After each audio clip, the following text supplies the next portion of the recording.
most important that you will be engaged in, because it's very critical to the sustainability of your business. So financial management, we'll be speaking about that in 2 days. Over 2 days, we'll spread it across. And in today's session, we're going to look at how financial management can be used for our business success.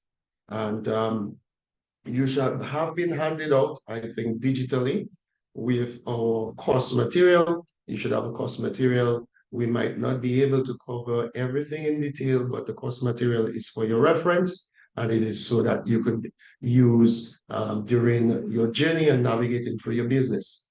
But just to give us a heads up as what it is we're expecting to cover today, we'll be looking at 4 key objectives in today's session, where we want to look at understanding the critical role of financial management in your business.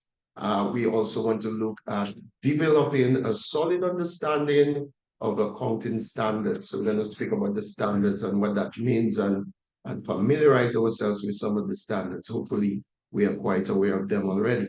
Also, we'll be looking at how it is that we can implement key cost control strategies. And we are looking to gain insight into the effective price strategies. So this is what we'll be covering in day 1 session. And just to appease your curiosity, in tomorrow's session, we'll be taking it a bit more advanced. We'll be looking at advanced financial strategies for growth, okay? So I encourage you to ensure that you attend both sessions, both today and tomorrow, as we'll be looking at some very interesting things to help us going on.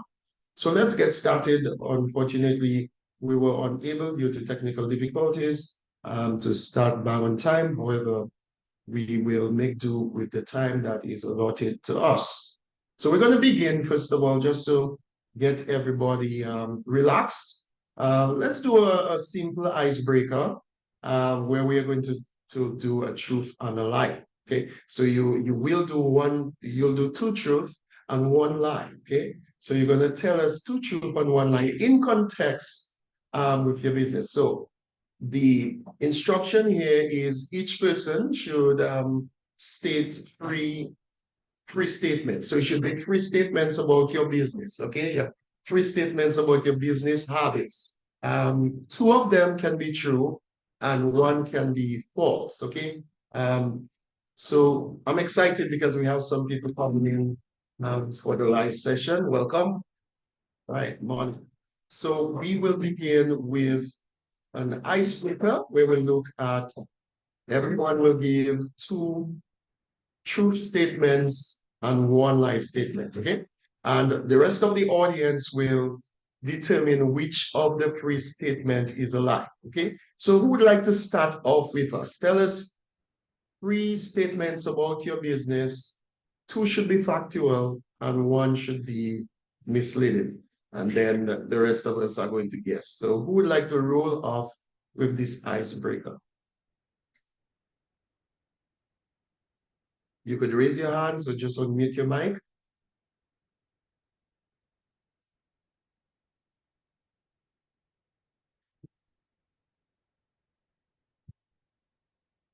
Anybody else? Anybody has volunteered?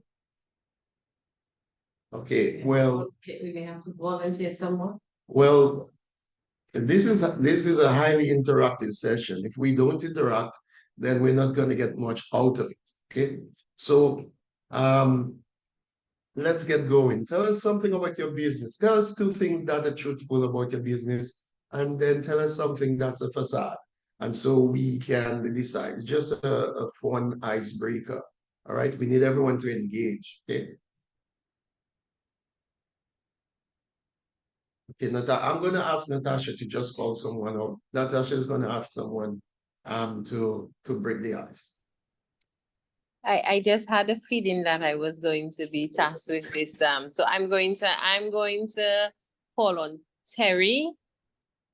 Terry is the person that I'm being drawn to. So Terry, you have been selected. I knew you were going to choose me, Natasha. I know. Okay, all right. Okay, so Be Natural makes deodorant that smells so good that the bees are jealous. Our lip balms are so sweet you might want to eat them. And we offer a honey flavored toothpaste that leaves your smile beautiful. So Terry, could you go over your free statements, please? Oh, I you think didn't I hear missed them? the initial part of it. Oh, okay, all right. So we make a all natural certified deodorant that smells super good. Our lip balms are so sweet you might want to eat them, but don't. And we offer a honey flavored toothpaste that makes your smile beautiful. All right, interesting. So who would like to tell us which of the statements about Terry's business is incorrect? Those of you who purchase Terry's product should be able to answer the question. I see Carla's hands are up, so Carla, go ahead, you can unmute. I would say that the toothpaste is under production. It's not available yet.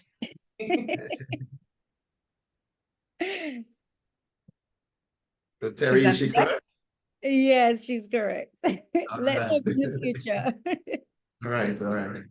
Okay, so can we get seeing that Carla was the one who answered. Carla, we're gonna pass the baton on to you. Okay. So I am the owner of Harmony Villa, and that is located in Pont Cassé. And one point I'd like to say about us is that we have been rated in the top 5 villas to stay in Dominica.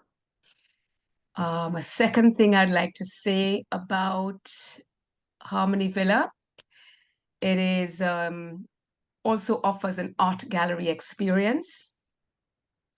And the third thing I'd like to say about Harmony Villa is that we are running about a 72% occupancy for our event space.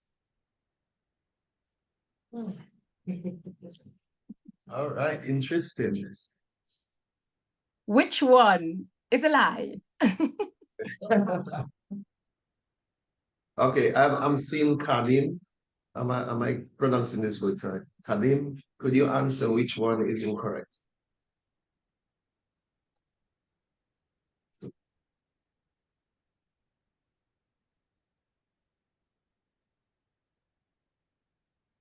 Please unmute.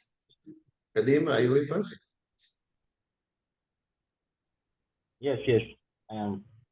Go ahead again, say that again, please. Sorry. Okay, Carla, would you mind repeating? Oh, you're putting me on the spot. Now I'm going to make a mistake and say one of them wrong. You know, That's the problem with Okay, when you tell a lie, it's not Okay. consistent. Exactly. Harmony Villa in Pont Cassé is rated among the top 5 places to stay in Dominica. That's one. Number 2, Harmony Villa is often said to be an art gallery experience. And number 3, Harmony Villa's event spaces are currently running at 72% occupancy. So for those of you who want some events in the mountains, that means I still have some space to accommodate. So which one of these is true? Which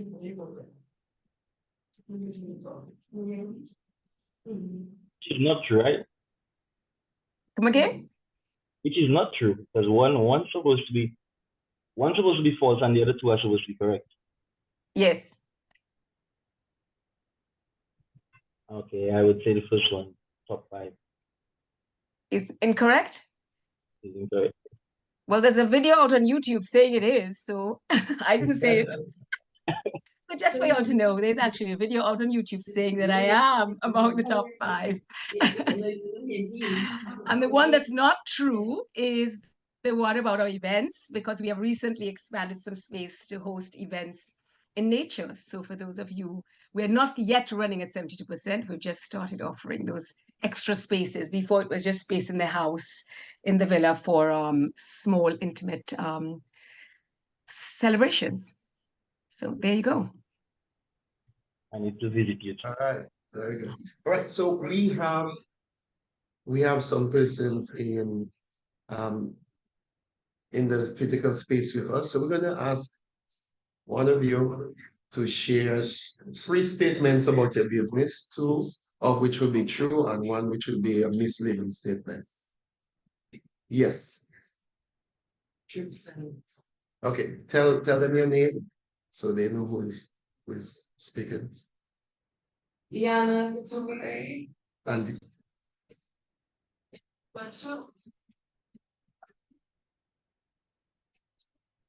so two true statements and 1 false. truth and a lie. About our business, right? Yes. We have terrible customer service.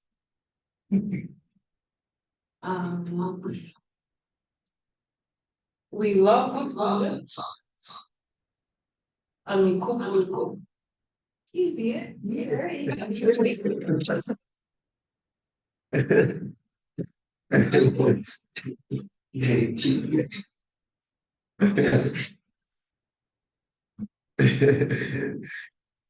Okay, so Damien, can you pick out the line from us from these 3 statements? Absolutely. Hi, good morning. Morning. The audio was a bit fuzzy on that last on the statement. Can it be repeated, please? Yes. Everything? Yes. Okay, so we have customer service. We make good food. We love good food and we make good food. We love good food and we make good food. Those were the 2 statements. It's 2 separate statements. And the customer service is not that great. And the cost of your service is not that great. Your service. customer service is not that great. Well, I would think the first 2 statements are true and the last would be false.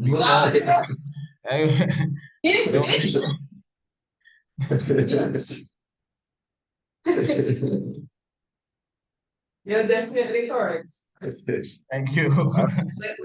So definitely. Okay, great. So I think our icebreaker is taking effect. All right. Would anybody else like to share?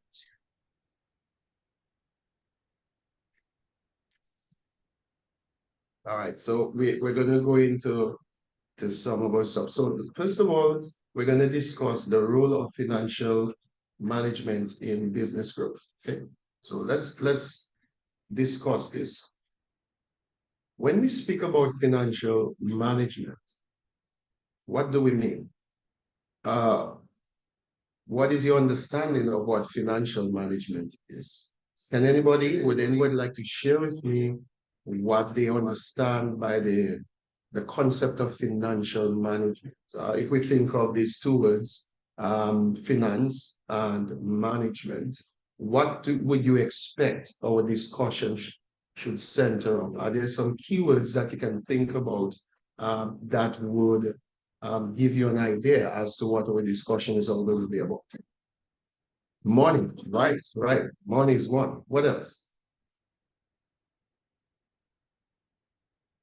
So the finance part, we talk about money. What about management? What keywords can we think about when we speak about management?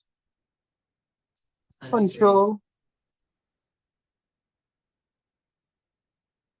It's a control. Control, very good. All right, control. All right. So when we speak of financial management, it's all about that.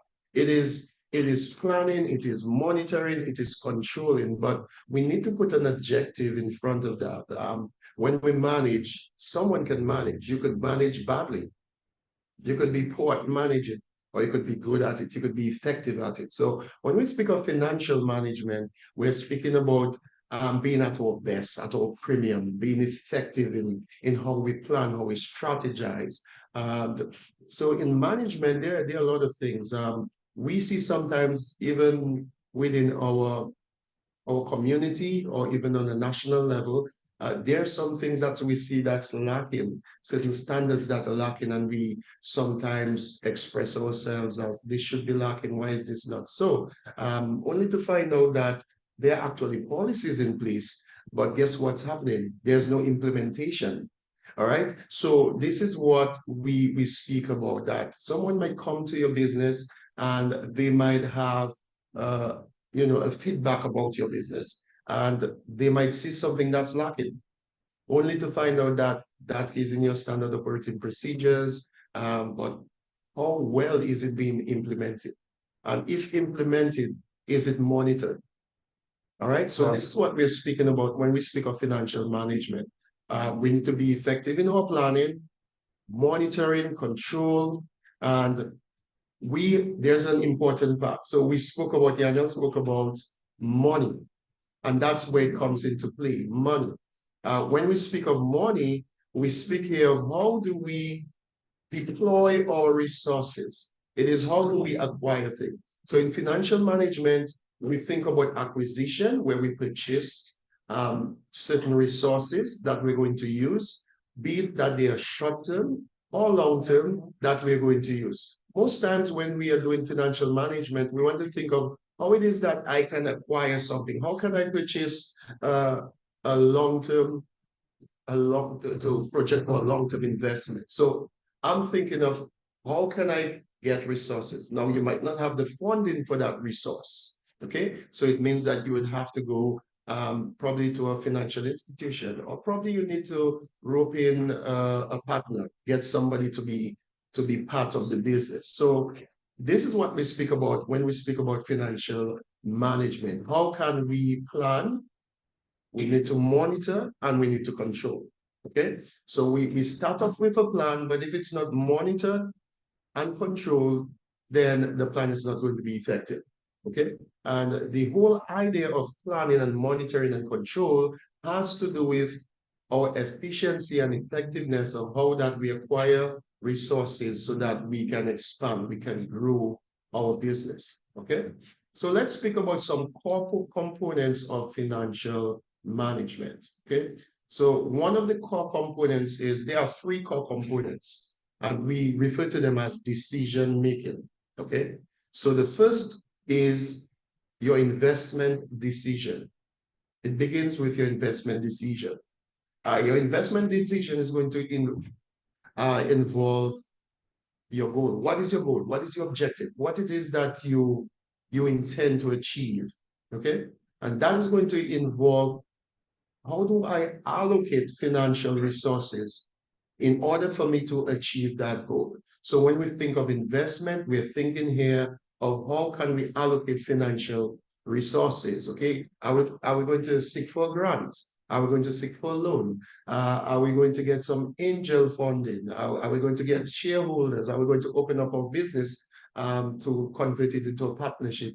So these are the questions that you're going to ask when you speak about your investment decision. Now, what it is that you're going to do is that you want to use financial resources, all right, that you can turn into or convert into what we call non-current assets. In a simple term, a non-current asset is basically something that the business owns that will last beyond 12 months, beyond a year. So an example of a non-current asset would be something like a motor vehicle.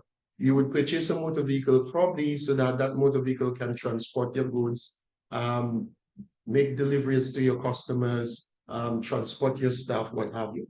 Okay. Another example of a non-current asset would be land.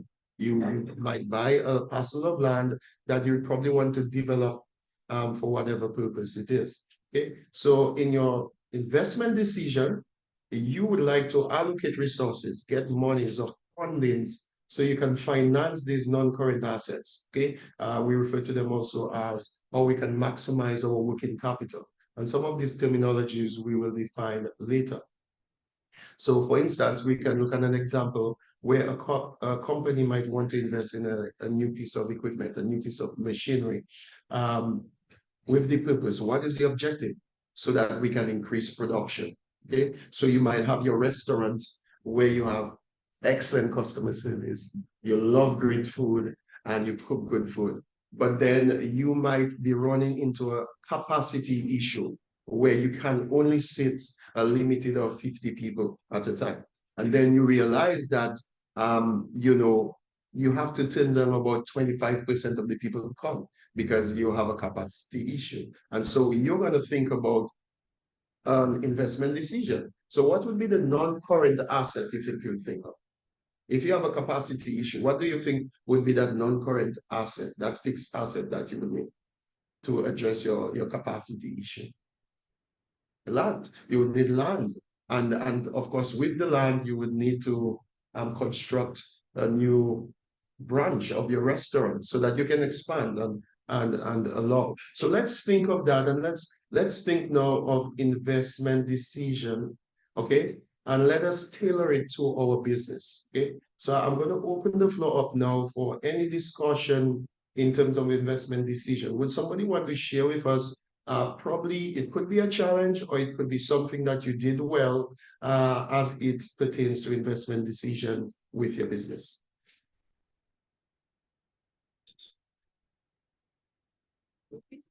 Okay, I Yes, can so share. just spoke about investment decision, and I would like someone to provide probably something that transpired within your business where you had to make an investment decision. It could be a poor decision or it could be a decision that went well. So Terry has a microphone. Yeah, I can share one. So a good one was with a grant that we received, we were able to buy a new machine which maximized our productivity like 100-fold. It was, yeah, made a huge difference. And then at the moment we are seeking to invest in a much bigger production facility because we need to expand our production. Our space is too small. Right, thanks for sharing. And that's very important. And sometimes your financial resources might come for grants. Sometimes it's going to come at a cost where you have to take a loan and you have to finance that loan. You have to pay the interest on that. Okay, so investment decisions are of paramount importance as it comes to growth of your business. There are times that persons start off a business and they would see long lines of customers and they feel good about themselves because so many people want my product, so many people want my services, and they feel some sense of self-gratification with that. However, they don't realize that the impact, time is valuable. And it could be that you have a capacity issue, but they don't identify or they don't take an investment decision to curtail that challenge. And as a result, what happens is a lot of people might decide, you know what, you have great food, you have great customer service, you cook good, but your time is too long. I'm not going to wait all that. I'm hungry. I only have 45 minutes to get back to the office. I'm going to settle for less this, less customer service, because what is priority to that customer is their time. And this is why we as business owners must be mindful of the challenges that we see. So as Terry said, with the grant, she was able to do 100 folds. So she was able to double her production. And that's massive, that's huge. So think of the tremendous opportunity that's there when it comes to that. So we're going to move over to our second decision. Let me just pause. If there's anybody else who would like to share or ask a question on the decision of investment before we move forward. Okay. I was just Yes. Yes, you can hear me from my mic right here. Oh, Yes. give an example of something that we did. Well, we don't only have a restaurant, but we have a guest house as well. So before we would do like all our bookings and so manually, And then because of the amount of bookings, see, we put our business on Booking.com, Expedia, the bookings were a lot more than just our website. So we had to invest in a PMS, which is a property management system. So right now we pay for that PMS, but it actually manages all our reservations and our booking. We don't have that double booking issue, and it was just it's a lot more time efficient, because it does everything for us. So right now, if we want to look for a reservation, we just type it in. But before we have actually manually have to go through the book, and it was a lot. Right. That's something that we need to increase our productivity. Very good. Right. Thanks for sharing. Because a lot of times people look at this surface cost. I just said, you know what, I'm not going to pay for subscription. I'll take my time and I'll write it in the book. But they don't sit down, and this is where financial management helps you to sit down and look and say, okay, how long does it take me to write this? Okay, versus could I be productive elsewhere? Could I channel my resources and time to doing something else that adds value to the business? So this is all about financial management. So thanks for sharing that. All right, so let's look at a second decision. So we spoke about investment. What do we think is the second decision?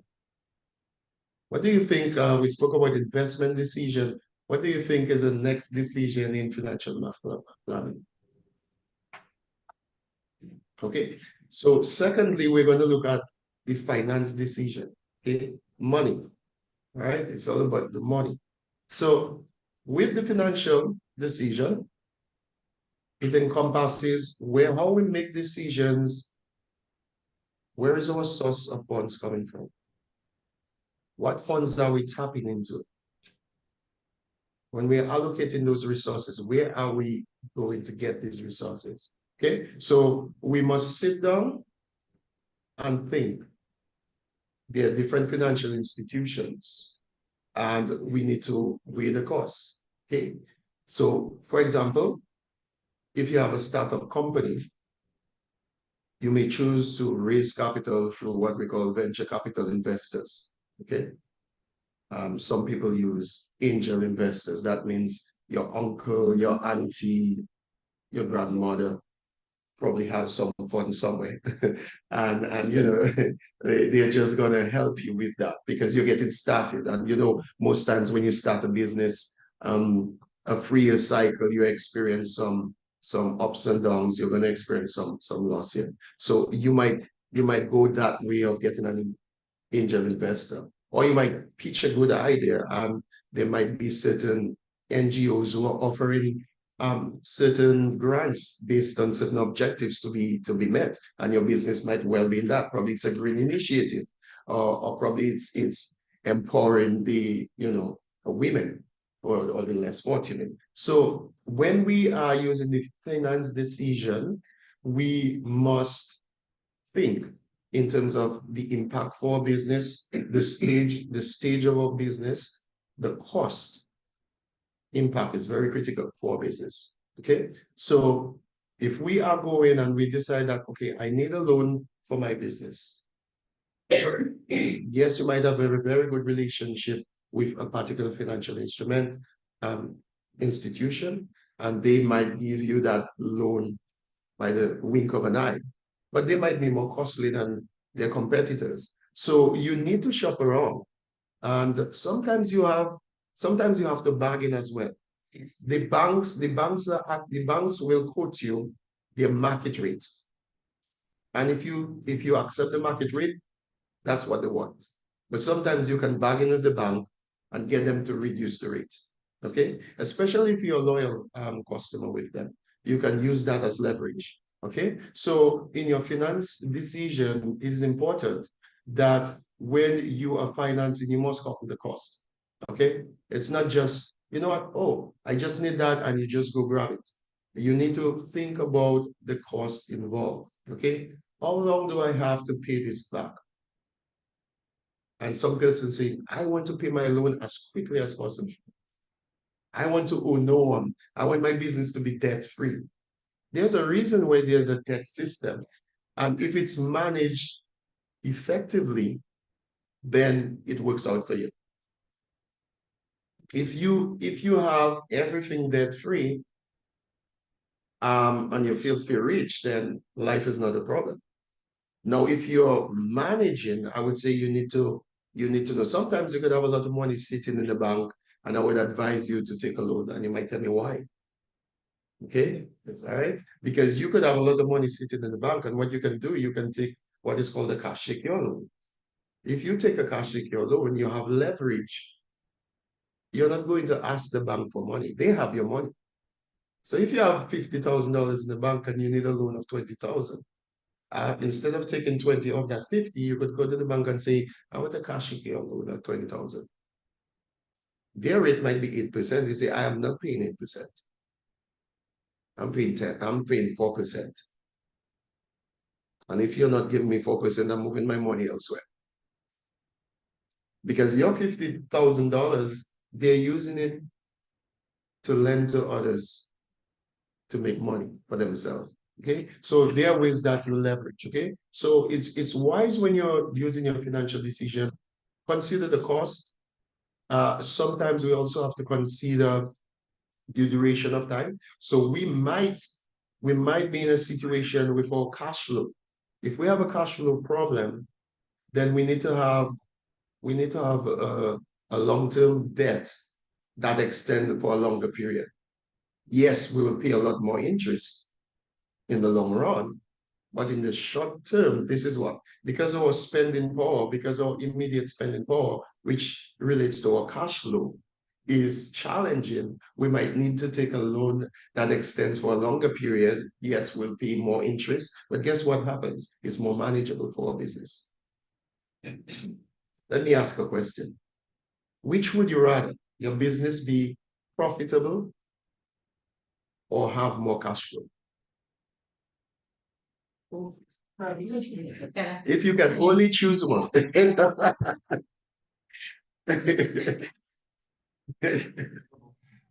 you cannot have a hybrid. My personal experience, I have discovered that cash is king. And so I obviously found out that sometimes it takes a little while before you actually start recording a profit on your financial statements. But you were able to survive COVID. You were able to pay your employees. You're able to pay yourself. You're able to cover. Right. And that is needed when you are a startup and when you are growing. Right. You need to have the flexibility to be able to do the things that you need to do. And the timing of that cash flow into your business is really critical. So for me, cash is king. So while long term, I mean, I'm heading towards profitability because at one point in time, I want to be able to retire and harvest the fruits of my labor. But like the reality on the ground of an entrepreneurial journey, have taught me that cash is king. So I would choose today, just today, for this scenario, cash flow. Yes, yes. And that is very, very, very true, what Natasha has shared. Do you know Amazon is a very, very profitable company? Do you know for their first 10 years, they were in the red? Jesus' name, just come in. In their first 10 years, they were in the red.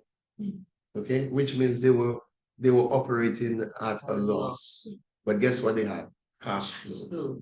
Because they were selling shares and they were getting investment. Sometimes it takes time to see the results.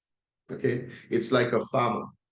I don't look at backyard farming, so I'm not going to qualify myself as a farmer. But in my own right, I am a farmer. So sometimes you start and the seedlings and you have to be so delicate with that seedling. And you know, but then when the harvest comes, like now, I spend a few years and now I enjoy my grafted oranges, you know, and I used to pray like I just cannot wait to pick a fruit. And now I can do that. But it took time. It took time. So you don't see the returns right away, but cash is important, as Natasha said. your operating costs has to be covered. All right, there are certain things that they are critical.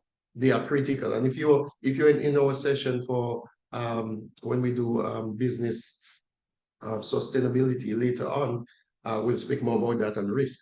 But this is very critical. You have to look at what are your core factors of operation. And you need to measure those vulnerabilities and ask yourself, okay, if I run into cash flow, what's going to happen? So you need to ensure that you have sufficient cash so that you can operate. All right. You might be sustaining a loss, but once you can pay, you can buy the food so that you can prepare. You can buy the ingredients so you can make the products. You can pay the staff. That's important. Okay. Overall, obviously, we're in a business to make a profit. Okay. But a business can survive longer sustaining a loss than being out of cash.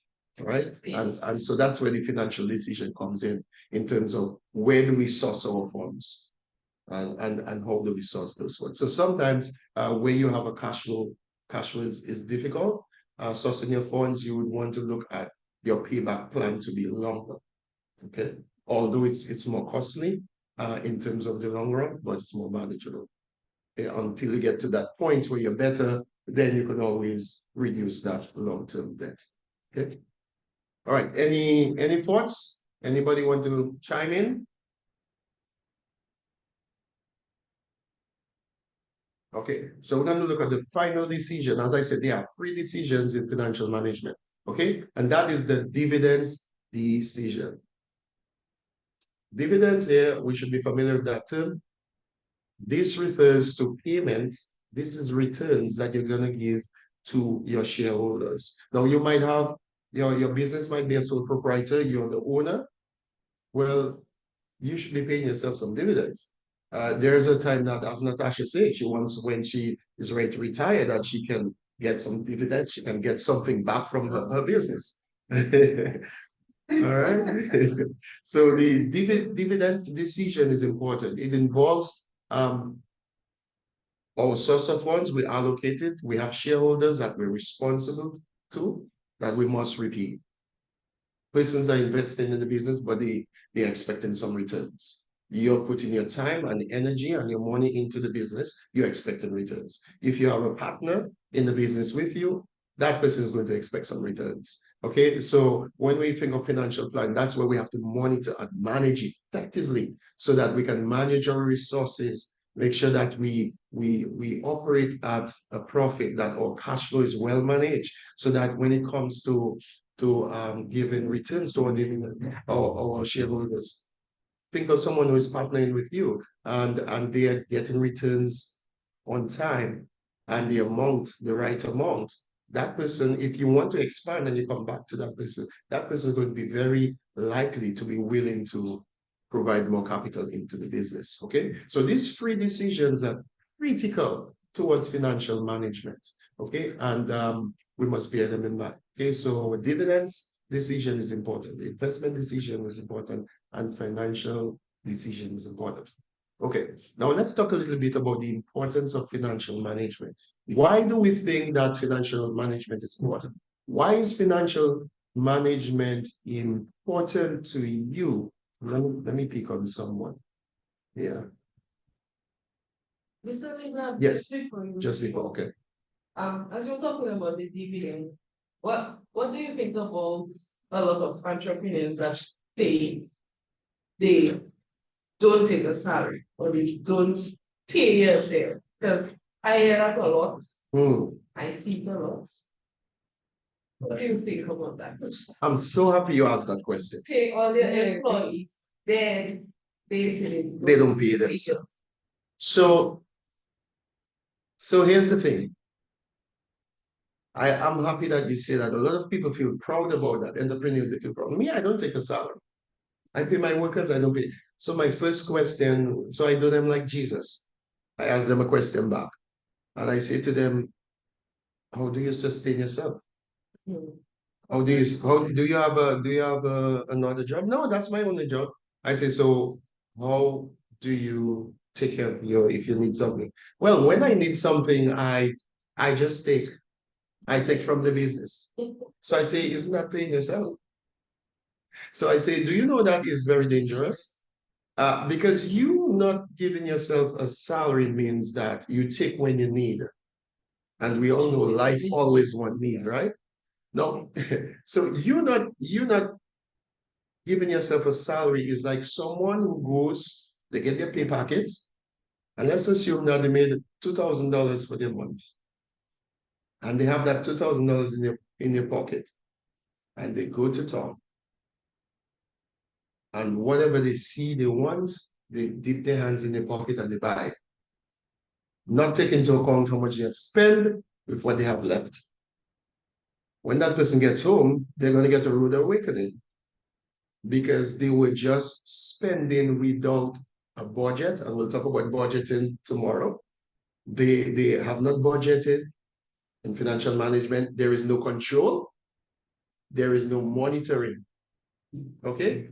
So this is a very good question, that anyone who says that they do not pay themselves a salary, that person is going down a slippery slope. Pay yourself a salary. And what I advise, perhaps the business cannot pay you the salary that would maintain your lifestyle.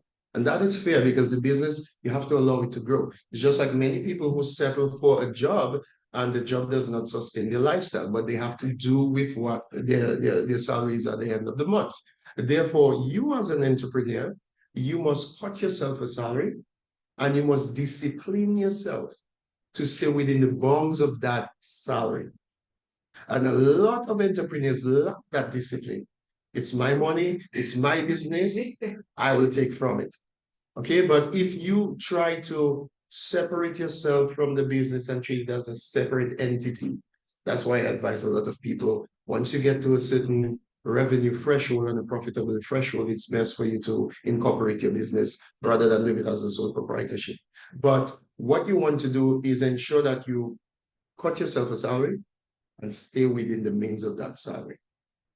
If peradventure an emergency comes up, you treat that as a loan. You take that money, you treat it as a loan, something you have to pay the business back.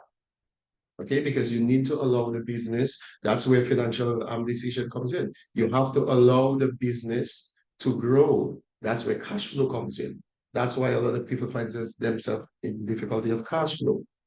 These are human tendencies because it is human beings who are managing businesses. And so a lot of these challenges that people have in their personal finance still trickles down to in your business. It could be lack of discipline, poor management, poor control, poor vision, poor planning. So a lot of these factors lead into that, but you should cut yourself a salary. So thank you for a great question. Can I also just chime in, Nigeria, that especially if you're incorporated, if and when you are audited, all of that money that you just took, right, it will automatically be owner's drawings. Right. So if you have taken over the threshold, you'll be liable to pay tax. And in your mind, you may not have made a profit, but the fact that, that is income to you. Right. So you want to be very careful that, right, you want to separate things because there will be a time when you may be audited and that's going to create problem for you. That's very important. That's something that I know, we all know as entrepreneurs, and that there is time when there is no money right to pay yourself. Right. But you still have to create the expense that the business owes you. Correct. And like I just recommend, if you have to take money from the business, take it as a loan so that it's always recorded there. Because when you say you take a loan, you realize you're documenting it, you say, oh my, right, owe the business a lot, or you realize the business owes me. Right. Yeah. And that's important. Yeah, even from the tax perspective, as Natasha said, even as a sole proprietor, for example. We'll Yes. to give donation, we'll make Right. Yeah, because even as a sole proprietor, all the monies that you take is added back. You as a sole proprietor, a salary is not recognized for you on the inland revenue. It is added back and treated as your personal income. If your business is incorporated and you would do drawings, as Natasha said, that also goes as earnings to you, and not treated as an expense. Yeah. Okay, so that's important. All right, so yes, so these three decisions are very important in our financial management. Okay. Now let's talk about some importance. Why do you think financial management is important? Why do you think financial management is important to your business? Well, I think it's like the backbone because if you haven't got if you don't keep your track of how your money is spent and what you're doing, it's like the business just existing for Right. and it's not making sense. You're just operating in a vacuum.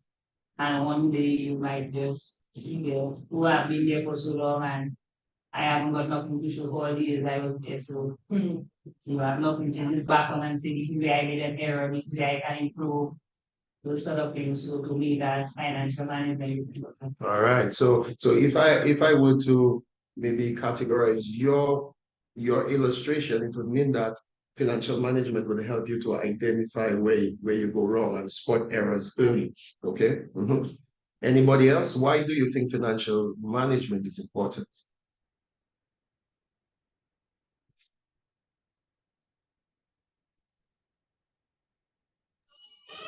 Can I? Can we get someone? Oh, Hello? Correct. mhm. It's important to know how you're spending and that sort of thing so you can know how to navigate. So I think that without financial management, it doesn't really make sense to have a business because it literally is the backbone of your business. The blueprint is the map. It shows you, like she said, it shows you where you go wrong, what's where the money going, where the money going to. If it makes sense, go to that. Or if I should make sense, if it makes sense, continue. If I should invest in that, or if I have the money to invest in that, you know. Right. So, And I love that keyword you put there, navigate. Navigating, yes. Miss Gordon?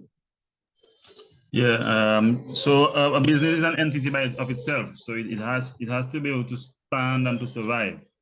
And it's also accountable. It's accountable to itself, to the state.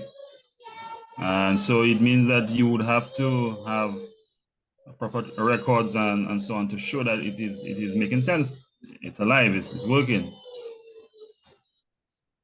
That is correct. Thank you so much. All right. yeah, I also think, from my perspective, financial management helps me not to be like how I was as a teenager. So I'll come to they give you $100, you come to Rosewood, and you need good, and then you get somewhere, you want to buy a drink, you need to pay for and you're looking for your money, like my money lose, man. And you take out all the little money and you're looking at the receipts and you realize, Papa, God, in me, so I really spent $100. So when I think about those experiences, financial management helps me not to treat my business like that. Right. Yeah, that's true. That's very true. Let's hear from Christabel. Is it Christabel? Why do you think financial management is important to your business?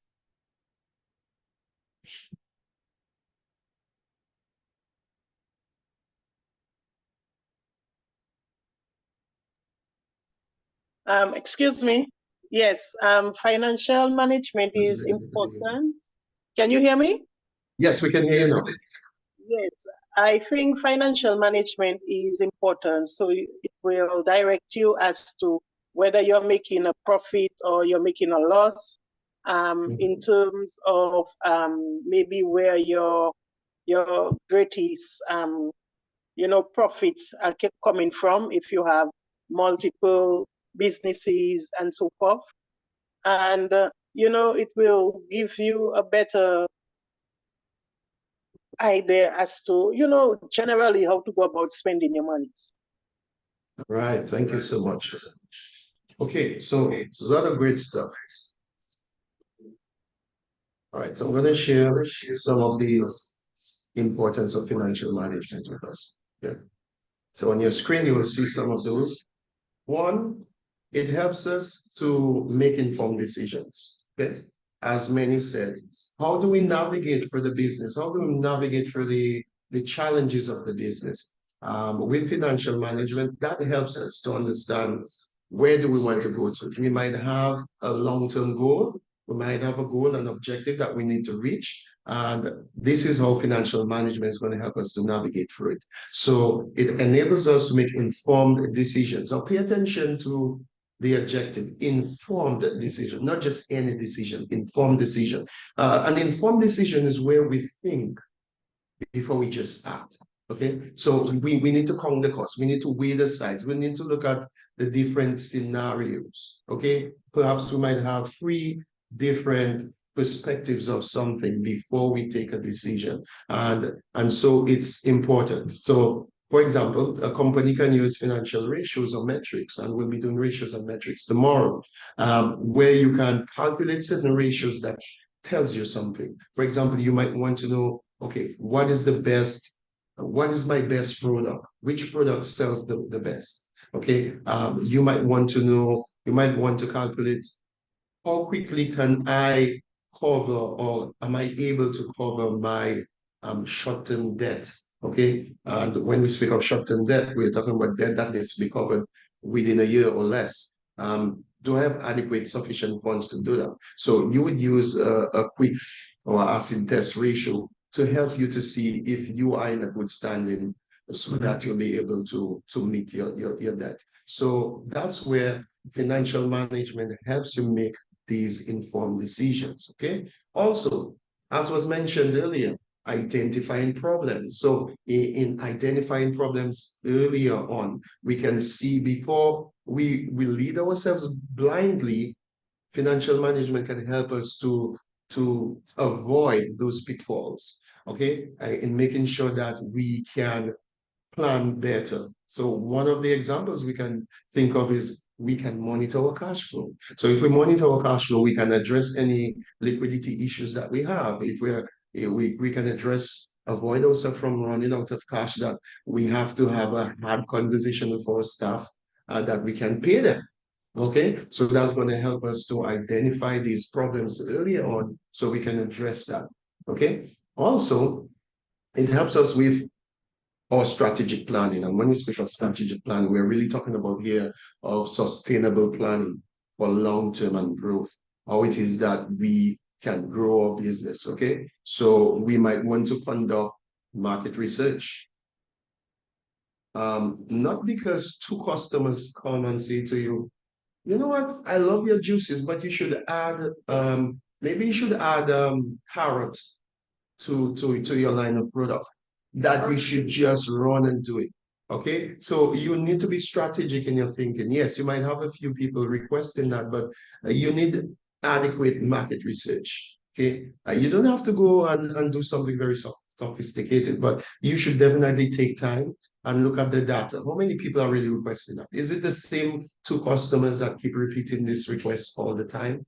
And how feasible is it? Is it productive to go into that? Just cater for only these 2 people? What is the cost involved in just satisfying these 2 customers? Okay, so it's important that financial management help us with being strategic in our planning. Also, an important part, adherence and compliance to statutory requirements. Natasha mentioned that you don't want inland revenue coming to audit you and your books are in shambles. Or you have a lot of, I call it Mickey Mouse or Kool-Aid accounting, where you make up stuff. Yeah, a lot of people do that. Yeah, a lot of people have Kool-Aid and Mickey Mouse accountants. So you have those things, and some people try to get very tactical at it, where they even try to sell things to themselves. I have had clients that I've had a very hard conversation with, that were trying to to mask things. And I said, no, it's not going to work, you know. So some people, you know, some people try to evade taxes, and that's illegal. You know, I mean, you can avoid paying taxes through the correct way, but evading the taxes, that's a no-no. So when it comes to statutory requirements and standards, we have to adhere to them. Some entrepreneurs would some go as far as deducting contributions for the employees, but don't pay it, or they hold it back as if to use it as a loan and pay Social Security later. And that can be detrimental, you know, for your business reputation. And you know, no one is going to want to work for you if that's your reputation. Everybody's going to feel afraid of that. So financial management also helps you in ensuring that you adhere to your statutory compliance. All right. So this is part one of our 4 parts for the day. So we looked at financial management. We spoke about it. Now, this is basically a foundation that is really going to propel us into the other sections. So because we have run out of time, we're not going to have an icebreaker. We'll have one later. We're going to push into a next part, which is the accounting standards. So now that we have spoken about financial management, we need to speak now about accounting standards. Okay? And when we think standards, we think there are rules. We think compliance. Okay? We think regulation.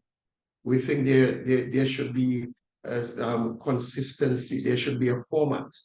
There should be a pattern. Okay, so when we speak about accounting standards. So question, why is accounting standard important? Why do you think for a second, why do you think accounting standards are important? Think of your business.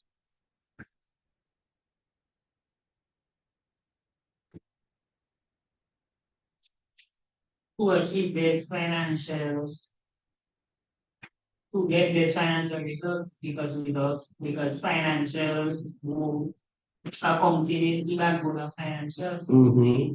You must have good accounting standards and practices for you to achieve financial management. Okay, all right, I like that. Anybody else? Why do you think accounting standards are important? But when I think about standards, right? You can have low standards and you can have high standards, right? So yes. I think having a high accounting standard is like it will keep you accountable. It will keep you in check. So you how I should spend my money, if I should spend my money at that time, if I am making a profit, if I am making a loss, and yeah, that's what I think. Okay, thank you. All right. Let me see if I can get someone online. Why do you think accounting standards are important? Risha, am I pronouncing your name correctly? Risha? Yes, you are. Yes, go ahead. It's only nice. Risha, would you like to share with us? Well, yeah, people already said what I was thinking already, just to echo what they Could you said. speak up? Sorry, I'm getting a difficulty. Can you speak a little louder, please?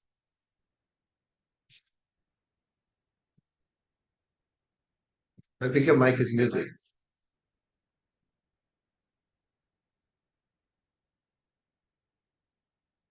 Bishop, your mic is muted. I'm not sure if you're hearing me, but your mic is muted.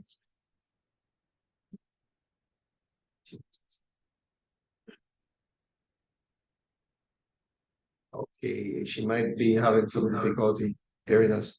Okay, so that's Marsha. Tell us, why is accounting standards important, and maybe to your business?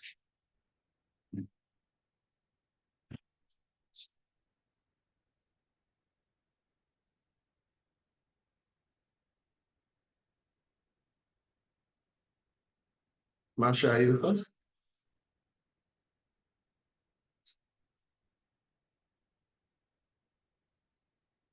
Okay.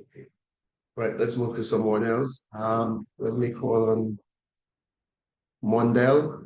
Why is financial standards important?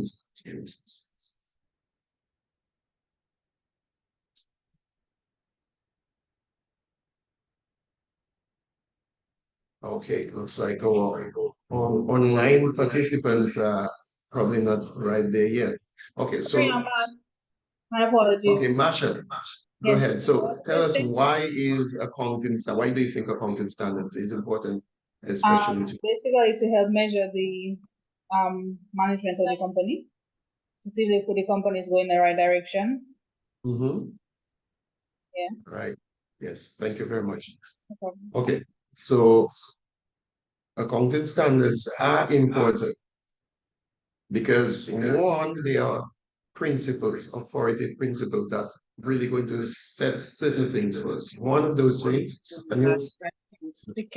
one of those things is to ensure uniformity in financial reporting. I want to speak a little bit, I want to pause on that concept here of being uniform in our financial reporting. Why do you think it's important that financial reporting should be uniform? All right. And I'm going to give you a clue. Think about maybe convent high school or SMA or grammar school. What is the importance of the uniform? So why do you think uniformity in financial reporting is important? Anybody?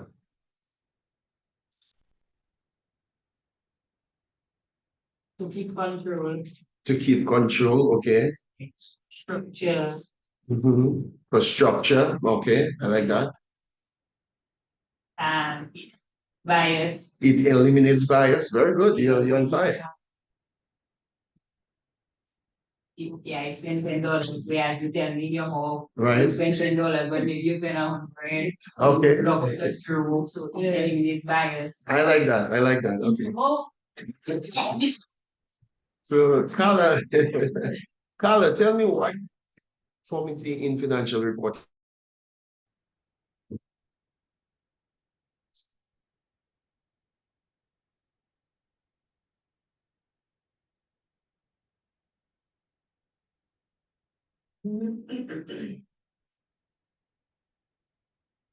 Carla, you first.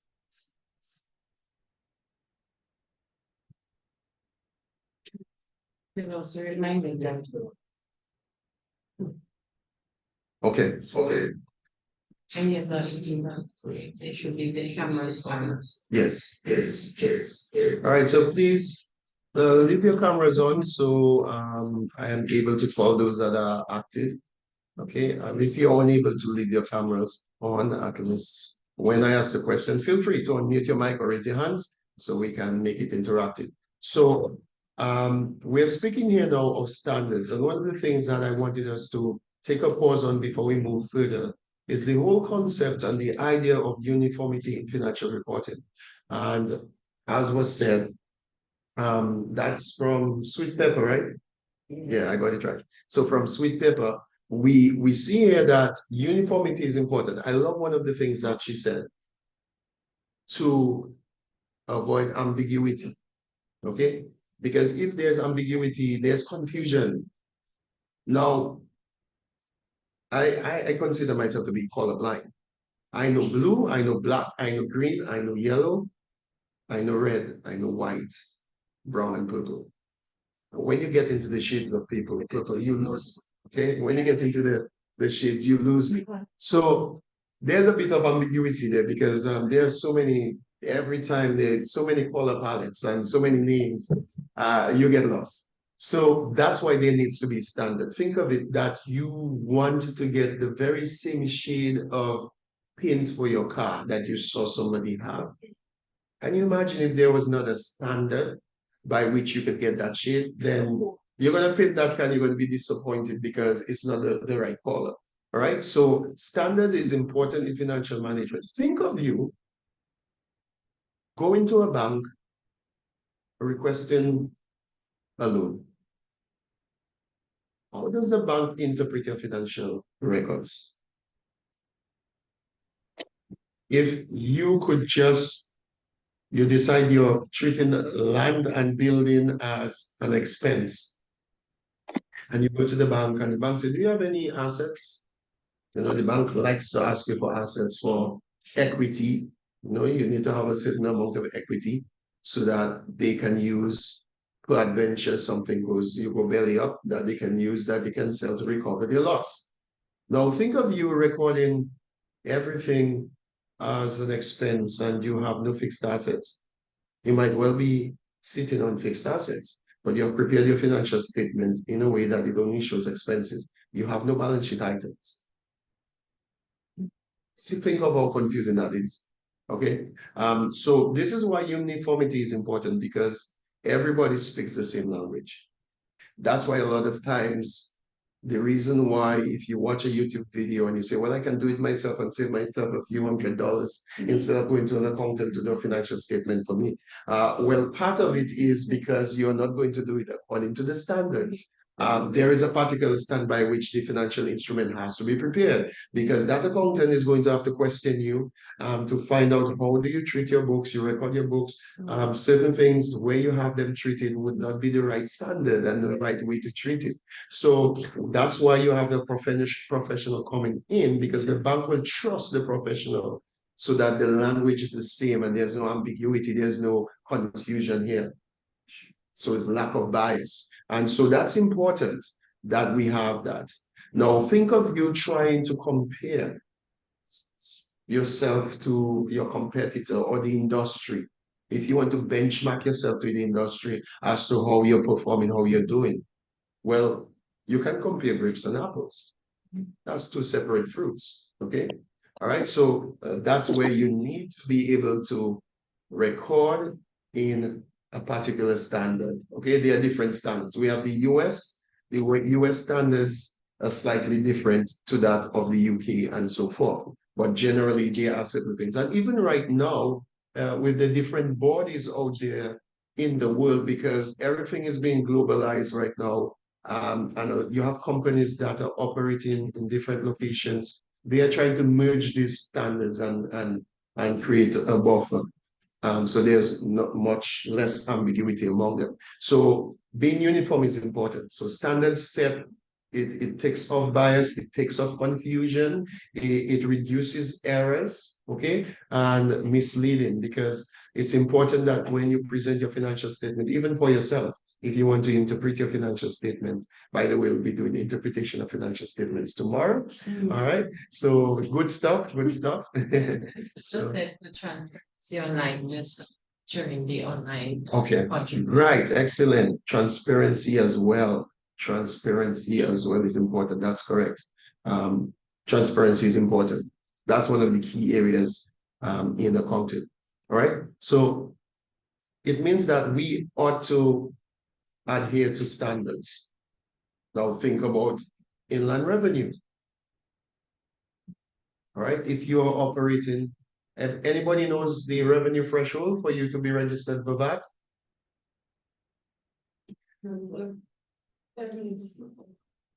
It's $250,000. Yes, it's $250,000. So your revenues has to be 250,000 a year, and for you to register for that. Now, what if you meet that threshold and you're operating there and you're not aware of it? Okay, so that's compliance with statutory. Okay, and sometimes you might not be picking that. It might have 1 year you just pick it, but you're normally below. You can have a conversation with them. But most times, if you are touching $250,000 or more, you should be registered. You should be VAT registered. All right, so these are some of the awareness that we need to have in terms of when we function, okay? So it's also for compliance, for transparency, and also that your business is within the legal framework, especially adhering to the local legal business laws, okay? All right, so standards are important. Now we're going to look at different components on the standard. In order for our books to be kept correctly, there's a particular standard for that. Okay, so let's talk about bookkeeping. How many of you do your own bookkeeping? Let me see by your raise of hands. online and raise of hands in person. How many of you do your own bookkeeping? Yeah.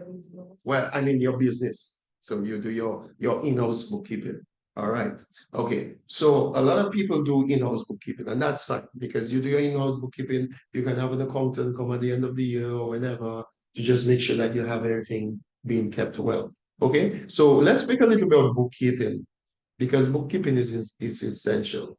Like everything, they say we are what we eat. In the Bible says it is not what that what is it? I don't want to misquote it. It is not what that goes in that defiles you, but what comes out. Yeah. Now with bookkeeping, bookkeeping is important. Okay. Whatever you put in, that's what you're gonna get out. Haven't you ever heard somebody making noise with a machine? Well, what you program the machine to do, that's what the machine will do. All right. The machines they just follow orders, they follow instructions. And sometimes we blame them, but we are at fault. We are at fault. So think of your bookkeeping as that. Whatever you put in, that's what you're going to get.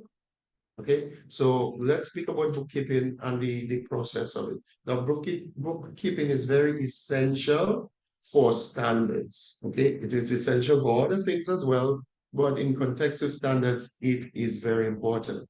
Okay, we have to ensure that every business transaction is recorded, every single transaction. Yes, $5, $2.50, yes, not just the $500. Okay, every cent has to be accounted for, right? Every cent has to be accounted for. And that's where we talk about completeness, okay? So in bookkeeping, we need completeness, meaning that every business transaction, as long as it is a business transaction, has to be accounted for. And then we have to speak about accuracy, okay? So we'll talk about some quantitative characteristics in bookkeeping. So it's essential for that.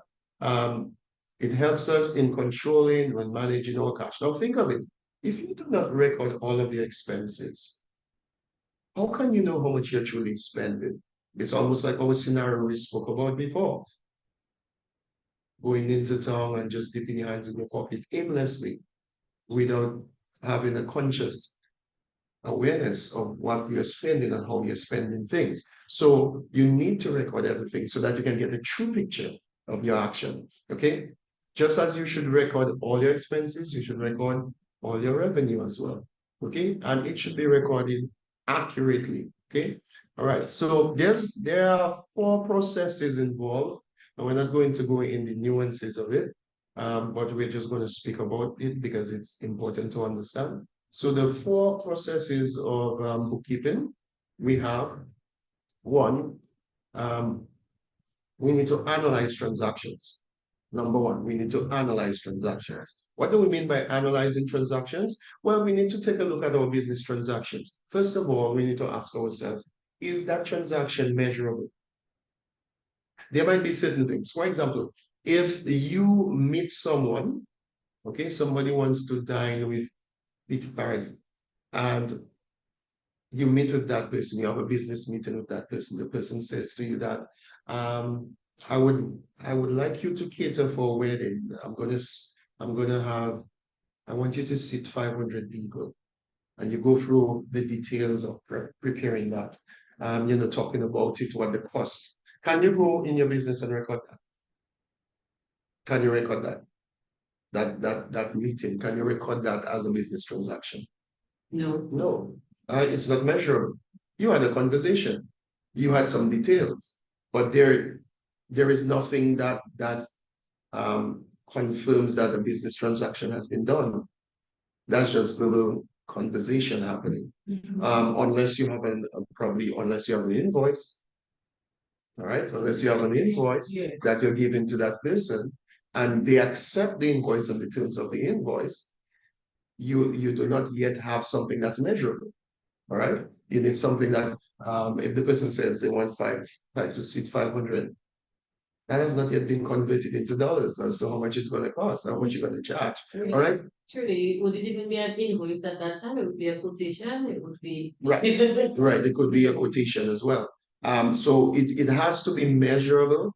And then you need to have independent parties, okay? You need to have independent parties. And those independent parties have to agree to the terms, okay? They have to agree to the terms. So you just having a casual business meeting and a perspective, it's an idea, that's a project. That in itself yet is not something that can be measured and to be recorded, okay? But when we do a business transaction, we must analyze the business transaction. It has to be measurable. Okay, there must be two parties. As I said, you cannot sell to yourself. Okay, you cannot buy from yourself. Okay, and of course, there's important. You must have source documents. So you're going to have an invoice. You're going to have a bill, something that can be used to prove that a transaction has transpired. Okay, so that's what we talk about analyzing the transaction. Okay, the second process of bookkeeping is what we call the accounting equation. Okay, the accounting equation. With the accounting equation, there are three things in accounting equation. There's asset, liabilities, equity. Anybody know what an asset is? What do we call an asset? What do we refer to as an asset? Something that you can transfer to cash value. Okay, right. So it's a resource that can be converted to cash benefit. Yes. Okay. And it is something in simple terms, it is something that the business owns. Is a resource that is owned by the business. Okay. And we have different levels and categories of assets, where we call some of them non-current assets, which are assets that last for duration of over 12 months, or those that are less, we call current assets. And then we even have intangible assets and tangible assets and all that. But there are three key things. We have assets, liabilities, equity. Now, does anybody know the Something that depreciates over time. Like, for example, a vehicle. Yes. Would it be an asset or liability? I guess is what you use it for. That's a good question. So let's think of the definition. We just told an asset. If you have a motor vehicle, do you own it or are you owing it? When it's if you buy cash, you own it, but if you buy it on a loan, technically it's not yours until you finish. Okay, so that's an interesting point. We'll talk about that. Yeah. But remember, these days, right, we have one level, and if you buy a vehicle for your personal use, that is another level. Okay. Well, so let's assume that you buy it cash. My question also is still an asset for that. Yes. Yes. Business owner. When we're investing in assets, I know when I went to school, they taught us that it's something that you own. It's a resource. But as I'm growing older, you know, the true definition, the kind of asset is an asset that generates income. Yeah. Yes. No, unless that vehicle bring tourists back. Doing that, it still have an element of Yeah, no, you're correct. But here's the thing. So an asset generates resourceful benefits to you. It generates benefits to it. It doesn't say that it only generates benefits. Okay, so there's always a cost component to it. Okay. So yes, like you have a building, right? You have a building. Somebody, let's say somebody bless you. Buy this building. You buy this building. You buy this building. This building is yours, but the building is an asset. There's value if you were to sell it, but there's also maintenance of the building. Yes. Right. But so that does not negate the fact that it is still an asset to you. No, so an asset, yes, it gives you benefits. Okay, so there are financial benefits that you get from. So whether you buy that vehicle cash or you took a loan, it's still an asset. Okay, in your books, it's going to be something that you own. The definition of own does not mean that it is completely debt-free or paid off. The definition of own is that it's managed and under your control. Okay, that is what own is defined as. So okay, basically, some assets behave badly and some. Yes, and yeah, that is true. And we cannot say that a motor vehicle is an asset by definition in absolution. nor can we say a building is an asset in absolution of definition. What I mean by that is Carl Nassif Auto Trade. These vehicles are not fixed assets. They will be considered stock because he's selling vehicles. These are his products. Just like Top It Up, that's their product. They sell water. Auto Trade sells vehicles. Now, when you buy a vehicle, it's not a product to you. It's an asset because that asset, when you buy it, you're buying it probably to move your goods around, right? And that's giving you economic benefit. Why? Because probably you realize the amount of money that you've been spending paying for someone to transport your goods, you're better off in buying your own vehicle and transporting it yourself. So that's giving you economic benefits here. Okay, so that's the purpose of the asset, but there is a cost component to it. So a building, everything in life, apart from some things that God make like gold and diamond, they decay, they rust, they depreciate, they malfunction. And as a result, you would have to accommodate for them from what we call provision for depreciation. But yes, they're still assets because they still give you economic benefits and return. Does that answer your question? Okay, great question. All right, so think of those three things. The business own, the business owe, and the business has equity. Now, let's talk about liabilities. Liabilities is debt. Okay? It is something that you're owing. So let's use your example. If we purchased a motor vehicle, but we took a loan, although we own the motor vehicle, we control it, but yet still, there's a debt component attached to it. It means we have to pay the bank for that money that we borrowed, okay? So we borrowed from the bank. We are owing money to the bank. But the motor vehicle belongs to us, okay? So we have an asset on one side and we have the liability on the other side. And that is a balance. So that's what we speak about accounting equation. Now the accounting equation is asset is equal to liability plus equity. What does that mean? It means that everything that you own, that the business owns, is either financed through debt or the owner. So if you begin a business and you start it off like Natasha, you bought your building and it belongs to you, then that building is an asset. If it came directly from Natasha, that's equity. Okay, so every asset is either financed by debt or equity, or sometimes you have a hybrid. Okay, so you might have somebody who's opening a business and they might come with some seed capital. They have their own money that it comes in with, and they will contribute towards acquiring some assets. And sometimes you would go to a bank to loan. All right, so that's the equation. What you own is always equal to what you owe to third parties and what you owe to you as the owner. Okay, so when we talk about equity, that's what we're talking about. That is the capital, the personal contribution of the business owner to the business. Okay, now equity also involves an added component which we call retained earnings. It means like at the end of the year, if we make a profit, right? We make a profit, $6,000, we make a profit. We as a business owner can decide, am I taking 20% of that profit and am I leaving 80% into the business? Any profit that is left in the business and roll over is called retained earnings, and that is added to your equity. Okay, so that is the amount of equity that the business has. So it's important when we are recording now. So think of a simple thing like you buying a new toaster oven. Okay, now the toaster oven might be immaterial, might be $300. You might not expense that as an asset. You might just expense it instead of categorizing it as an asset. Whereas with a vehicle, you might treat it as an asset. So when we're recording, when we're doing bookkeeping, we have to be mindful of, is it an asset?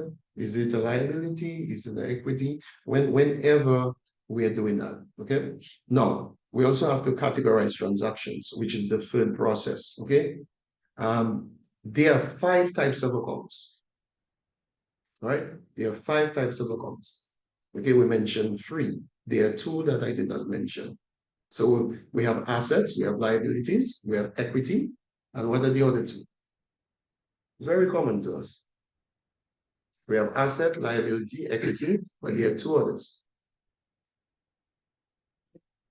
We deal with them every day. Think of your business. Expenses and revenue. Right. Expenses. What's it? What's the opposite of expense? That's the most important thing that you want. Revenue. That's the most important thing for you. You want to make a sale at the end of the day. All right. So this, I give the best. so these are the 5 accounts. That's what they are. And so they fall into different categories. 3 of these, assets, liabilities, equity, they fall into the balance sheet. We'll be doing financial statements tomorrow. And then 2, expenses and income falls into profit and loss. So when we're categorizing a transaction, we must ask ourselves, okay, if we bought ingredients to cook, what is that? Is that an asset or is that an expense? An expense, an expense. And where should it go? It should go in my P&L. Okay, so that's the questions that we ask. So when we're doing these transactions, okay, and then the last process is, I'm sure you all heard of debit and credit, not debit card and credit card, but in accounting, double entry. All right. And there's when I was teaching my younger daughter the concept, I said to her, debit the receiver. So use your left hand and bring into yourself. So you debit the receiver and use your right hand and give, okay? So she could remember because she used to get perplexed over that. I say, just use that and say, debit the receiver, your left hand into you, and use your right hand, credit the giver, and you get it. So we know that we debit something, we receive, and credit we give, okay? And these are the 4 processes in bookkeeping. Why is this important? Come back to what we talk about. Uniformity. Uniformity is important. Uniformity when we're doing financial reporting. Uniformity is important. So we need to treat things as they should be. If it's an asset, it's an asset across the board. If it's an expense, it's an expense across the board. All right. And then we have to debit and credit in the right ways. Once that's done, then your bookkeeping process is done according, then it's done properly. All right. So the next slide really kind of talks about what we were speaking about with just some examples. So we'll probably just browse through that. We spoke about processing and analyzing, and there are examples of that. So you could always read that. So we could skip for those because we spent some time on that already. So let's now talk about the accounting system. So we have our bookkeeping, is how we record our accounting system, the platform for our bookkeeping. How many of you use manual systems? Okay, do we get hands on online? Anybody using manual systems? Can you raise your hands? Manual. Like a hybrid. Hybrid, yes. Some people use 2. Some people use manual. How many people use digital platform? Okay, all right. So we have either way, it's okay as long as it's done according to the bookkeeping process. Your accounting system is basically your platform. All right. So your manual system would be your books. You take your books, you draw them up, or you go to G's and you buy those ledgers and you record them. Or you could use a digital system. You can use something like QuickBooks. Okay. It depends to your business. It would depends to what it is that you need. All right. Either one you use. However, I will always encourage persons to go the digital way. The digital platform right now is so accommodating. Like, for example, if you're using QuickBooks, whenever you have a bill, haven't you ever seen that over time that your physical bills the ink start to fade out? So with QuickBooks, if you just use your phone and you take a picture, you can just attach it to your transaction online. And it's there, it's digitized, and it's there when you get audited or when you want to go back to check something. During Maria, a lot of people sustained a lot of loss to their financial reports, their records, because they had a lot of manual system. Also, too, some people had it on their laptop and everything died. Now, it's not just digitized, but I would encourage person to go not just digitize, but to go cloud computing, meaning that it is in the cloud, all right? So that if your device get damaged for whatever reason or get lost, all the information is still in the cloud. You can access it, right? Can you explain what is cloud computing? Yes. So the cloud is basically a platform. And cloud computing or cloud accounting platform is basically the same concept that is used for something like your email. So we have Gmail, right? You can go to any phone, any computer, and you can just sign into Gmail, right? If you're using your friend's device, you could just sign out and then sign in with your credentials anywhere. And that's the same platform as cloud computing. With the cloud computing, all you need is your user profile, your username and password. Now, some people might be skeptical and say, what? So I always bring the argument to them. If you have your journals and your ledgers in a drawer, couldn't anybody just open the drawer and read your business and look at your books? Okay. And you might say, well, I keep it in a safe. Yes. Couldn't somebody get access to your safe? See, so there is always thieves thinking to be creative. But what I would say is that it being in the cloud is not easily accessible. It's very encrypted. It's heavily encrypted, especially platforms like QuickBooks. They actually invest in protecting a lot of businesses and their information. So when you have access, it is you and you alone with that access. Unless if you share your password out with someone, of course. Okay. But what it helps you to do, for example, I have a lot of clients that use QuickBooks. And so I don't always have to go to their physical space. We have a lot of virtual meetings and I can see right there, I can access, all right? You can give access as an accountant and you can access and see what is happening. And you can share a lot of data. So it makes it a little more flexible for you as well. And so it's a very good direction to move into as opposed to the manual. Of course, as I said, you can capture all of your hard source documents, digitize them, and they're there. All right. So the cloud computing platform is one that should be looked into. As we progress and things evolve, we can see that a lot of things are now moving to a cloud platform.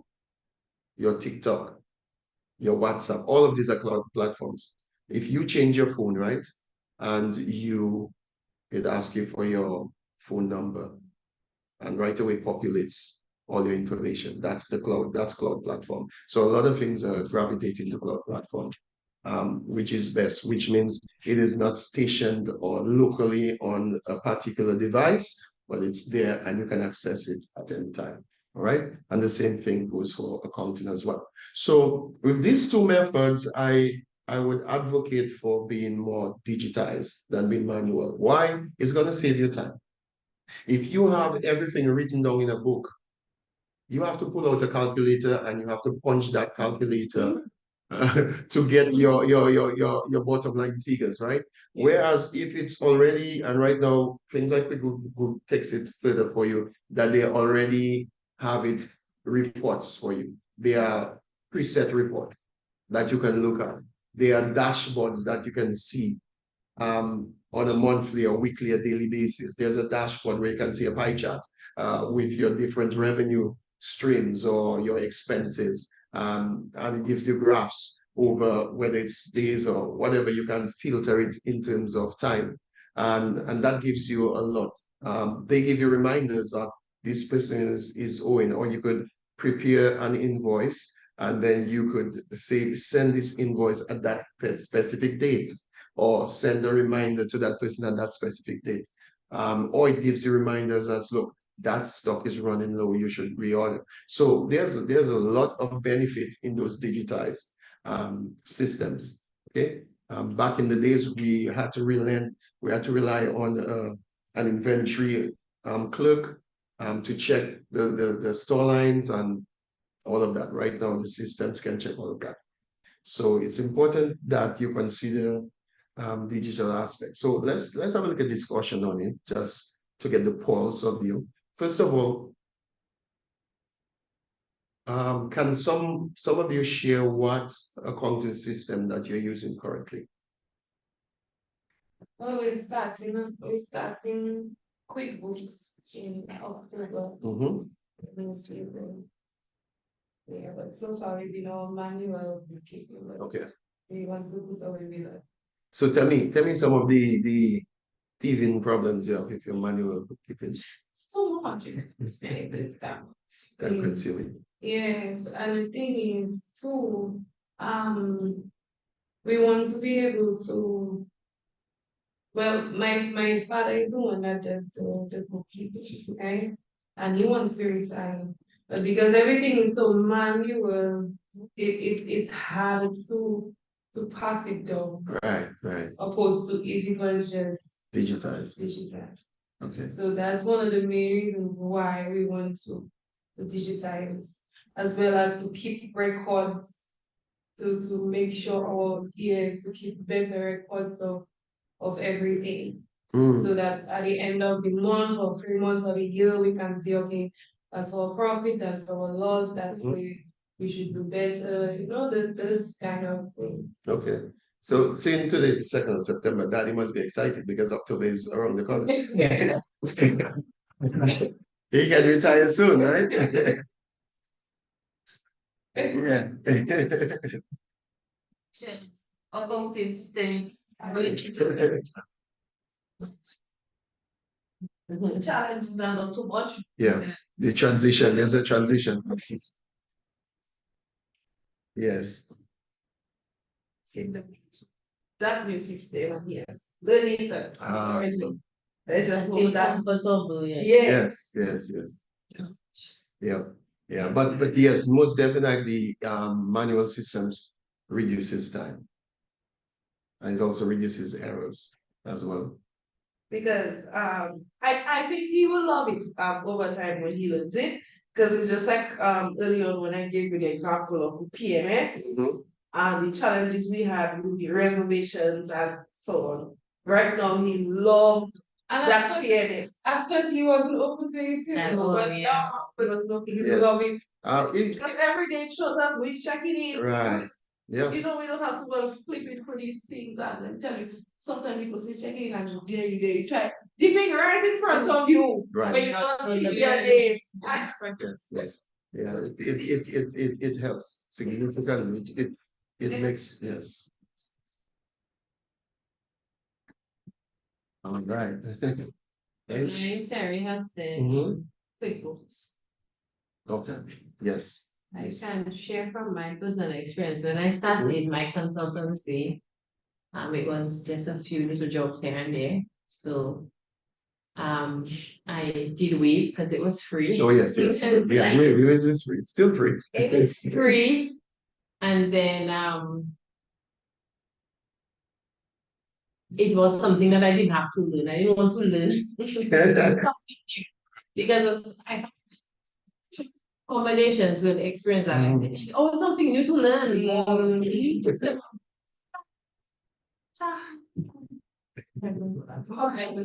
Guess what? My accountant said to me when I did my books properly, my accountant to me, she's having problems sort of translating Wave to QuickBooks. So by force, you had to gravitate to go and I listen to my accountant because when my accountant fixed everything nice and pretty, guess what? Who comes up in? Time to audit. So I'm so thankful that I had done that migration. And I still do manual just so that me personally can have the actual supporting documents. Sometimes, you have it a lot on, QuickBooks, but sometimes it's just still very handy to be able to refer to it. Yes, yes, so definitely. it's true. While I still kind of use Wave behind the scenes, me alone. Yeah, yeah. Listen, QuickBooks is very. First of all, I don't have any affiliation to QuickBooks. But yeah, I commission.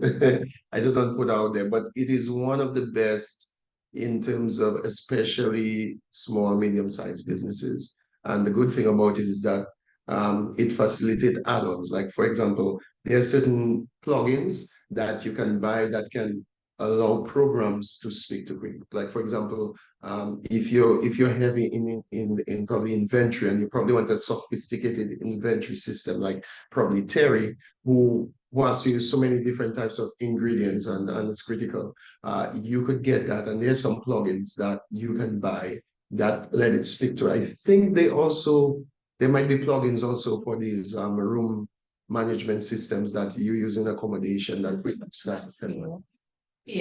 That's actually a problem I have, right? That use it. Okay, so that my I inventory think software. somebody's sharing, Natasha, because we speak on. Hi. Hey, you can hear me? Sure, yes, you can. Okay, I was just saying, my inventory system is really fantastic. I love it. It's really user-friendly. It's just amazing. It's transformed my life, but it doesn't talk to QuickBooks. And that is a problem. So my inventory system does allow me to record sales in it, but I don't, because I'd basically be duplicating efforts because all my sales are recorded in QuickBooks. Right. So it's kind of a little tricky, but I work around it. But it would be fantastic if I did find something, but it would have to be something really incredible to convince me to move because my So Terry, have you explored trying to get plugins or reaching out to QuickBooks for any plugins? Well, I reached out to the inventory system, and they did say they're working on it, something that they will be working on in the future. So I decided just to be patient and see if it can work. I mean, for now, everything is functional. My inventory is functional and my accounting is functional. So it's just the fact that they don't really talk to each other. Right. So in terms of showing like, okay, I produced this much and I sold this much, you have to look at two different programs for that. Yes. Yeah.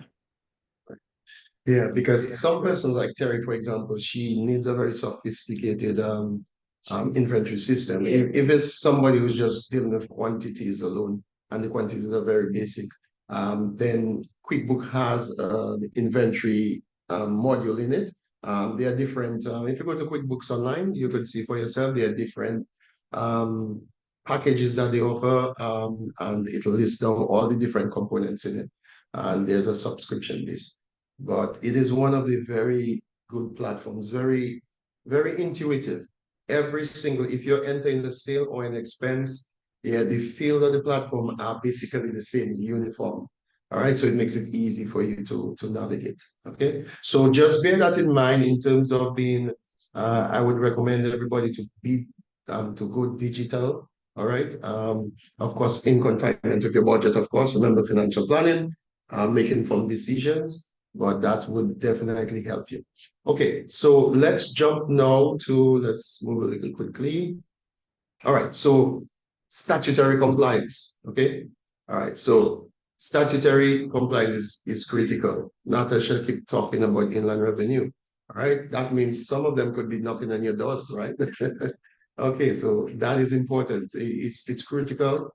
We want to ensure that we are in compliance. We're doing a business. I'm not sure, as I said, it's human psychology and tendency. A lot of times we want things, but we don't want to pay for them. We want to be in business, but we don't want to pay taxes. We don't want to pay licenses to operate. But business is business, and there's always a cost to doing business. Always tell yourself that. There's a cost to doing business. And some of the costs is the taxes, the contribution that has to be paid for your employees. So when you speak of compliance with statutory, that's important. Let's ensure that all of us are within the legal framework when we function, that we adhere to what is required of us, okay?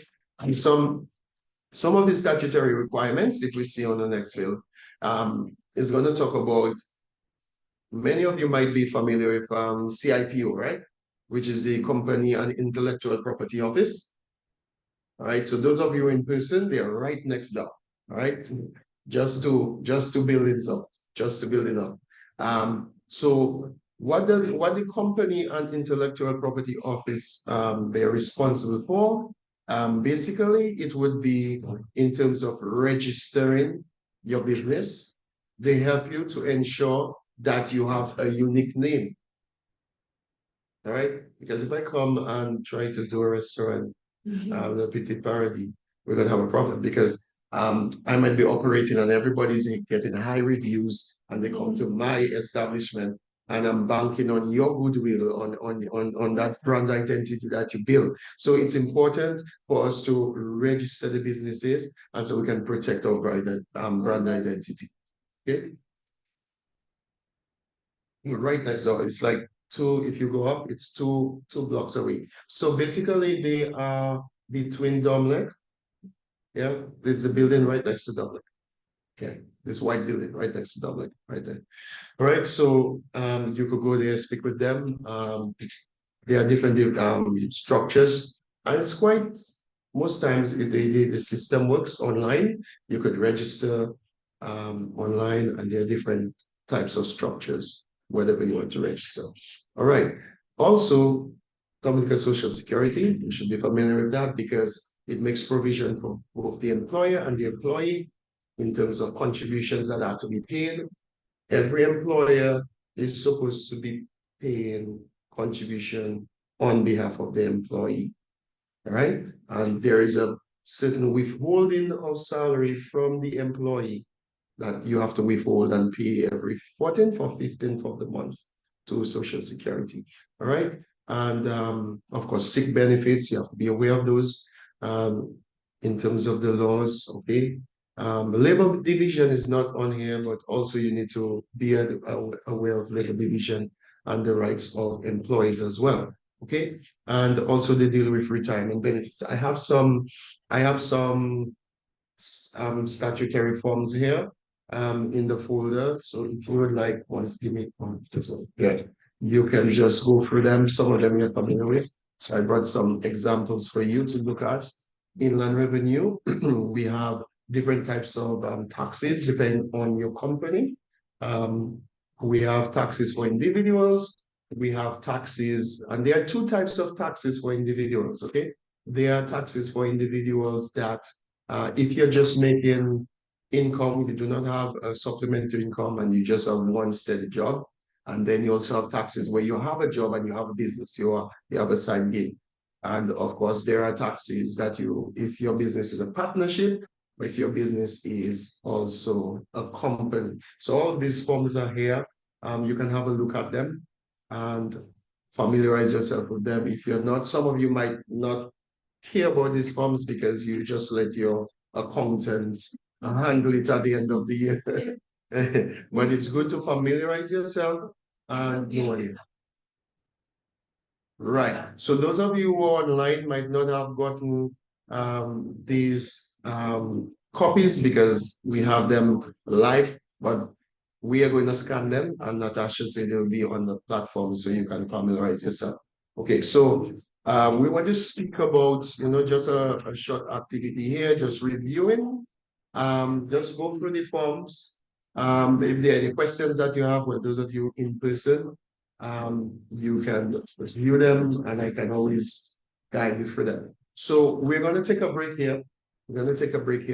Our activity is basically to just browse through these forms. If you have any questions on any of them during the break, I'll be more than willing to answer. So those of you online, we're going to break. Our break would be what? How long? 10-minute break. 10-minute break. Okay, we'll have a 10-minute break, and then we'll resume. And we're going to have a very nice icebreaker to resume. So think of it, we're going to talk about your financial fears. Okay. All right. So that will be coming up. So we're just going to take a pause, and then we'll be right back. Okay.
financial fear.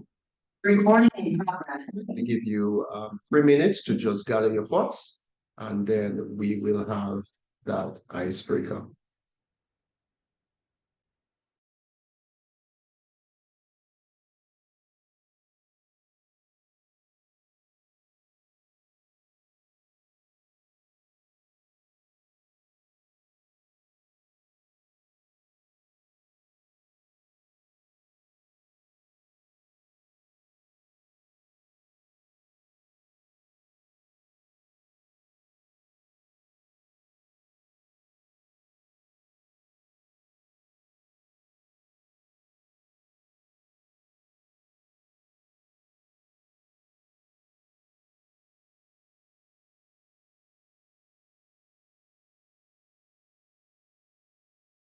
A note indicating that we have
Right, so I'm going to give you 1 more minute to wrap it up, and so we can enter our discussion. Just 1 more minute.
Okay, so our time is up, and we are going to speak about our greatest financial fear. How we're going to do it, we're going to start with 1%.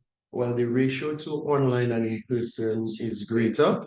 So we will have 2% from online share, and then we'll have 1% from in-person share. So we'll go 2 to 1 in ratio. So we're going to start with online. I would like a brave volunteer to go first. Who would like to go first online for us? Let's see.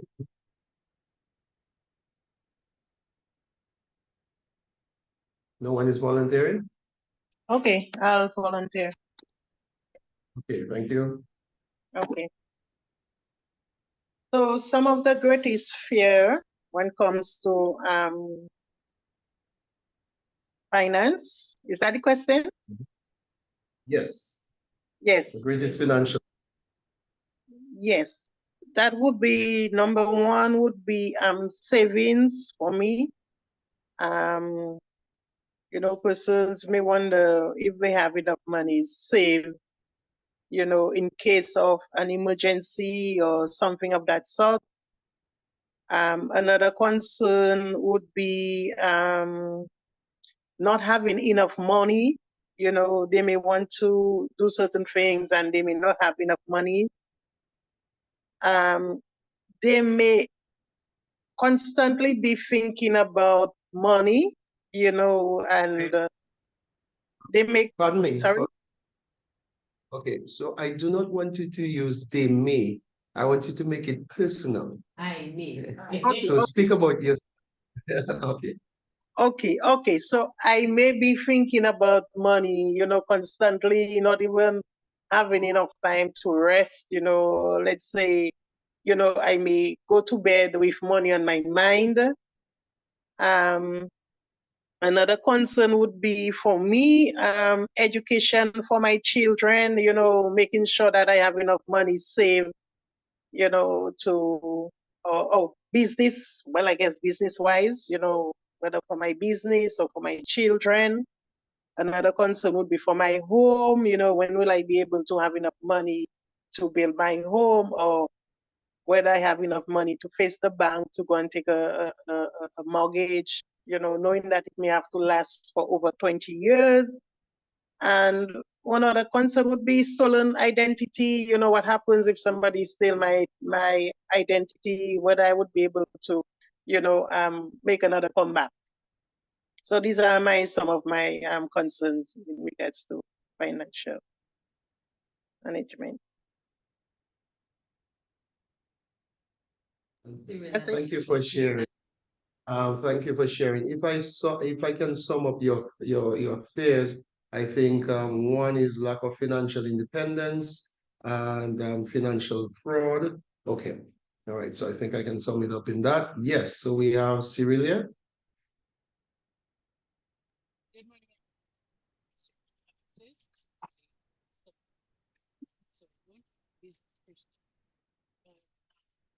Some of the fears I would be particularly concerned about is really just business failure. Sorry, Cyrilia, can you speak louder? I'm having a difficulty in hearing it.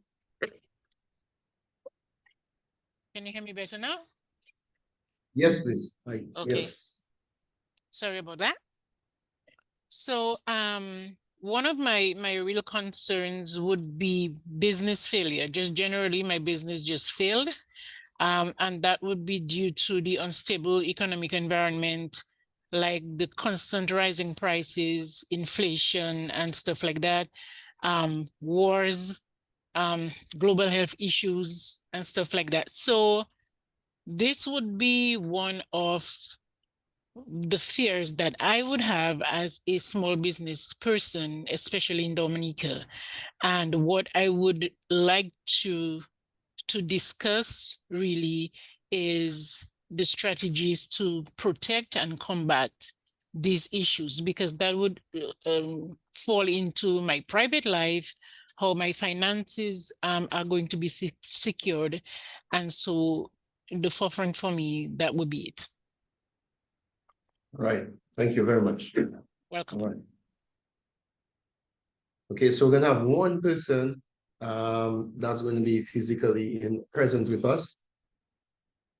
We're gonna save Natasha for last because Natasha has a huge fear. Who would like to go? My fear is because when my parents was building their home, they didn't have to spend so much money as opposed to now. So my fears is time I ready to build what I'd have to have what almost 400,000 or to go on the mortgage of 400,000 to build a nice house. So that's one. That the mortgage failure to go on a mortgage for 30 years. Boy, trust me. And then my other one is financial freedom. Not being able to have that freedom. So let's say one day I check like, you know what, I want to travel. So just being able to go in my savings and buy a ticket one time, or that fear of living paycheck to paycheck. Okay. Gosh. All right. How long? All right. So financial independence and inflation rates. Yeah. All right. So we are going back online, and two persons should share.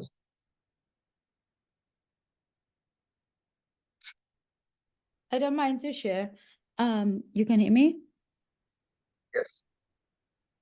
I think actually all of those that everyone else has said overall, just like really just not making it, like just making a big mistake that is very challenging to recover from. Like I making the mistake or my business making the mistake, or like Cyrilla was saying about things that are external to us that we cannot control, like the effect that COVID had on my business is like I'm just still, just had to recover from it. I had to actually take out a loan to recover from that.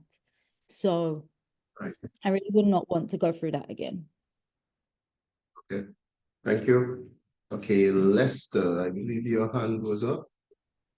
Yes, so basically we share the same sentiments. I have the cost of operation exceeding our income. So we realize that every year more costs, be it whether it's commissions or the cost of operating to keep the business going, keep rising. And then the challenge comes as to whether you have sufficient share in the market to cover those costs and make a profit, or whether you should invest more. And if you invest more, how much it's going to cost you, where you're going to finance it from, whether you should take on that risk. That's the issue for us. Okay, thank you very much. Okay, and we're going to the physical space, and then we're going to come back online to Carla. We're doing 2-1. Okay, who's next? And Okay, well, for me, just thinking about our business. So not just myself, but I think as a business, as a manager. So one of my biggest fears is something that excites my sister, but it terrifies me, right? Is fear of expansion.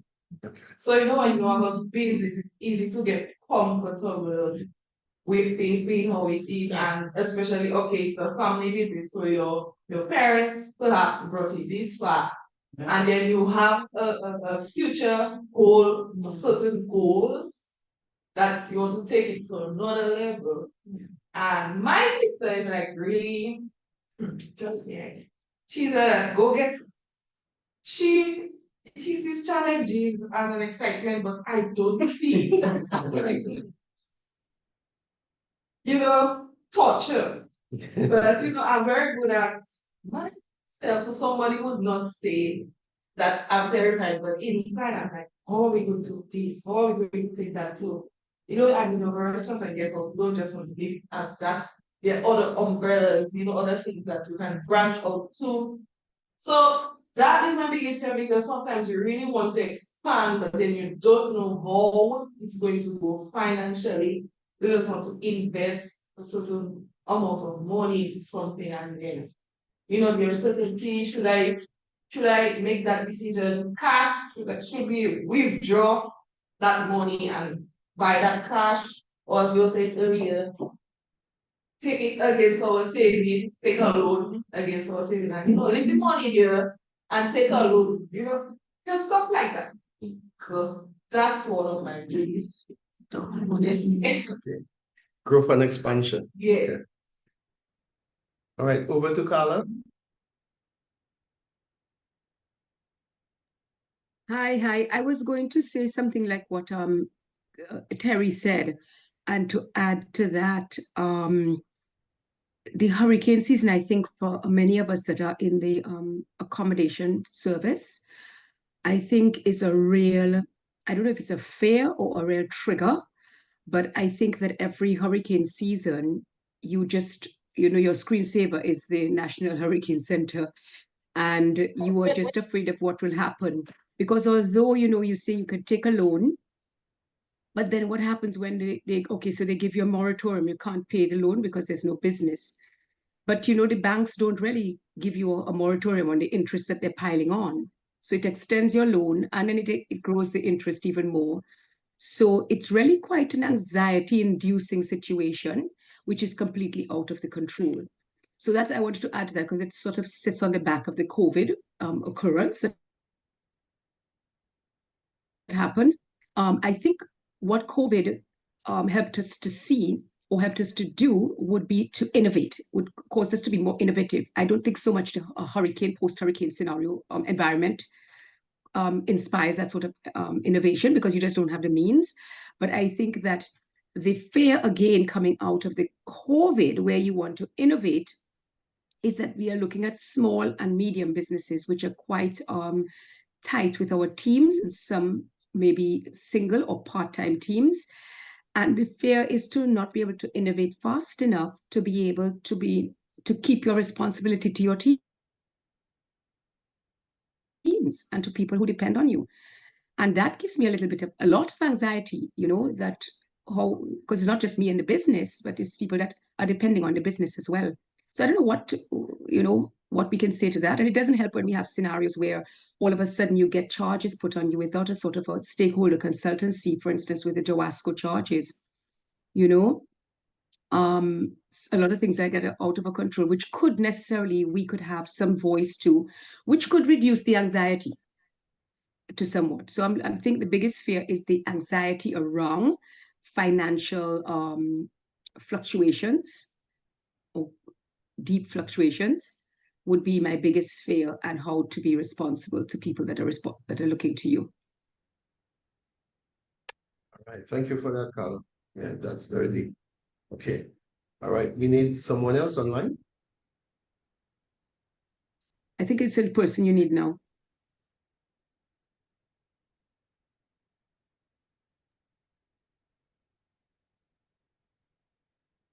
Okay, someone who has not shared online, can you share one of your greatest financial fear? Good morning. Yes, good morning. Yes, I can agree with Carla. Since we are in the hospitality industry, one of my biggest fears is another world health catastrophe, or even as being in Dominica, another hurricane or some natural disaster. And our income as a hotel, it is with the visitors, and with those high risk, it's always in the back of your mind to make big decisions if it's going to be worth it, if there's something going on. And now with the present war situation, everything trickles down to us, So that is something you need to be aware of as well. That is one of my financial fears, because you need to also make sure you have a responsibility to your team, that you need to be able to support them and their families. It's part of the game. You take the responsibility, and it bothers you that you cannot. If it is nothing under your control, but it's one of my fears. Right. Thank you for sharing. Okay, we're gonna move down to. Oh, the gentleman disappeared? Yes. Okay. So one of my fears is that you have a business and you're trying your best and then you end up going bankrupt or you lose everything, and people depending on you. And maybe it might relate to you also. Sometimes your parent hand over something to you and you're checking, boy, they take it for all those years, boy, and you think, boy, you think I can do that? No, boy, I don't do disappointment, man. No, I couldn't do that. So it's like you have that fear that are you able to carry on? Are you able to to do the work and to make them proud and to see that it carries on to so that you yourself can even hand it over to your children. So those fears, I think most persons or most of us may have to in business. Can we bring it to that point where we can be like our parents to say, okay, I give it over to you now and I'm going into retirement because things are, the world is so tricky now with everything that's going on. Every day things are changing. So that is a big fear of mine. All right. So basically, I could probably categorize that fear into a legacy fear. The legacy, carrying the legacy of. All right. So we're going to go back to online and Amber, if you'd like to share with us. We have a few people. Amber, if you're with us, would you like to share with us one of your greatest financial fears?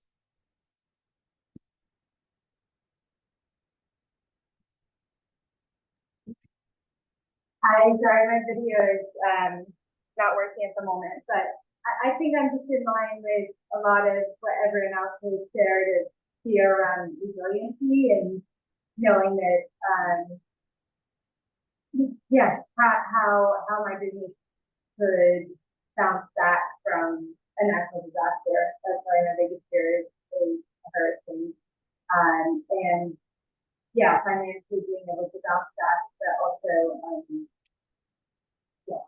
So I think I'm just in line with what everyone is and really.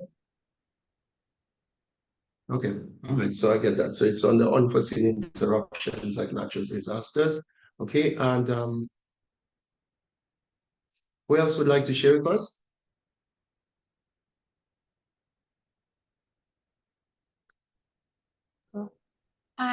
My fear would be the fear of no growth, being in the same financial position for the next 10, 20 years. Okay, so stagnation. Okay. Okay, so we have the biggest fear in the room.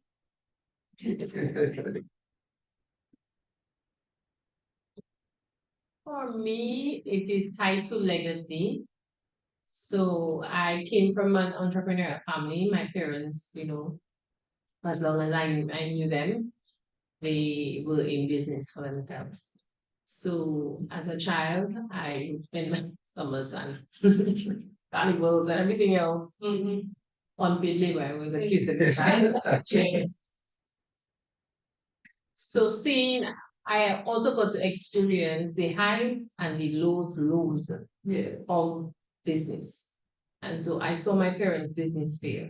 And I knew what that meant, not just for my parents and their relationship, but how it affected our family relationships, and how it affected people that were connected to their business. And that had a very big impact on me. So while I always knew I wanted to be an entrepreneur, one of the fears that I have, which I was not able to write it on the paper, but I know mentally it came on the paper. So I crushed it. I crushed it.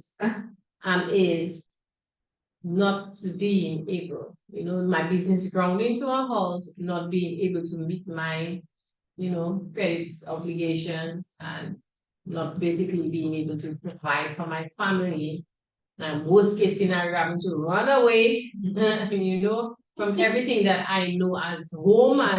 So that for me is horror situation. It's a nightmare. So I call it financial ruin. Yeah. All right. Okay, thank you. Thank you. Anybody else online would like to share their greatest financial fear? Okay, so we're gonna tie it in. I took notes of those fears and I saw a common theme. A lot of people share similar fears. So let's open it up now, and we're gonna deal with every fear and just have a discussion. Spend about 2 minutes on each. So the first one, I heard a lot from persons in terms of lack of financial independence, not having financial freedom, whether it is to take a vacation, whether it is to finance their children's future, So lack of financial independence is one of the fears. let's talk about the factors, or what are the things that can get us vulnerable to not having financial freedom? What are some of the things that can really get us vulnerable to not having financial freedom? Living paycheck to paycheck.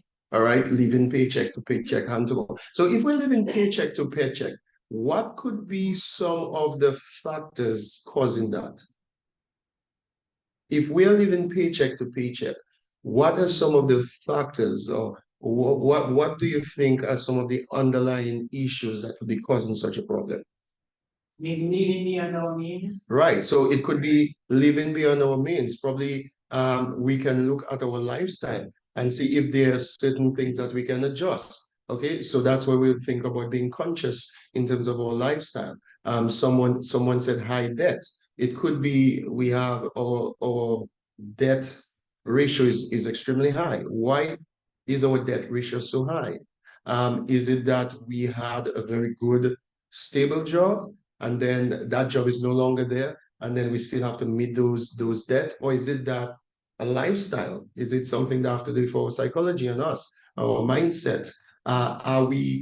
Do we find ourselves always reaching for more comfort as soon as we get a little more revenue? So then we have to adjust that. Sometimes it is that you would ask someone, you'd ask an employee, what would be if you would want a raise, how much would you like?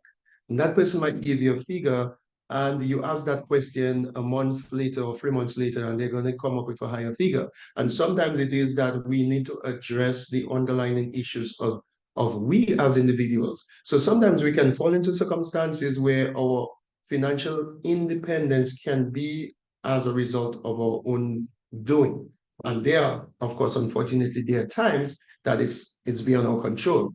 For example, most recently, almost 7 years ago, Maria happened. I do something. Maria displaced a lot of persons. Persons were displaced without jobs, and some people had to settle for lower paying jobs, and their debts remain high. So there are different circumstances that can allow us to fall into those causes. So now that we have talked about the cause, how can we try to address some of those things? I want to hear your thoughts on how would you address that? Trying to say. Somebody was trying to say something? Yeah, I think Samuel. So she unmuted her mic and she said hello. So I suspect she may have been trying to say something. But we also had some contributions from the chat saying lack of sufficient pay, not budgeting, high debts. And I have to agree with the person in terms of sufficient pay. Sometimes we may need to diversify the streams of income. Right. When you do a job, usually there's an agreement between the two parties that this is the value that will be paid. So you cannot then come back and say it's not sufficient pay. Maybe the situation, maybe the cost of living may have increased and other things may have changed. Yes. So now you would have to increase your income generating, you diversify your streams of income. So.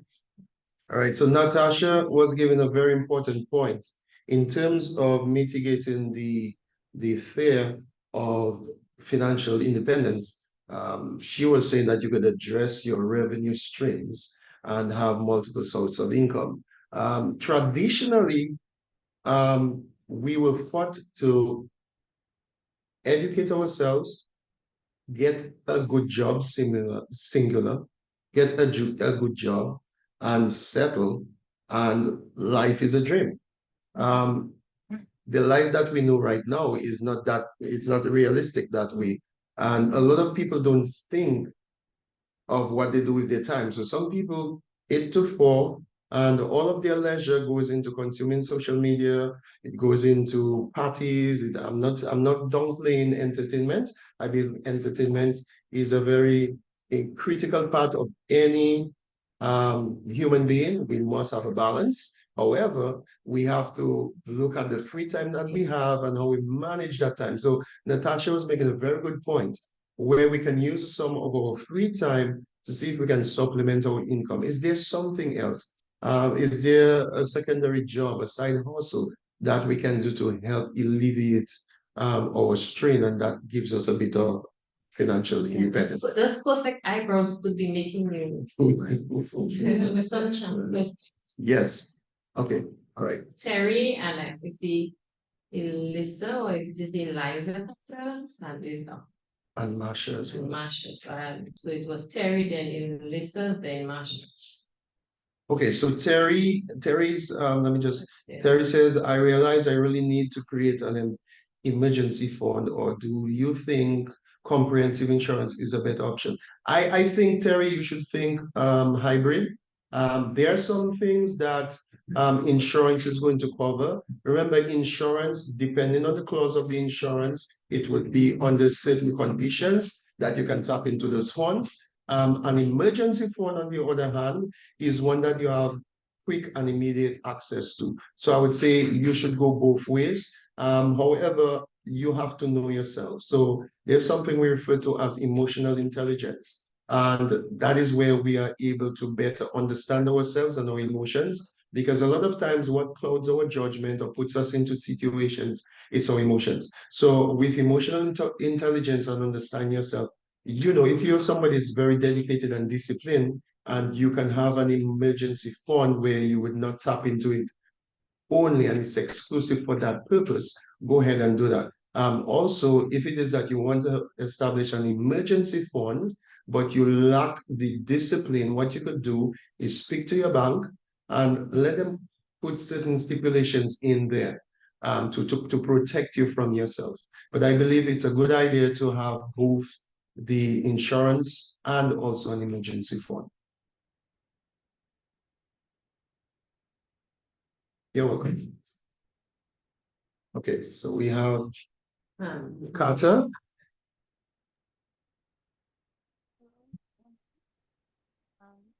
Everybody hear me? Hello? It is a little volume. Yes, could you speak up?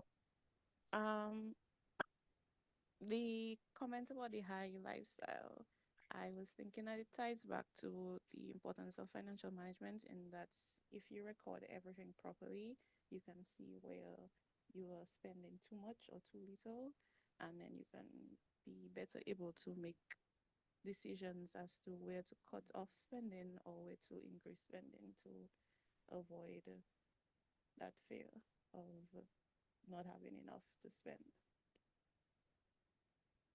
All right, that's a very good contribution from Carter. What she's saying is that if you go back to financial management, which we spoke about in proper record keeping, it's going to reveal the impact. Okay, so that's one part of the solution in bringing to awareness your spending habits and how it's impacting you. There are some people, unfortunately, that even where they see the impact, it goes beyond just being the awareness of it. And it gets to them. And how do you curtail that? How do you deal with that? Because they are quite aware of it, but it is beyond their control to even curtail that. So that's important. It begins with the awareness of your spending habits, but it goes beyond that to the point where we need to take action with it. Okay. I think there was one more person with their hands up. Marsha, I believe Marsha, your hands was up. I was just gonna touch on what Natasha mentioned. I know that she mentioned that it's good to also have a second form of income, but it's not always easy, especially with the economy and inflation. For example, if you have a small business which is catering, you have your full-time job with catering, sometimes because of how difficult the economy is, you can't always increase your cost to make a profit for yourself. For example, I have a small business. So I have my personal job and I have a small business myself. And looking at how difficult things are for some people, sometimes you have to think of whether you should increase your cost because of the inflation of prices or whether you should keep it to the same. If you increase your cost, you're not going to get business because you cannot afford it. If you don't increase your cost, you're going to make a loss by, keeping your price at the same. So it's still a challenge. It's understandable and it's true what she's saying, because honestly, having a second business is helpful, but also the economy and inflation has a part to play in this as well. Right. Thank you for that. That's so true. Most definitely. And we'll be getting to costing and pricing just in a bit, covering that. And that's important as well, because from that mindset as well. Yes, Carla made a comment here, and she was speaking about the emergency fund, whether it can be higher interest fixed deposit. Yes, it could be, you could have a portfolio of different investments. It could be fixed deposits. It could be some insurance policy that you could put in place. For those of you who have access to the stock market, you can look at those opportunities as well, investing in the stock market. Second? Buying gold. I saw buying gold. Things that I experienced looking at my mom as we grew up. My mom did a lot of investment in gold, and one of the things that I learned, kind of like land, gold appreciates, value stays fixed. So when my mom's business went into challenge, we were able to liquidate a lot of that gold. And you can go and sell gold, and there's a fixed price for gold. Right. And that's one of the things that even when I first came into business and there was no one to co-sign, my 18th birthday gift was 24 carats gold bracelets, very heavy. I didn't know at the time $8,000. And I went to the bank and I said, "Would you take this?" They accepted. Yes, they will. So I learned then that there are some assets that you can hold, and gold is one of the ways that. But then, if somebody breaks it and steal it, it's a different thing. Right. Insurance. That's where insurance comes in. Yeah, that's one investment more like I learned very young. Gold is one of those things. Right. So Natasha was sharing a very important point here in terms of ways that you could secure investment and equity in the option of gold, buying jewelry. And then because gold, as we know, does not depreciate, as a matter of fact, it appreciates, it holds value. Even on the stock market, when there is uncertainty and a lot of persons going frantic over things, what they do, they move their investment into what we call stable financial instruments, okay? And gold is one of the stable financial instruments, right? That persons shift to. So when the market is doing, when you know the interest rates are low, when there's opportunity and things are happening, people go into more volatile financial instruments like stocks, you know. But once companies start to report poor record earnings, what you would see is people would shift their investment into something more stable like gold, you know, and those precious metals. So that's an option as well. We know Dominica is very limited in terms of the investment opportunities that we have.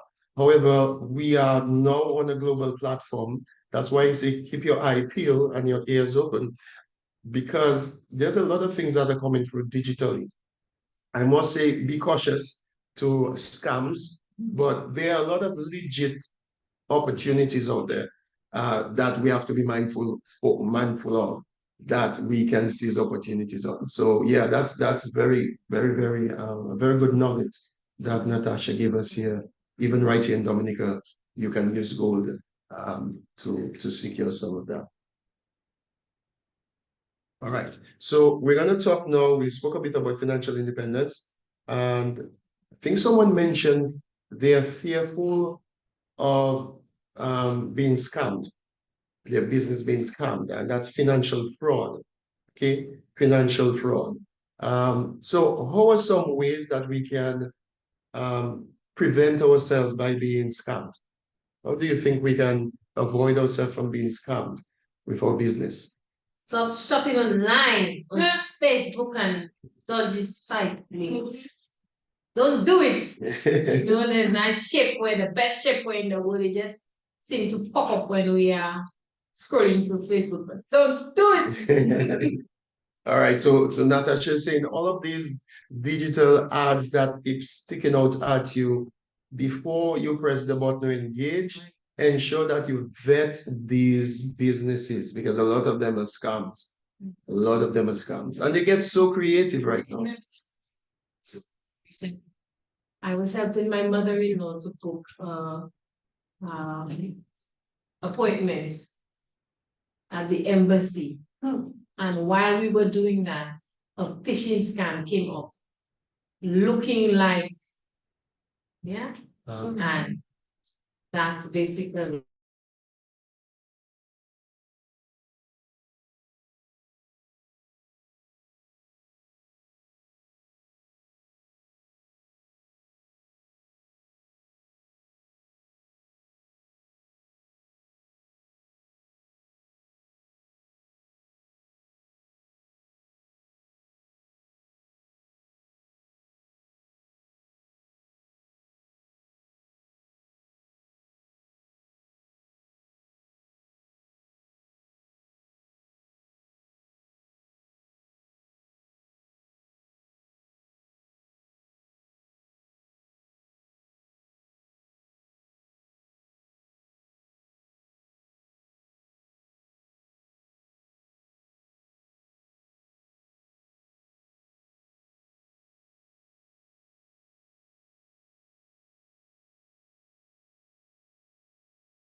Can you guys hear us? Can you guys hear us? Yes, no, we can. Yes, no, we can. Yes, no, we can.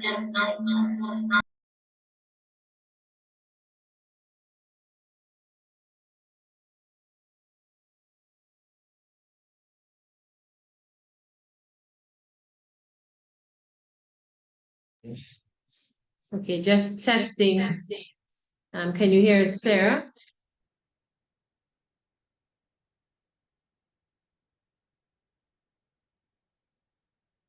Can you hear us? Let's see.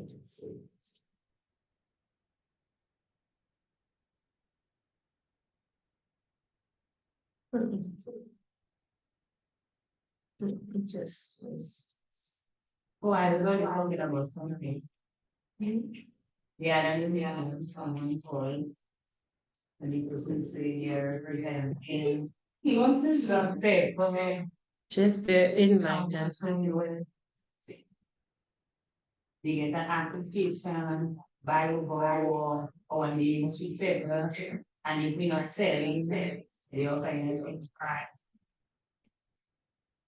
As Thomas. I'm just asking so we do have a challenge on our end. Elijah has shared with us that there may be an incident. So he was just called out. So we're just trying to verify if it's something serious or not. But I don't know if in leaving he may have touched, muted anything, because I can see it. No, it's unmuted. So just confirming again. I can see you saying that there is an echo.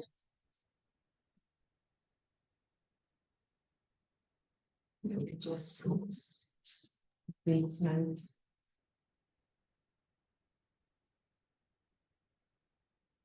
Okay, I think I found it. Okay, have that changed the clarity? It's Yes. clear now. Okay, Yes, perfect. can you hear me? Okay. Yes, we can hear you very clearly. So It was very I echoey. think Elijah's daughter may have been in an accident, so they just asked him to step out. So I suspect we may have to break for a few minutes just to make sure that he's okay. He did ask us to continue, but I want to make sure that he's okay. So if you just bear with us, we are going to do a little check-in and then we'll come back and update you.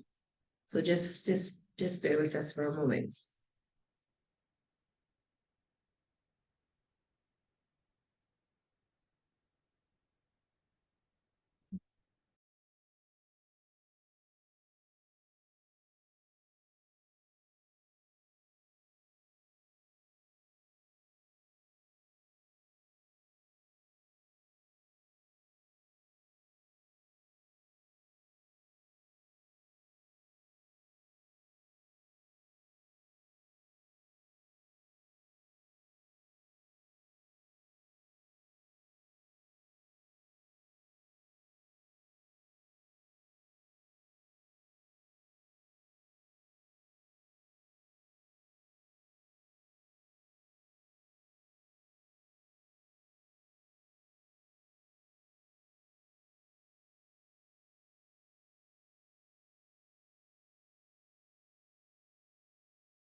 Yes, it will check pepper, all pepper.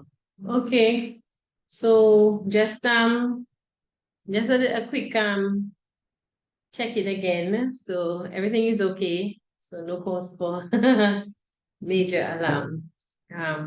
So we're going to allow him some time and he will join us. Yes, phew. Right. And then So yeah, so I think just before we broke up, we were speaking about some of the things that some of us would have experienced, from a financial perspective in terms of fraud. Yeah. And some of the participants were sharing about their experiences in terms of the different types of scams, financial scams, phishing scams, software that are being used as pop-ups. Some of those things are cloning, things that are most of us would trust something coming from the bank or if you ordered and you are a chronic orderer on Amazon and you see something about your shipment, you might be very tempted to, click on that link that would have been sent to you. So these, again, just, discussing some of the potential challenges that we have. I don't know if there's anyone online who wanted to share in terms of some of the solutions that could potentially address some of those challenges, because I think a lot of us have been exposed to training, and there are measures that we can take. So I don't know if anyone wanted to contribute in terms of, what can we do to mitigate against these things, especially when it speaks to financial. Okay, so I see Terry saying, I always check and double check its validity. They are very sneaky, yes. One of the ways that you can do that, especially if it's a website, is one of the things that I do is on top where you see the domain name, like the HTTPS, google.com on the top.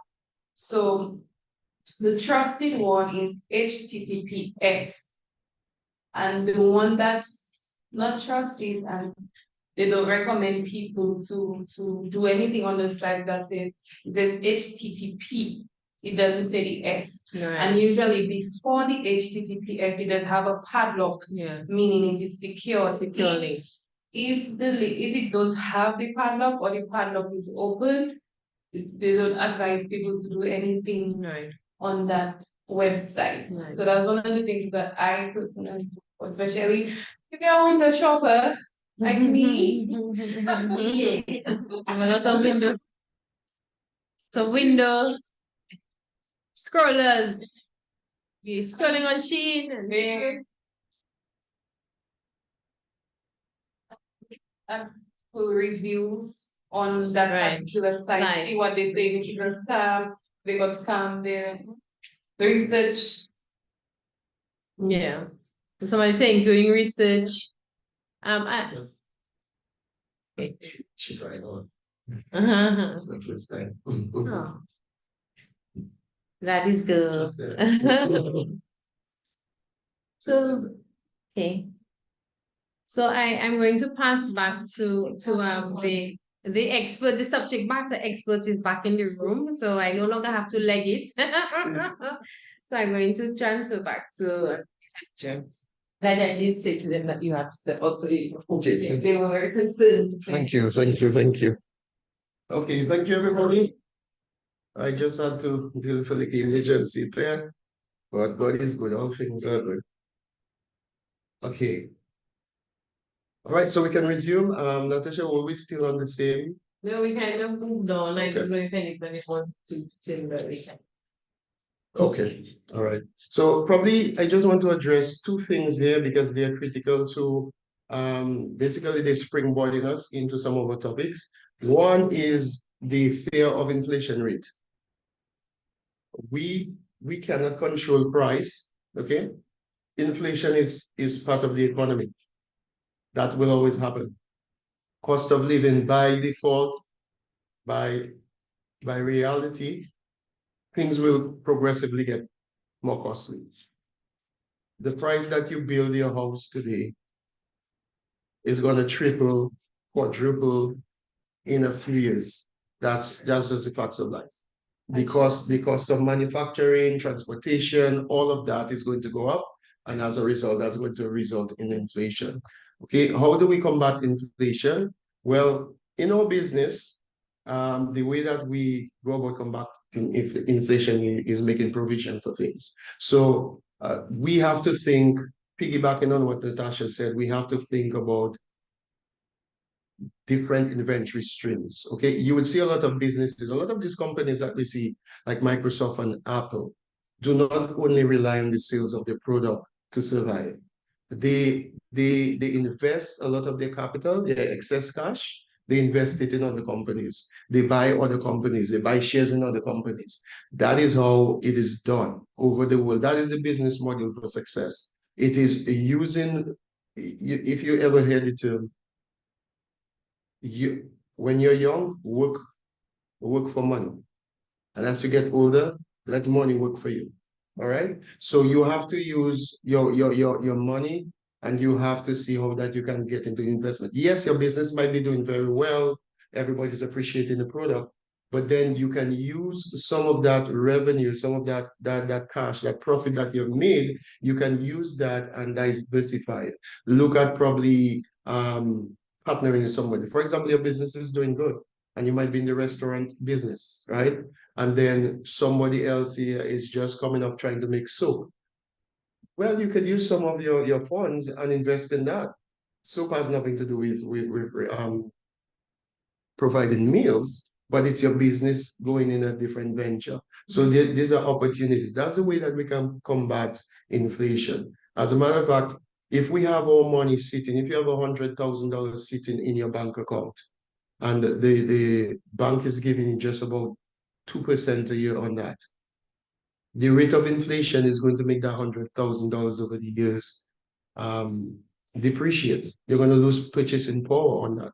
So you would want to think of using that $100,000 in an investment where, remember we spoke about investment decision. You want to think of an investment decision that can give a greater yield, a greater turnaround on that 100,000 than you just have in 2,000. Now, a lot of people like to be what we call, they do not like to take risk, and that's the other one I want to go into: risk management.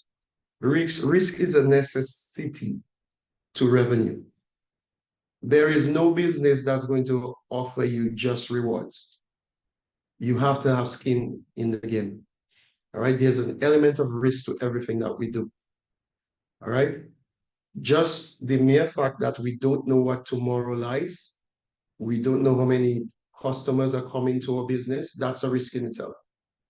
Okay. So we have to understand risk and how that we can utilize risk, making informed decisions. Okay. Also, we mentioned expansion. Some people are afraid to expand, and I want to tie expansion, being afraid to step out of the comfort zone and expanding and growing the business. I want to also tie that with the legacy fear. Some people think that I do not want to fail my family's business. We're doing all right. I think we should remain where we are just comfortable. But that is where financial management comes in. This is where, before you make a decision, it has to be informed. Do your market research. Think of, okay, if I'm going to reinvest, if I'm going to expand, what is the cost of that? What are the risks involved? All of us are familiar with the SWOT analysis. And from time to time, SWOT analysis should not only be something that you do when you begin a business, but you should always conduct SWOT analysis momentarily, interim, in your business. Probably every 5 years, run a SWOT analysis. See what you're doing well. These are your strengths. See what you're failing to do well, your weaknesses. And then there are, of course, threats. Some of these threats are uncertainties, natural disasters, pandemics. Can we avoid those things? No, we can't. But we can learn. We can learn from COVID-19. We can ask ourselves, what are the things, what are the good things that I learned from COVID-19? What opportunities were there? Okay, what opportunities were there? And what could I have done better? How can I prepare for, unfortunately, God forbid, another pandemic? These are the questions that you ask, and you look at how your business handled it, how it impacts your business. That reveals your vulnerability, and that is where you get the answer as to how then can you avoid of being vulnerable in such situations. So we're going to speak more about risk management when we cover business continuity, which will be next week. Okay, so I just wanted to mention this. I think we had a very helpful discussion out of this icebreaker. And yeah, so we're going to move on. We're going to move on to our next session. We're going to look now at cost control strategies. I believe someone shared, I think, important point that kind of segues us into cost control. I think it was Carter who spoke about how we price in pricing our products, we do not want to price beyond the means of our customers. And so we're going to talk about some cost control strategies, and then we'll speak about some pricing strategies as well. Okay. So cost control is very important. There are two sides to ensuring we're profitable. We can either enhance our revenue streams, okay? Increase our product and service lines, expand, offering a variety of products and services. And if that's not possible, then what can we do? Well, we can cut some of the meat off the bone. Okay, but sometimes we might get into a situation there's no more meat left to cut off the bone. All right, so we can take a two-pronged approach. We can expand our revenue stream. So we might be offering certain services and products. Probably we can increase, probably we can enhance our menu, probably we can add something. Is there something complementary to my main product that I'm offering that I can enhance? Okay, so we can offer that. And also when it comes to cost, we have to also look. So we're going to look, first of all, at the cost side of things. Okay, we're going to cost control. Now, this cost control is very important to our business because cost represents the outflow of cash. Okay, that is money that we're bleeding from. That's money that's leaving the business. Okay, remember we spoke about cash being king. And so if we are not effective at managing our cost, then we can run into cash flow troubles. Okay, so in speaking about cost control strategies, we must see that as very essential to our business. Okay, but it has to be managed well, very effectively. Now we're going to put cost into 4 main categories. Okay, but before we move here, what are some of the main categories that you think that are there in costs? For costs in your business, if you were to categorize all of your expenses, if you were to categorize them into 4 main categories, what are some of these categories? Labor, very good. Your what do you call it, that's secret. Like maintenance. Your operating costs. Operating costs, yes. Yes. All right, very good. Some person says your raw materials. Yes. Okay. So there are a lot of, so we're going to look at 4 main cost categories. Okay.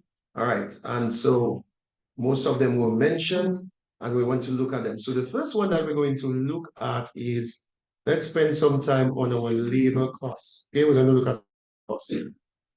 We'll look at cost control in terms of labor cost control. Okay, labor is one of the biggest costs. Okay, some of these big companies, these global companies like Apple, Microsoft, what they do is that they shift their manufacturing to third world countries.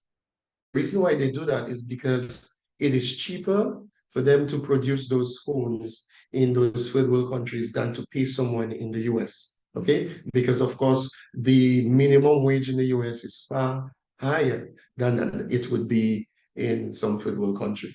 All right, so it win-win where the third world country gains employment while the billionaire companies that they are able to produce with such huge margins. Okay, so one of the areas for us is our employees. If you're your only employee, there's a cost to that. And if you say you're not paying yourself a salary, well, we addressed that this morning. You are paying yourself a salary. It's just an uncontrolled salary.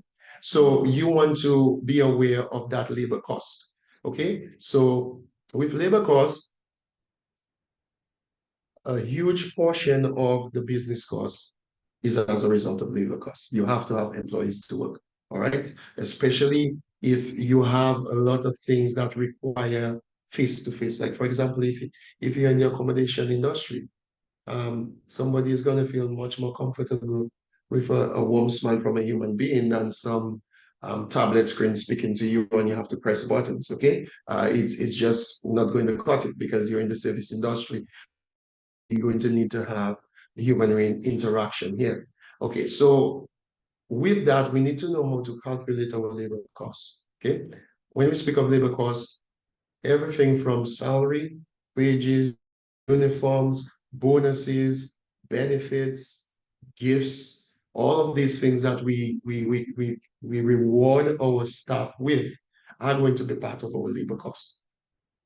Now, a good way to understand cost control is not in isolation of itself, but rather in comparison with something else. So there are two approaches that we can use when we speak about labor cost control. One, we can benchmark the total labor costs against our total costs. Okay, so if we're spending $5,000, let me see who's a good mathematician. If we're spending $5,000 on labor, okay, let me see who's going to get the question. If we're spending, I'm making it very easy. If we're spending $5,000 on labor, but our total cost is $50,000. So our total cost is $50,000, $5,000 on labor, right? If we benchmark, if we compare labor to total cost, we should get a percentage. What percentage would that? That's easy maths. 5,000 to 50,000. Come on. 10%. Yeah, very good. 10%. Well done. Right. So we have a math. So it's 10%. So it's 10%. So we would say, okay, our labor cost is now that we can understand the component of our labor costs. Okay. In our total operations, labor is costing 10%. Now, I be small figure. Most times your labor cost is going to be within 30, 40, sometimes 60% of your total cost. Okay, so how do you might ask, how can I calculate that? How can I derive what my labor cost is? So we can benchmark our labor cost against total cost. Okay, so what you would do is you can take, and we have an exercise, we have a little activity to do, but just letting you know, you can take your total labor cost and just divide it, make it your numerator, and your total cost will be your denominator, multiply by 100, and then you should get your labor cost as a percentage, okay?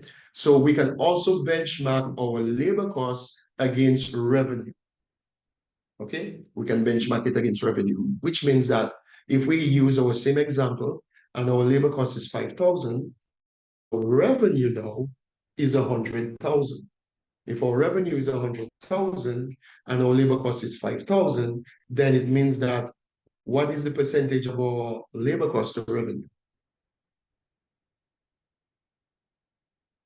Well, 5 over 100, I would think you would think it's 5%, right? So it's 5%. So we see that our labor cost would be 5%, right? So we would have a 5% cost of our labor.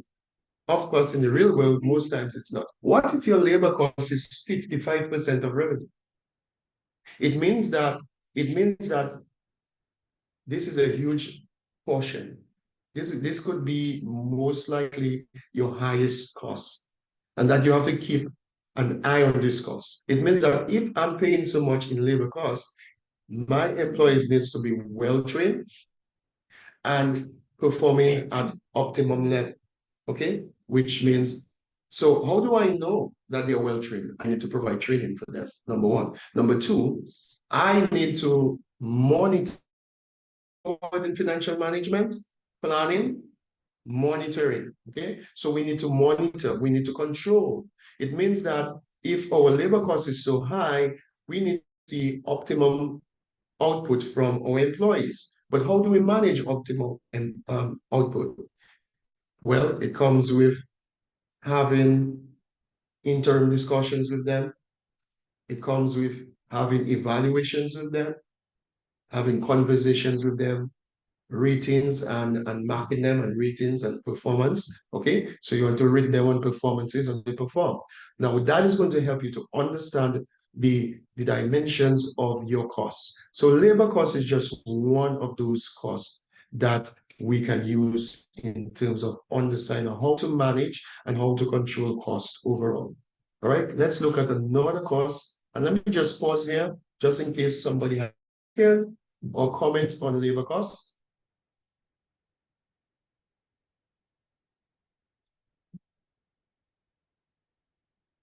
Okay, I believe we are all good. All right, another huge cost is inventory cost. And that will come, if you're a purely service-based company, inventory might not be a huge cost for you. But if you're a heavily product-based company, inventory is going to matter. Okay, so I think Terry, for example, that's going to matter for Terry. That's going to matter for Repeated Paradis because you buy a lot of ingredients that you have to now prepare into meals and so forth. So inventory costs can be huge for many persons. Even you in the hotelier space, your inventory cost here is not necessary cost to resell, but cost to stock for your amenities. Okay, so like your sheetings, your beddings and linens, your pillowcase, and all of these things that you have to stock up so that your guests can have a very good experience. So the cost is going to be very important to your business. As a matter of fact, that can impact your customer service, okay? Your quality, if it is that because you're running out of certain key components that really gives a good experience for your staff. If I love lobster and every time I come to your restaurant, you're always out of lobster, I'm going to stop coming because you're disappointing me too often. And it could be because your inventory cost is not being properly managed. So with inventory cost, it's the same. We're using the same metrics to measure inventory cost. We can benchmark it against total cost, just as we did with labor cost, and we can also benchmark it against revenue. So we can see how much is my inventory cost against revenue. That will help us to understand what percentage of that cost has to be removed from your sale. A lot of people, they make $1,000 for the day, they backflip and they celebrate, but then they don't add in the cost control component. That $1,000 you made is not profit. It's sales, it's revenue. There's a cost component to it.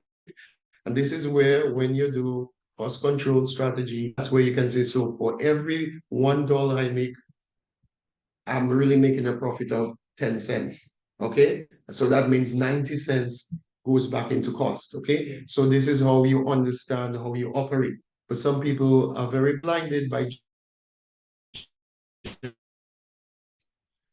Also with inventory, there are certain ways that you can help to minimize your inventory costs. Okay.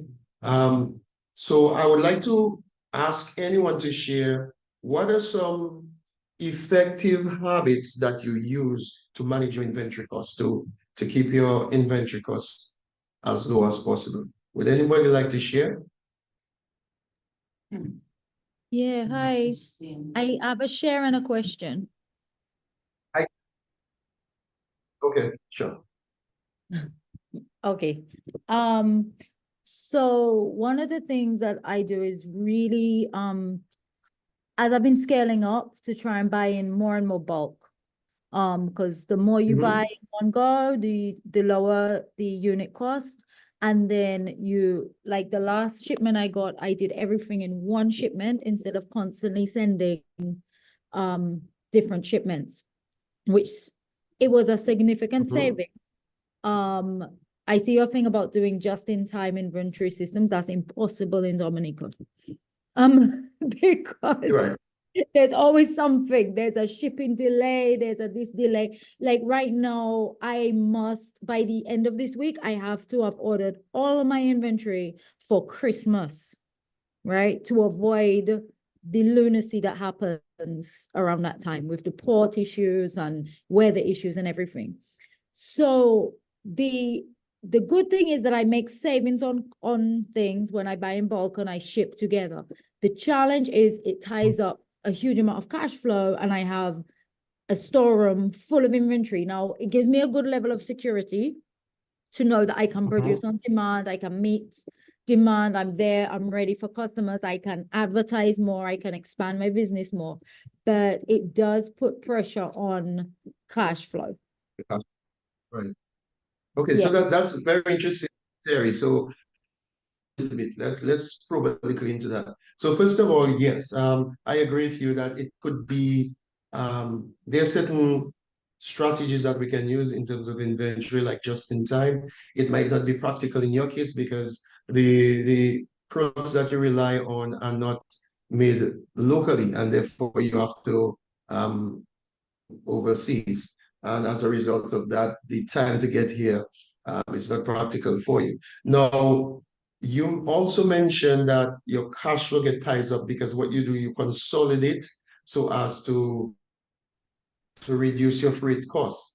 Have you explored have you run through the ratio of how long it takes for your inventory turnover? In terms of how long does it take for that particular raw material to be processed into finished goods and to sell? Okay, so the thing is that right now that is constantly changing because we're scaling up. So in the last which is a really good problem to have, eh? I mean, it's like we're getting more and more orders. We just started shipping to Barbados. Somebody is picking up products today for Guyana. We have somebody coming next week for products for Martinique. Like St. Martin, we're shipping next week. So we're really, really speeding up. So it's very hard to even keep track of, there's no consistent figure to say what was what was last month's is different from this month because we're in a kind of a rapid growth phase, I would say. Okay. So one of the things I can recommend is if you can, run what we call a stock turnover that will let you be aware of how quickly does your stock sell out in terms of from raw material to the stage of finished goods to it being sold. And that if you do that, that's going to help with your cash flow problem. So let's assume that your raw material from the state of raw material to finish to sell would take you about 3 months. Then it could be that you could you could look at a line of credit for 3 to 4 months, okay? And you use that exclusively for covering or financing your stock.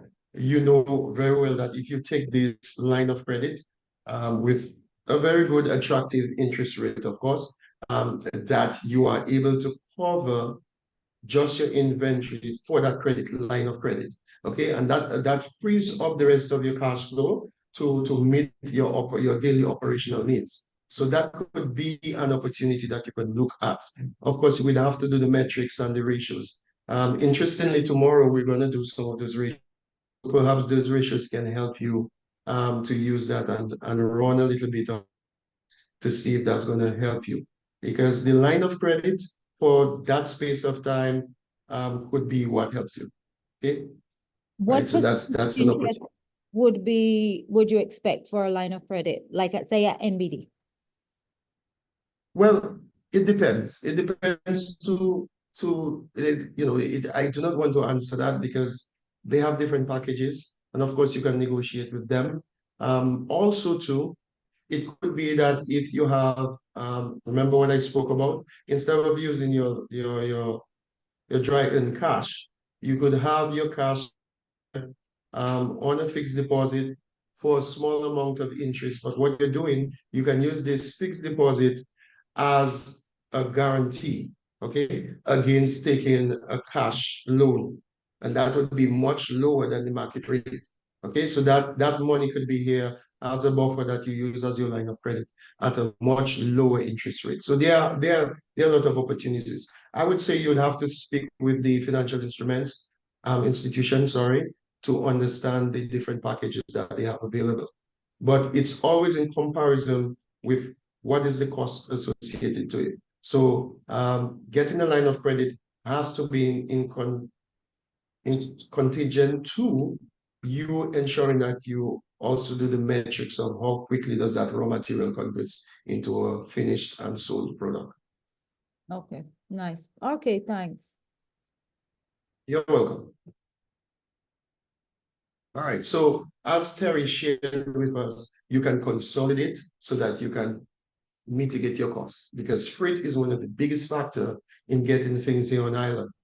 The freight is huge. It's a lot. A lot of times the freight comes to more than the product itself. And remember, we pay so many different types of taxes and duties on these things. Like for example, we pay VAT on tax because the tax is added to the cost and the freight, and thereafter the VAT is added. So basically, you're paying tax. I mean, like, how crazy is that? That we haven't even paying taxes on VAT. So, and there are different types of duties, environmental surcharge. We have custom duties depending on the product that you're bringing in. They carry a different percentage. So importing is a huge cost. Is a huge cost. And one of the ways to mitigate that is what Terry is doing, where you consolidate, you bring in bulk in bulk. Another thing that can be done is that you can, I'm not sure how effective the DICs and those business associations within yourself. You can have an understanding or relationship with some of business partners. Get business partners where you can move products together, where there's no cross contamination of products, of course, where you can consolidate and bring things in together. That way you can split the cost and it makes it a lot cheaper for you. So there are opportunities that you can look at, but freight is one of the big. Another factor is that of wastage, okay? Some of you operate where some of your inventory is highly sensitive, so they are very short shelf lives, or they're very sensitive to temperature changes, that they have to be kept in certain temperatures. So that is a way that you have to try to avoid these costs from happening. Also, monitoring which line items, which products sells the most. You want to focus most of your inventory costs to buy raw materials for these products that are selling. Okay? And so you have to pay attention to that. Look at the products that are selling. I know some people in businesses, because they like a particular thing, they expect to force it onto a customer. No, you're serving the customer and not the other way around. So you might love flowers, but your customers do not love flowers. So you can the most beautiful flower shop and have the most exotic plants. If persons are not interested in plants, and buy it. So you have to focus on those. That's why I say your stock turnover will help you to understand what is your fast moving. And with that, then you can focus most of your limited financial resources towards those that are moving quicker. Okay. Also, there might be opportunities to negotiate better prices. Use leverage. If you have free suppliers, if they are free suppliers, you leverage them against each other. Say, look, I'm getting it for 5% here. I'll do business with you if I can get it cheaper. So you leverage to negotiate for better terms, or you could have suppliers that can give you, if you're looking to improve your cash flow, you might be looking for suppliers that are going to give you, instead of 30 days to pay, maybe 60 or 90 days. That free up some cash. That's going to help you with managing. Okay. All right, but it's important that you manage your inventory, accuracy in terms of inventory. Okay, accuracy is important so you don't run out of stock. Also, ensuring that you monitor when there are any conditions. Pay attention to shelf life. Pay attention to storage. Some things should be stored in dry places. Different of that nature, so you don't. Perhaps you might get a very massive deal in terms of buying something in bulk to save money, but you do not have adequate storage space, and you store it somewhere that is, and guess what? All of the money that you save went to waste. Your linen might be full of mold, and you just have to dispose of it. So these are different techniques that you should be mindful of to use to cost. Okay. Someone mentioned utility costs. That's another one. I heard somebody speak about water. I believe it was Carla, and I totally agree that sometimes costs are imposed on us as business owners and consumers, and there was not sufficient consultation with those things, and that can impact persons. Utility cost is another major factor. A lot of you might be consuming a lot with electricity, with water, and all of that. So let me hear from some of you in terms of your utility costs. Let me hear some of your experiences. How is it that you're managing that? How is it that, what strategies are you using? What techniques are you using to reduce or keep those costs at minimum?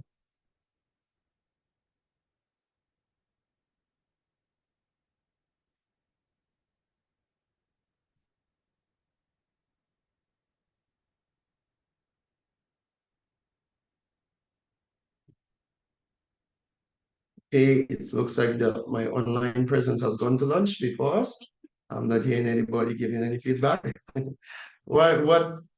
to me about your utilities. We'll be breaking for lunch in a little while. Maybe some of you online have already and start enjoying the lunch. But would anybody want to share with us in terms of utility cost and how we're managing that?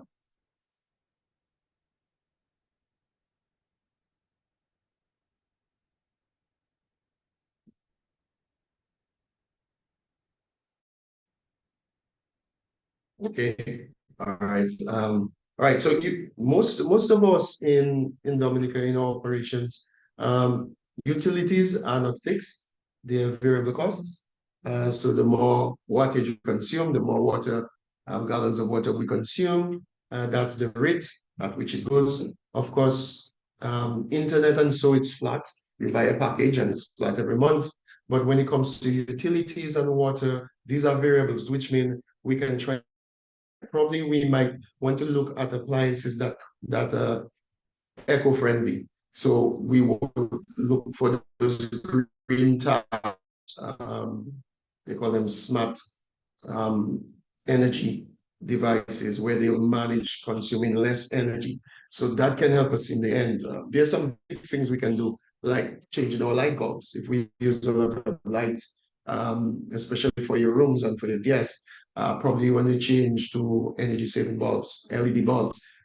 And in the long run, you can see a reduction in your utility bill.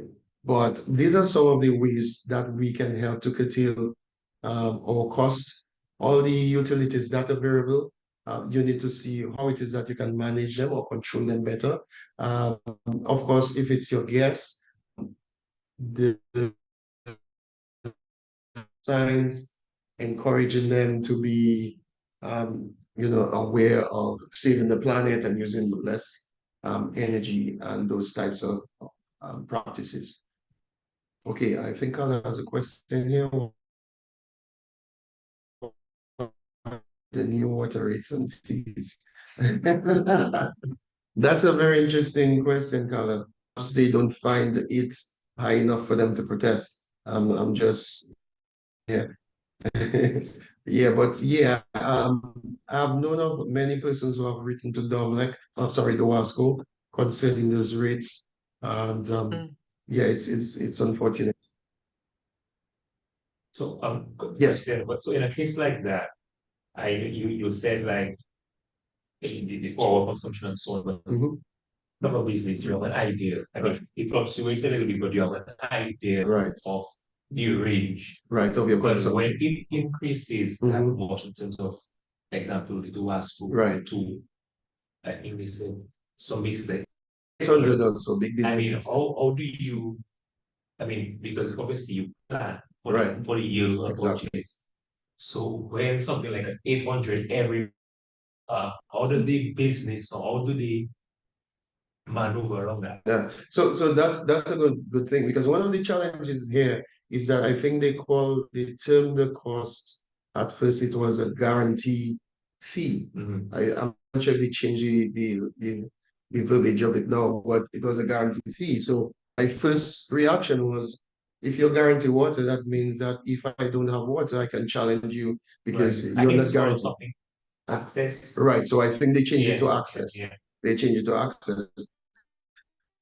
But we always had access to water before.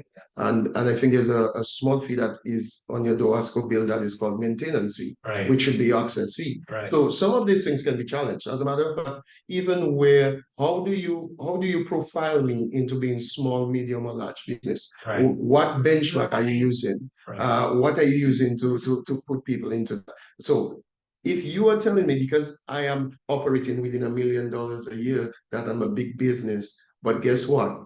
I'm using probably much less water than somebody who's making $10,000. Right. So that you cannot charge me based on my for something that you have been charging me on consumption. So you should How do they have access to your finances? Exactly.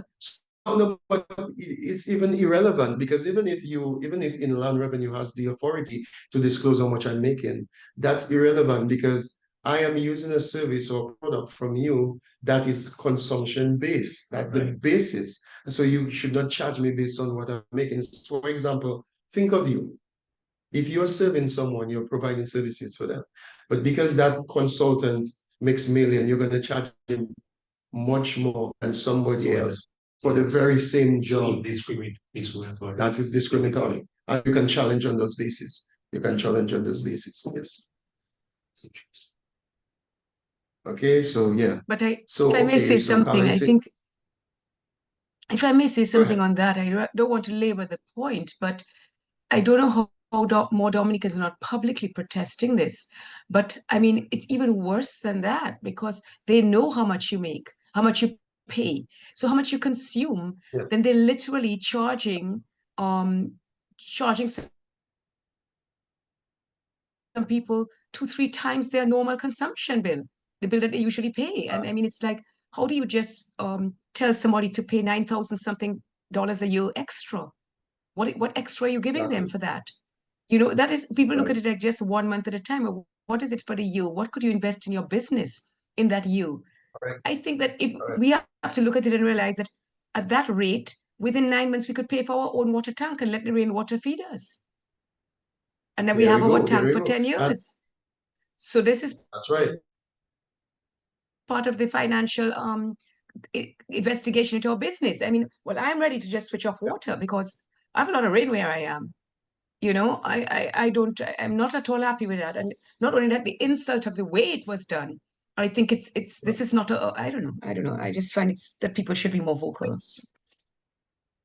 As you said, we're not going to elaborate on that too much, but I think it's purely executed and poorly thought out because this is a consumption-based product that you're providing to the public.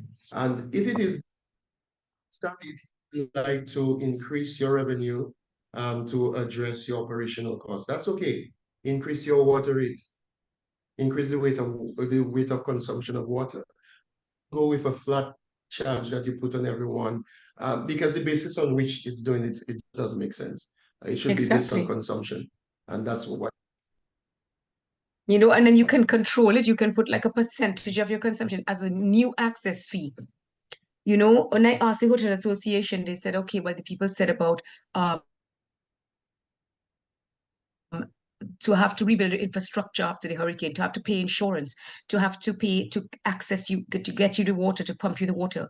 Well, then if the company is not innovating, I mean, this is a good exercise for us talking about our financial management because DOASCO really should look at it. Okay, everybody else has to pay for the insurance. Everybody else has to pay for to fix their pipes after hurricane.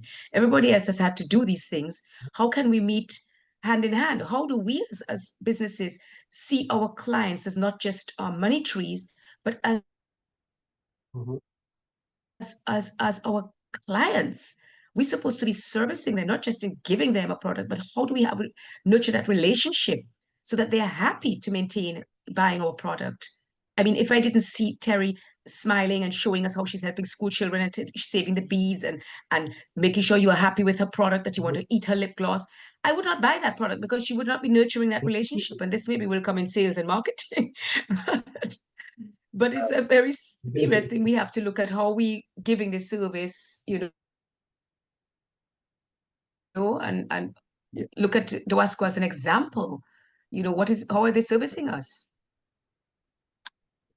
Absolutely right, Carla, because we could use them as an example in the sense that we just looked at financial management. And one of the things is an investment decision. As we can see, Dowasco took the route of what decision? We have investment, we have finance, and we have dividends. Which decision did they take? Investment, finance, and dividends decision. So they took a financial. They probably took dividends decision. Well, finance. They took a finance decision because they said, where can we source money? Okay, we're gonna source money from our customers, and we're gonna come up with this where we're gonna put our classify our customers into small, medium-sized businesses, and we're gonna do a flat thing for residents, and that's how we're gonna source our money. All right. Now, if they had taken an investment decision, they would ask themselves, where can we expand? What is a new business venture that we could go into? Bottling water. Bottling water is a business decision, all right? That's a new business venture that they could go, bottling water, all right? And with that bottling water plant, then you have a new business model, new business branch where you can expand, sell water, export water in loads, And so guess what? You're pushing more volume. So then your residents here are not going to absorb any of your costs because your bottling plant is going to make so that it can cover the rest of your operational costs. So we see it's a finance decision. They took the easy way out, and now it's rubbing off the wrong way. Okay, but of course we do not want to delay on this. I know it can be a touchy subject, of course, because it's impacting all of us, and far more so when we are both residential and commercial, because we're paying it on a personal level and on our business level as well. Okay, so we're going to look at our final cost control. There's somebody with the hands up. Sorry. Yes, just wanted to say to commend you on that example you just did. It was so profound with that new line of income generation stream. What can we in our business, do? Like how you said, a water bottling plant. What an excellent idea, and we need to be so out of the box as well as business people. So thanks for that sort of light bulb as well, because I'm making my notes. Yes, you're welcome. You're welcome. Because that's it. Sometimes I think someone mentioned that in terms of the financial fear is to be stagnated, not moving. And sometimes that's what happens. We see companies, they get stagnated, they're out of ideas, and all they can do is just increase prices. But damage to their customer base. So let's look now at administrative cost control. Okay, that's the last one, administrative cost. Right, and here that's covering rent, covering our rent and all of those things, or operational costs, or overheads. That's also another area that we need to look at. Now, let's think of those 4 cost categories. The first was labor, right? The second, inventory, and the third, we just talked about it, utilities, and the 4th, administration. All right. I want you to think of these 4 categories. Okay. And we have an activity. There's a small activity, and we're going to do this activity, please. And once we do this activity, we will break for lunch. Okay. We're going to break for lunch. So we have this activity. Some of you, you should have the cost material digitally, right? Those of you online, did you get the cost material digitally? I hope you did. Okay, so we're in our appendix. There is a form that you will have that you can use to calculate. Think of your business. Here's what we're going to do with the activity. So we can move to the activity slide. Okay, and we're going to use what we discussed in cost control, right? Number 1, we're going to fill the expenses of our business on the 4 categories. Okay. And then we're going to enter them. We're going to use monthly average, okay? You just use a monthly average for each, okay, and then we're going to total it. So let's just walk through. Let me get the appendix. So those of you who have your cost material, look at your appendix. It's going to be your very first form in your appendix. It is called your cost control form. First, that will be your first one in your appendix, your cost control form. Okay, so your cost control form is your first one, and you should have a total of 5 columns. Okay, you should have a total of 5 columns. The first column is labeled expenses, and in this column, I have already typed in the 4 different categories for you. So you would see labor costs there. Now, under labor, there are a few rows that you can use, okay? So you can use those rows and fill out what your labor cost is. So wages, salaries, uniform, benefits, bonuses, social security contribution that you make for your staff would go on the labor cost. And then you can write in what is the monthly average cost for each, and then you're going to have the total in the bottom, right? Once that is done, you can move in now to inventory costs, and on the inventory costs, you can put your raw material, you can put transportation of inventory costs, and any other direct costs related to inventory and to it. We're using monthly averages. We do the same for utilities. So if you have all the utilities, electricity, water, internet, write them in, do a monthly average cost and total them. And for your administrative costs, which is your rent and your other types of expenses, you can write them in there and total them. Once total all your average monthly costs, then we're going to benchmark it against our revenue and expense. So the third column that says average monthly revenue, you're going to put your average monthly revenue one line, okay? Just one line, okay? And once you put that average monthly revenue on one line, then here's what we're going to do, okay? If you look at our instructions, as you can see, now we are on step 3.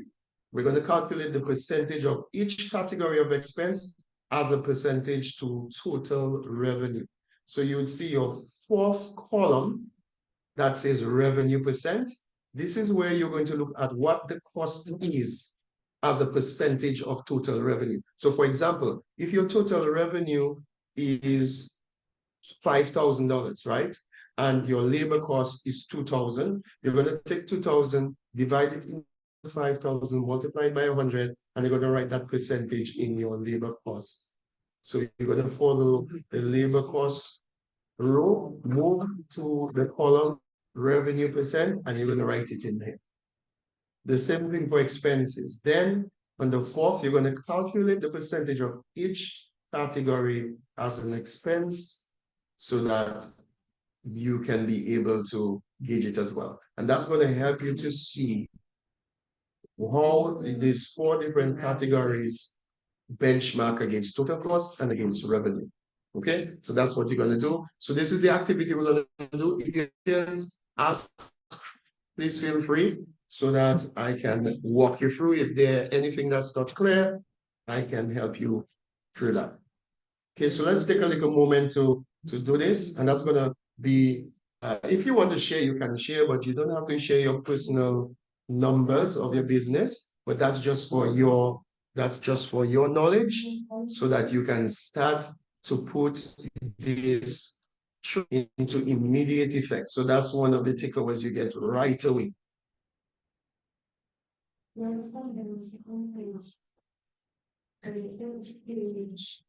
Okay, some person getting difficulty to access the course material.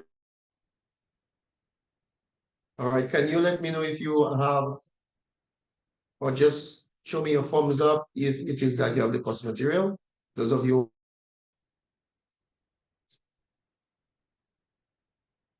Okay, Carla does not have it. Okay, Carla does not have it. So let's see if we can sort this out. So Elijah, just to a little heads up and to confirm. So I just dropped the link to the access to the course material in the chat. So for those persons who may not have joined, they can click on that link and then we will approve and they will have access. So I noticed a few persons, so Terry, I saw Terry, Masha, Marissa, Josephine, Africa. So quite a few people, I see Kadim is online now. So quite a few people are in there. They were just approved. So what they need to do is look for the course icon under the classroom and they will have access to the resources. Obviously, the live class link, the archive, will only be uploaded after, and the templates and guides will be under the financial resources section, and that will upload after today, because some of those templates we are scanning them to upload them. So I hope that is helpful. Yeah, I just see Terry made a comment here. She says in classroom it says it's locked. Okay, so that may just mean that you have to be given access, Terry. So I'm just going to alert the administrator so so you would have access to the classroom, because everybody who has registered should have access. So if it's locked, it means that while you've been approved, you haven't been granted access. So I will work on that so that you can all have access. Okay, so every instructions that Natasha just shared, the check in your chat, in the Zoom chat, you should have the link to access the course material, and then once you do that, she will give you access to it so that we can work this out. All right, I think it's going to be a very good eye opener for you if you can use that to help you understand your cost strategies and how your cost stands out. So you can see the areas, percentage of your cost based on total cost itself or revenue as well. Okay, so I'm just going to walk around the table for those who are in person to give them some assistance, but please feel free to call on me if you need me to clarify anything online.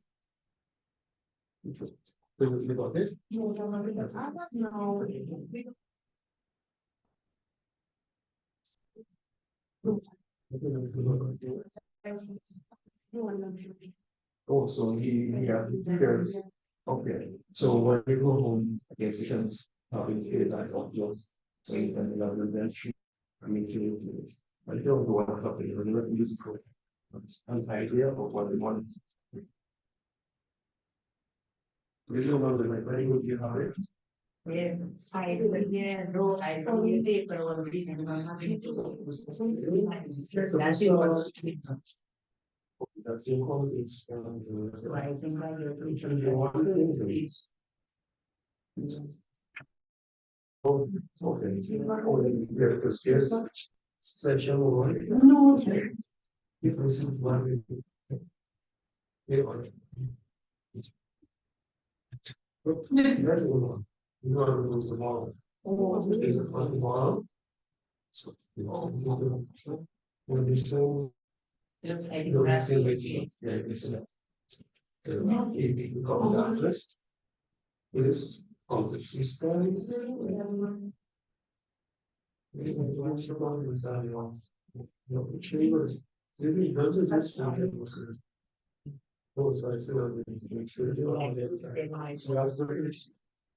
Yes, so what's going on there, but also we should make it. the word is we have this.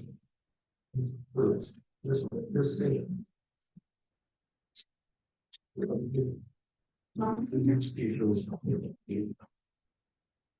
Because look at this. Oh, yeah. Yes. Okay, you going to do that.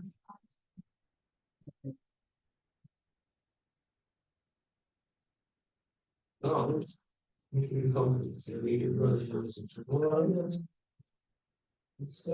Yeah.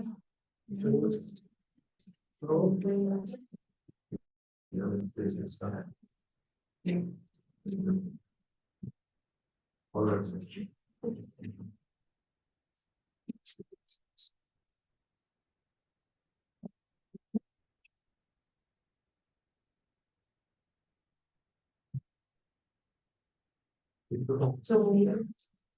Okay.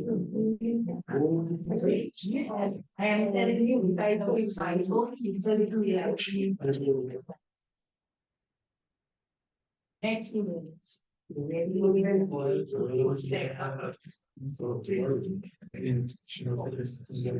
Right, it's like, I keep that to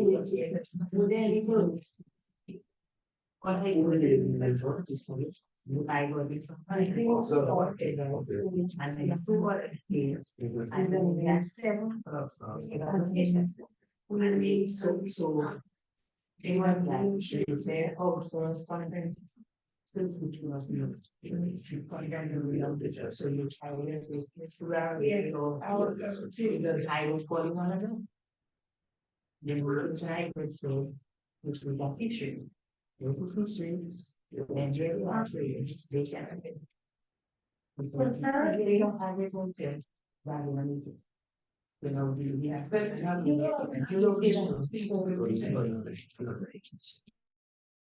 yeah, we have. And I say, okay, yeah, progress on this. Yeah. Like basic financial management. So that's it. So. The administrative cost, like salary. Yeah, no, put salaries, salaries on the labor. Yes, So sometimes administrative cost.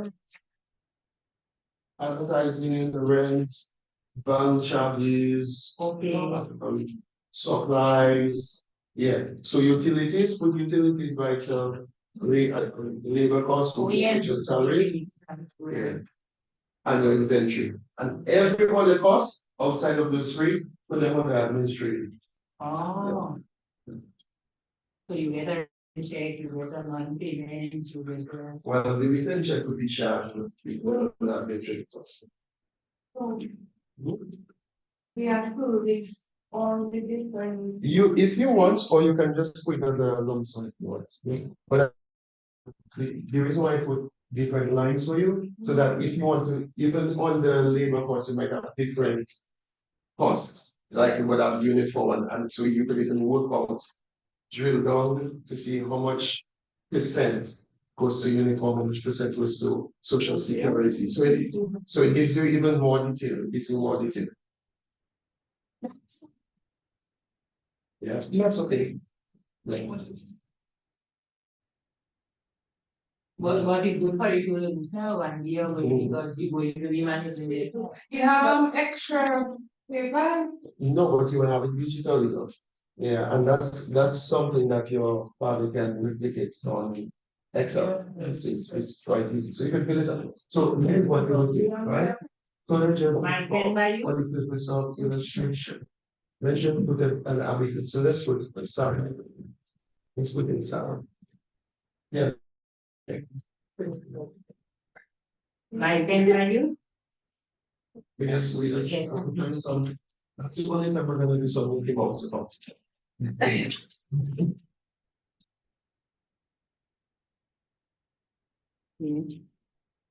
Okay. Right. Let's put DSS, Social Security. Let's just put okay. Let's put uniforms. Also the staff. And put a figure. Alright, so we have 600, 500. 500. Okay, so that's a total of 4,000. So we can put 4,000 here in our total cost, right? Very good. Now let's move down. We'll come back to it later. Let's go down to inventory cost. So put an arbitrary figure for the amount of ingredients we produce. We just put Drinks. yeah, put drinks, and then you can also put fresh produce. Yeah. So we can never right. And then if you don't, you can put one specific for like unique products. Yes. Okay. Yeah. Just arbitrary. Fresh produce, what you have? Fresh produce. Then you can put drinks as well because And then we have guest house. Okay, and then we put it on. Huh? 500. Yeah. So it's copy. Yeah, to the water top because So that's next. Yeah, That's over here. Okay. And then administrative, so we'll do, so. That's why you do, I guess. Do you bring it inventory? we would Okay. invest and then you see it. That's yes. Put a line here. So you know that is it, right? So yeah, put the utilities there. So you know just a mix up. What are like internet? You have your gas bill for your And gas, your gas bill, your transportation cost for your goods, remember when you run by and thing that. Oh, well, that would be on the administration transportation. Oh, okay.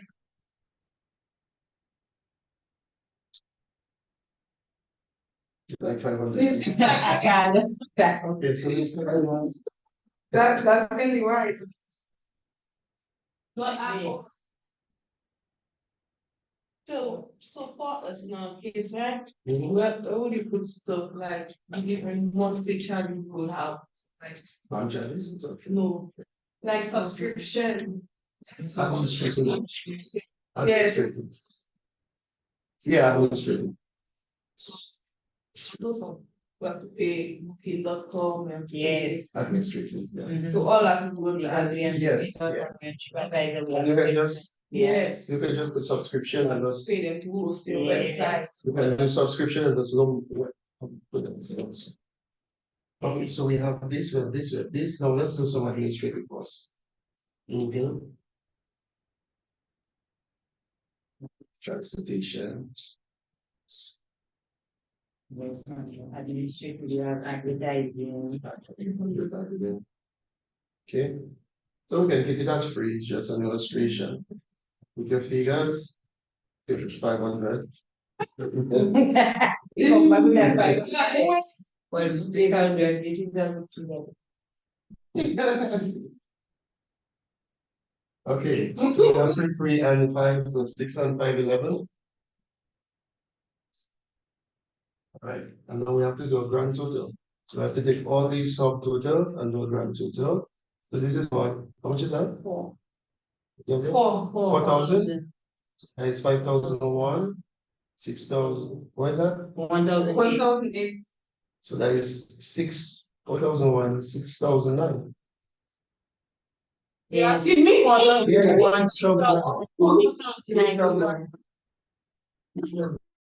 1,1. 6,000, so that's 8. 8,000. In total. 8,000. Okay, grand total. It's like man,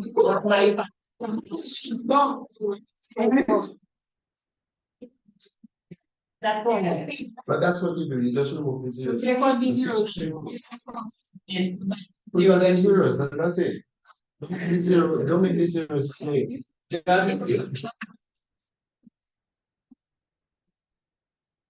them back. All right, so we have a total of 8,000. So let us come up with a revenue figure. Average monthly revenue figure. We don't have to write it all, just one. so if you say that is for a week. So let's say, let's put 15,000. That's all month. Oh, you don't even want that. 15,000. Okay, all right, 15,000. Now here's what we're going to do. We're going to see all of these expenses. We're going to see them as a percentage of revenue. So revenue is our denominator and is our numerator. Okay. So we have so okay, what we're gonna do? We're gonna punch that in. Divided by that. Punch you in punch that. Each of them. If you do the total, it will give you what labor cost in general will be to that. but we also want to individualize the expenses, and then we'll do that out. So let's go ahead, punch this figure in, divide by 50. So you don't need to put the 3 zeros, just put 3 and 50. 3 divided by 50. Right. So that's 20. So it's 20 basically. 20% of your rent. And 5 divided by, well, that's not 5. That's 0.5. It's 500. So if it, So, which is right. 0.5. I'm just leaving the zeros. so one, So that's 50. what's 2 zeros is 0.5. Yeah, because you know that you're Is- comparing 3,000. So that's. I try to make it easier for you to leave out the zeros, but make it complicated. Yes. So it's 50%. So it's the same thing because it's the same time. So I can do 500 divided by 50,000. So in the yes, yes.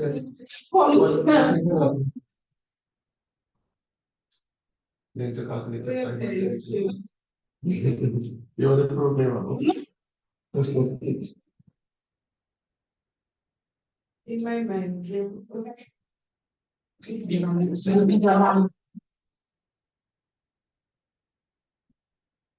Not 500.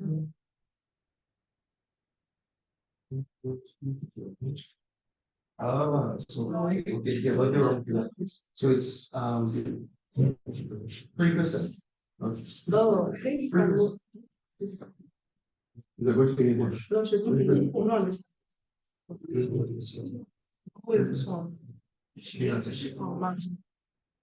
No, like this computer. This computer is and then this will be 3% as well. only only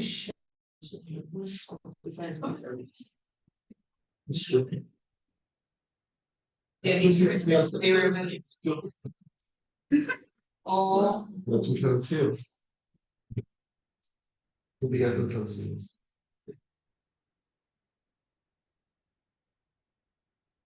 Right, so now we have this.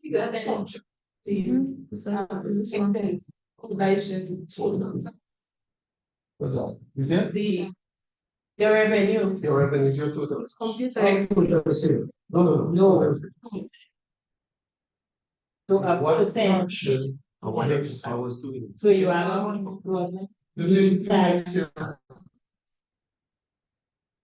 Like your sales. That's not the profit. Right. So it's when you remove the expense from the tax. So basically, that is the sale. That is the money you get in, and that is expense. Right, so that's the money you. Income expense. That's what you spend.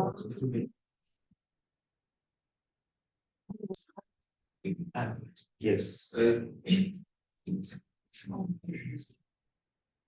Yeah, all right, so we have. Okay. So we have, and then we have this, we can do the overall 4,000. Probably right there. 50, yeah.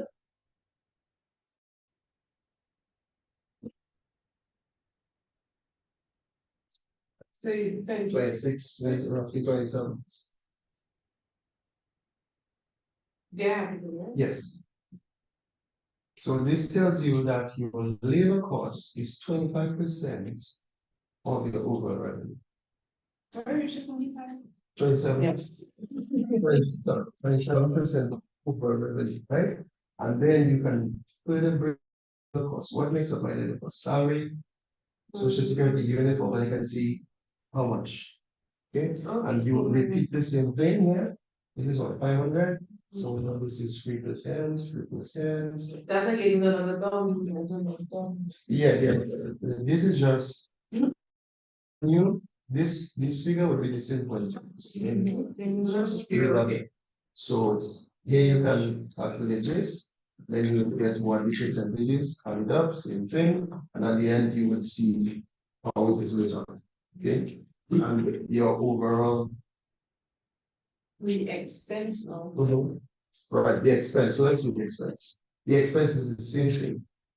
Rather than using revenue, we're gonna use total expense, run to the total expense, which is 8,000. So what I'm saying is 3,000 as a percentage of 3,000 is what? So when it 200 into each. To get expense. Yes. Okay. No. Okay. So you're going to you're gonna leave need 87.5. Yes, because what you want to do, right? This is your total expense. So you spend 8,000 at the end.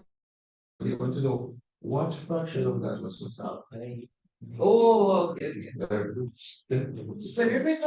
So the reason why we're doing is we're doing a comparison of expense to revenue. And also doing an expense to expense. So she was asking why expense to expense. So you're comparing your total expense and seeing the fraction of each individual expense to it. Right, so we got 27.5% here. Okay, so that was like free. Was that free? yeah. 3,000. Yeah, so. Yeah, we'll put this percent here, and then we do the same thing for those here, and then that helps us to understand. Okay. She does. You have to have a. Not necessarily, because it doesn't add up to what is left is what? Profit. That'll be a profit that's left. With revenue, okay? Only with revenue. This must add up to 100, you know why? Expense. Because it's your total expense. Remember, all of this makes up 8,000, so at the end you should get that. Percentage of it. Yes. So this one, like here where you write 58, you should have wrote 57.5. That's what you want. Yeah. And this one can less. You want it as the one, which means the what is left is your profit. This is a good thing we're coming with because You will understand that. Okay, let me just check those and see if. Wait a minute. you can say, but you can better be able to understand that in a chat form. Okay, so some people are still, I think some people are having issues. This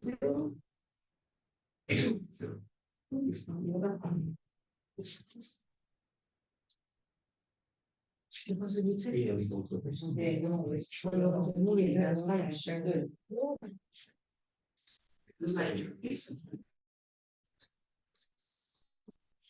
it's fair. Oh, yeah. I just read that. So means I guess someone. Yes. So this one. Yes, that's the way. Are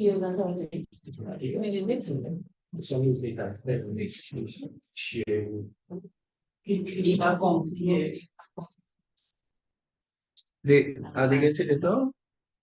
Has always been this for people. But no, yeah, I've been sharing. Oh, wow. Yeah, I've been sharing all the time because I was following you. I mean, no, oh, you thought that this was it's audio is Yes. I was this slides. Yeah. Yeah. I know, okay. So yeah, it's the computer is controlling this one. But the recording is still right? Yeah, the recording is. Yeah. So have you broken for lunch because We were doing an activity. I think we're going to break for lunch. Yes. okay. All right. Okay, so let me just those online. What's the CBT? Well, no, I ask for persons to let me know if they need challenges. But I think some persons still getting difficulty accessing the So why? Oh, okay. So I can see Terry, I can see other people online. Okay. Okay. Okay, so those of you online, please, we're going to break for lunch, right? And what I would like you to do is while over lunch, if you could, and of course, any challenges that you have when we resume, then we will address these concerns before we move on. All right, so we're just breaking for lunch. We should be back within 1 hour. Can you hear me? Yes, I can. Yes, the problem is we have the link we got on, but there's no link taking us to the documents for the activity. So if it could be emailed to us, then that'd be better, because we have no the link does not take us to the documents for the activity here.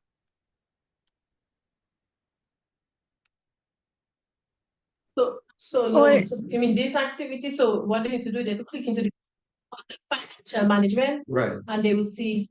So this is within the slides. Okay, so you need to click on the course financial management, and then when you click into the course financial management, you will see session 1, session 2. So go into session 1 and you will see it under the resources. is there a way on your laptop you could share screen? Sure, okay. Okay, we're going to show you the steps how to access the document. So just because we did not have right. Okay. So they'll send out the link. Right. Not everybody did Register. Okay. Again. Okay. Okay. We were in here. Right, right. That information. Okay. So there are two-part confusions. So there are two-part confusion you could not access is simply because you did not register, but now Natasha has sorted that out and everybody's approved and registered. So you should be able to click the link. And for those who are not able to click the link, she's going to share the screen on Outsource and put it on Spotlight so everybody will follow you. Yeah. And she's going to show you how to access the document, okay? And what I would like you to do over lunch, complete, and we'll discuss the activity together when we resume. So Thank go right you. ahead.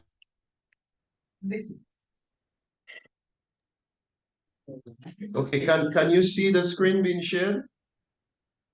Yes, I can. And I've been through all this. Okay. Here. Financial management, yes. So this is it right here. Okay, click this because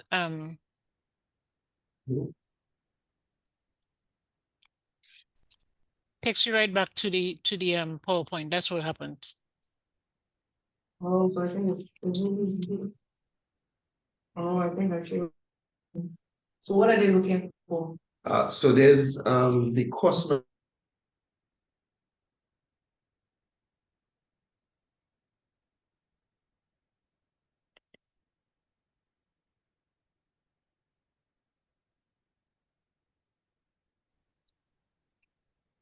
Lost audio. Oh, she's muted.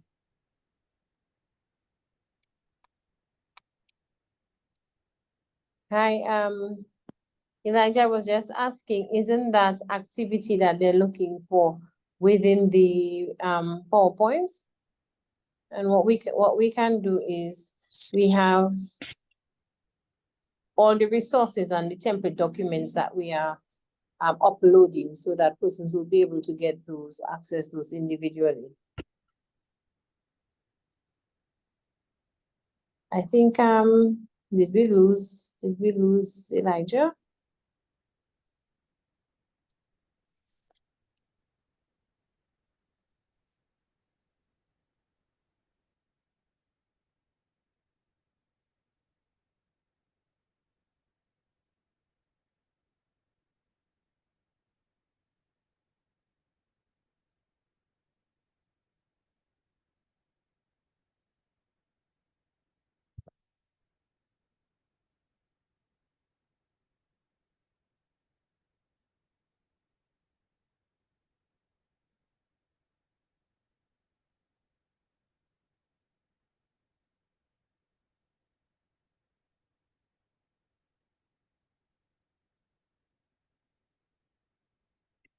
I think we lost him. We lost him.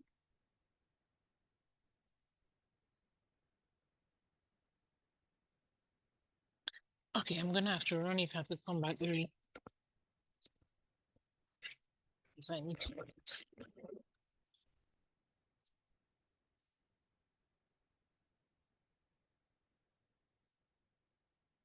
Hope it's not raining here. I'm gonna have to run. Do this, do this, do this. And I'll be back. Okay.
All right, good afternoon, and hope everybody had a good lunch break as we resume to complete and wrap up today's session. So just before we broke for lunch, we discussed an activity together concerning cost control. And there was a cost control form that had to be filled out, and you could use it. Of course, this can be used not just for this exercise, but you can use that in terms of understanding more about your cost as it relates to your business. Some of you had the difficulty of accessing it, and I think we dropped the cost material in the chat. Okay, it's in PDF format, so you should have that. Feel free to download it, and you could print it out, or if you are more comfortable with a hard copy or digital copy, whichever, use it as your reference. As a matter of fact, this course material comprises most of the information that we're covering today and tomorrow. Okay, so for both today and tomorrow's session, that's what you have in your course material. Okay, so just before we move on, I just want to touch on our activity again. The cost control form, that's really used to help you to understand your cost in perspective to percentage, whether it's a percentage against your revenue or a percentage against overall expenses. Okay, so let me just stop. Are there any questions and concerns for that activity? How many of you all tried it out? Was it okay? Issues? Let me just pause to see if anybody has any questions as it relates to the activity. I can see one person with the camera on, which is Marsha. Marsha, did you get a chance to go through the cost control form? No, by the time I saw just send it, it was already too late, so I didn't get a chance to go through it. But I have it open reading currently. Okay. Okay, no problem. All right, so, right, the cost control form, as I said, I'll just go through it quickly. It's really a tool that you can use to help you to understand the cost of your business. And we are classifying these costs into 4 main groups. One, labor cost, which will cover everything from wages, salaries, any contributions from Social Security to your employee, any uniforms, benefits, bonuses that you would pay to yourself or your employees would come under the labor cost. And the inventory cost is very self-explanatory. It's your raw materials or your finished goods, the cost to get them to your stores, like transportation cost, the import charges, if you will, all of these costs relating to your inventory. Utilities as well, and administrative. So once you have all of these costs, you can go on the column.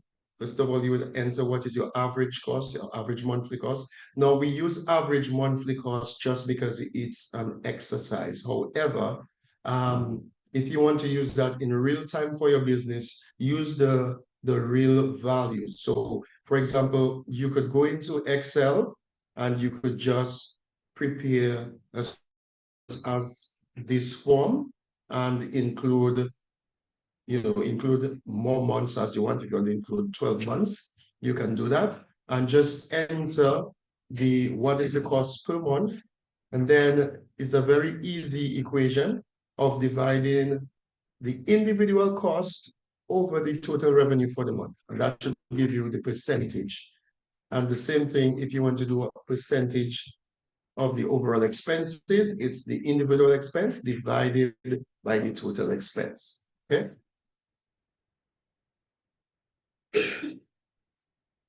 Okay, so what I would like persons to share with me, for those of you who did or fill out the form, I would like you to share a little of the insight or the revelation of that form in terms of your business. I think I saw Terry said that it highlighted that she needs to work to complete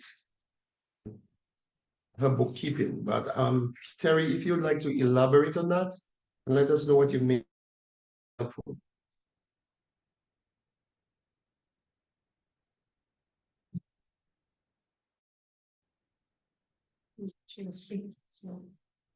That's what's on this.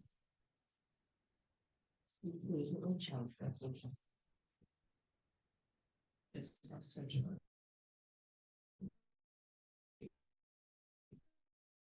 She did spoke about helping her with her bookkeeping.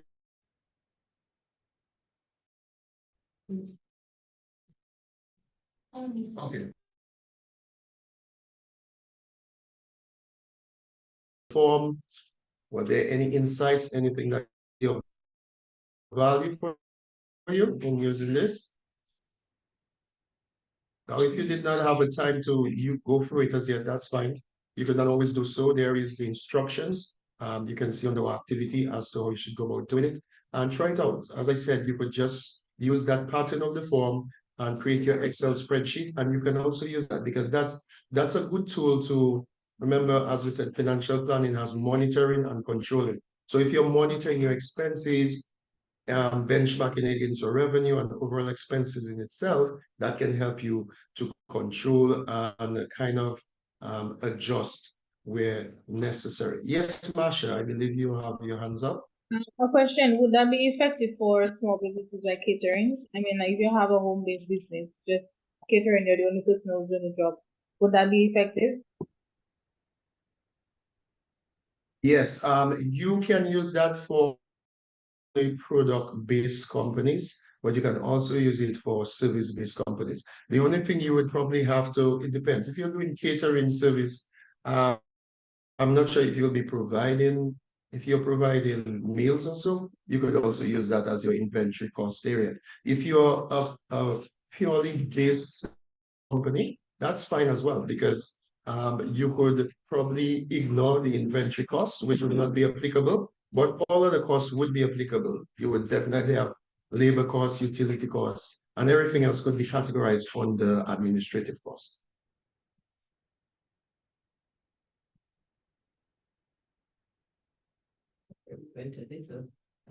Way ahead. Oh.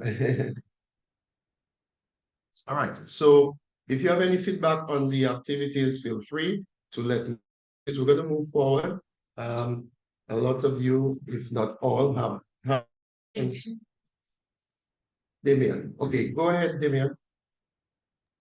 Well, I was asking in a case like our property, we collect all our electricity and our water, everything is off grid. So how would you implement a true cost to that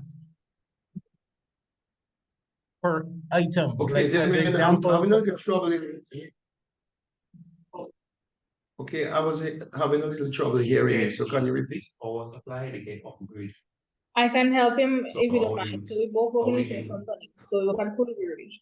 Our company is self-sustained, which Okay. is we collect our own water, our electricity, everything. So we don't use Dominic. That sort of thing. So he's asking how would we be able to use that in that area? Okay. All right. So you're talking about, okay. So you're talking about you sustain yourself with energy. So you're off the grid. All right. In such a case, that you're going to apply to that is your maintenance cost, of course. It depends on how you have acquired the equipment. Probably you have a loan for the equipment. So the financial part of that loan, so the interest portion of that loan would be a cost of you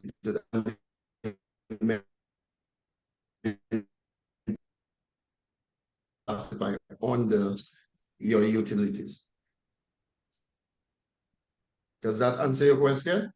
Yes, please. Yes, please. Okay, excellent. Okay, any other comments, questions as it relates to activity? Okay. All right, so we are going to, we have an icebreaker, and that one is Morning Lane. So you're going to so you're going to go back to your memory lane. And what you're going to do is you're going to share with us a memory. And here's what you're going to do. So each person reminisce on your childhood days, or it could be anytime, okay? It could be your childhood days or anytime. And I want you to think about two purchases that you made. Tell us one where you think that was a good purchase. You got regret.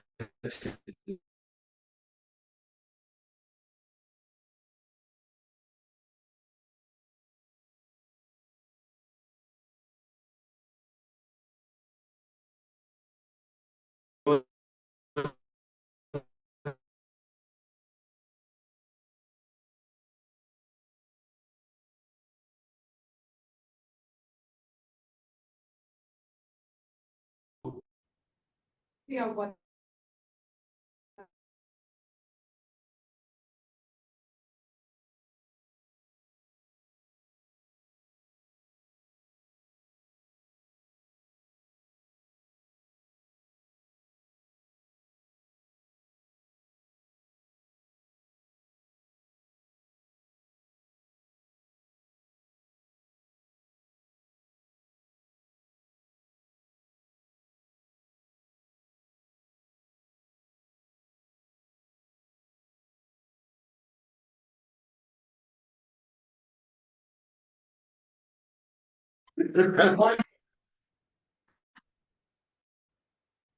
Then my which happened yesterday. Actually, and So just before you go,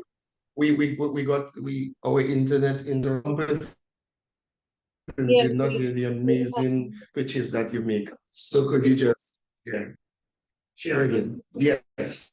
Yes. specifically perfumes. So every month I would buy a little.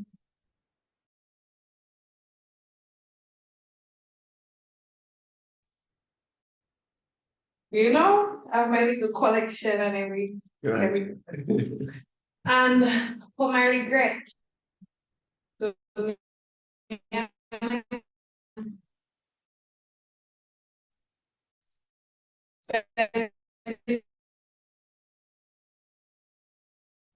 it has a lot of hype, but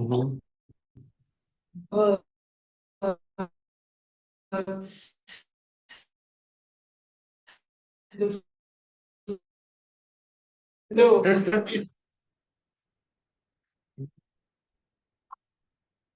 Cocktail was even more terrible. One cocktail. Oh wow. Yes. So I regret my $100. I regret my $100 could have stayed my house. Okay. The pool was very chlorinated. You could have smelled it while you were in the. Okay. So usually So we dry. they dry. Okay. So that means it's not in Rosa. So it's already off. Well, let's not be too. let's not zero in our location. Okay, so Natasha is going to share. Natasha is going back to her childhood. Okay. So from my childhood, I like to collect. I still am into collecting. So I used to have a perfume collect,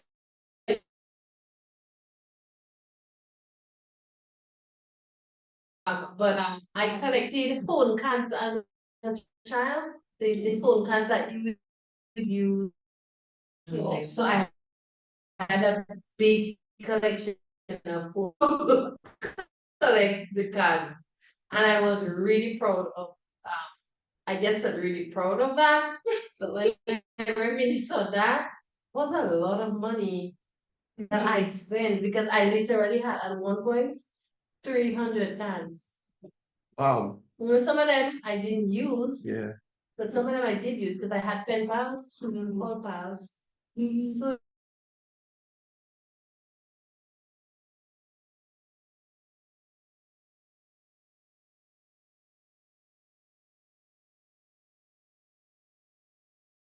reminisce, you know.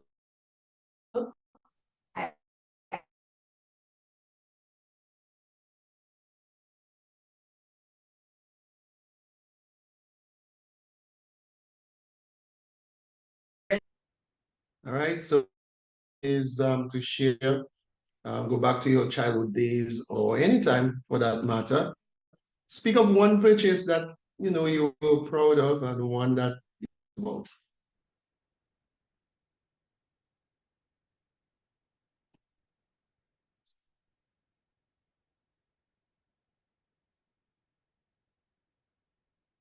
Good shoppers. Okay, I'm hoping that you all are you all hearing us online?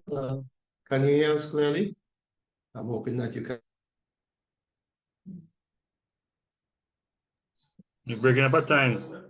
That's steady. Oh, the connection. Okay. All right. So what I was asking is if you could share with us, probably reminisce on the past and what purchase that you made that you were proud of and one that you had regrets about.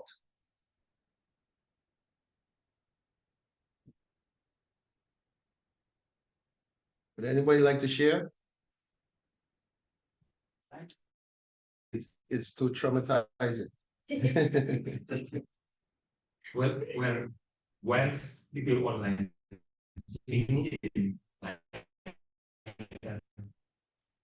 I can probably say one.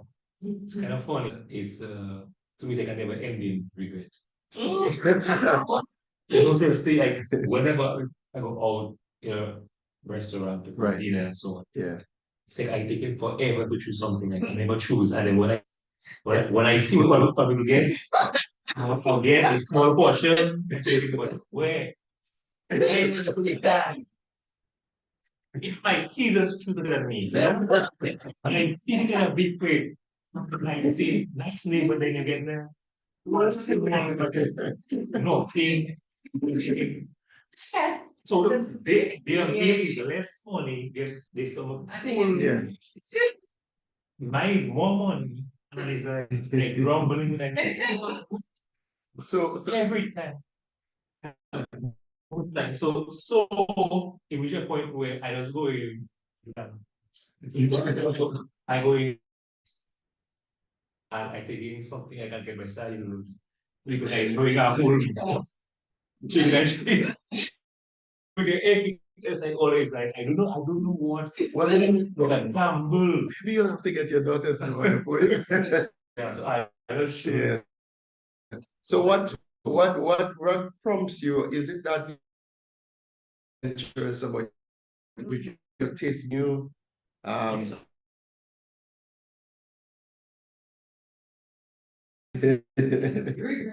right. So that happens. That happens. Sometimes we can make purchases based on our expectation or out of curiosity. And that leads to sometimes it's a hit or miss. Some I think they should show A picture. But I would tell you that sometimes the pictures can be close ups. And so that when you actually get it, it's yeah. All right. But interesting. So it doesn't look like anybody online wants to share with us a good or bad experience in purchasing. I wonder why though. Is it that you guys shy? no, they're not shy. Probably they're just sleeping after such a wonderful meal. I think I have two persons that I can call on. I see Damien laughing. So Damien, tell us about your good spending and your bad spending habits, Damien, and then we'll move over to Masha.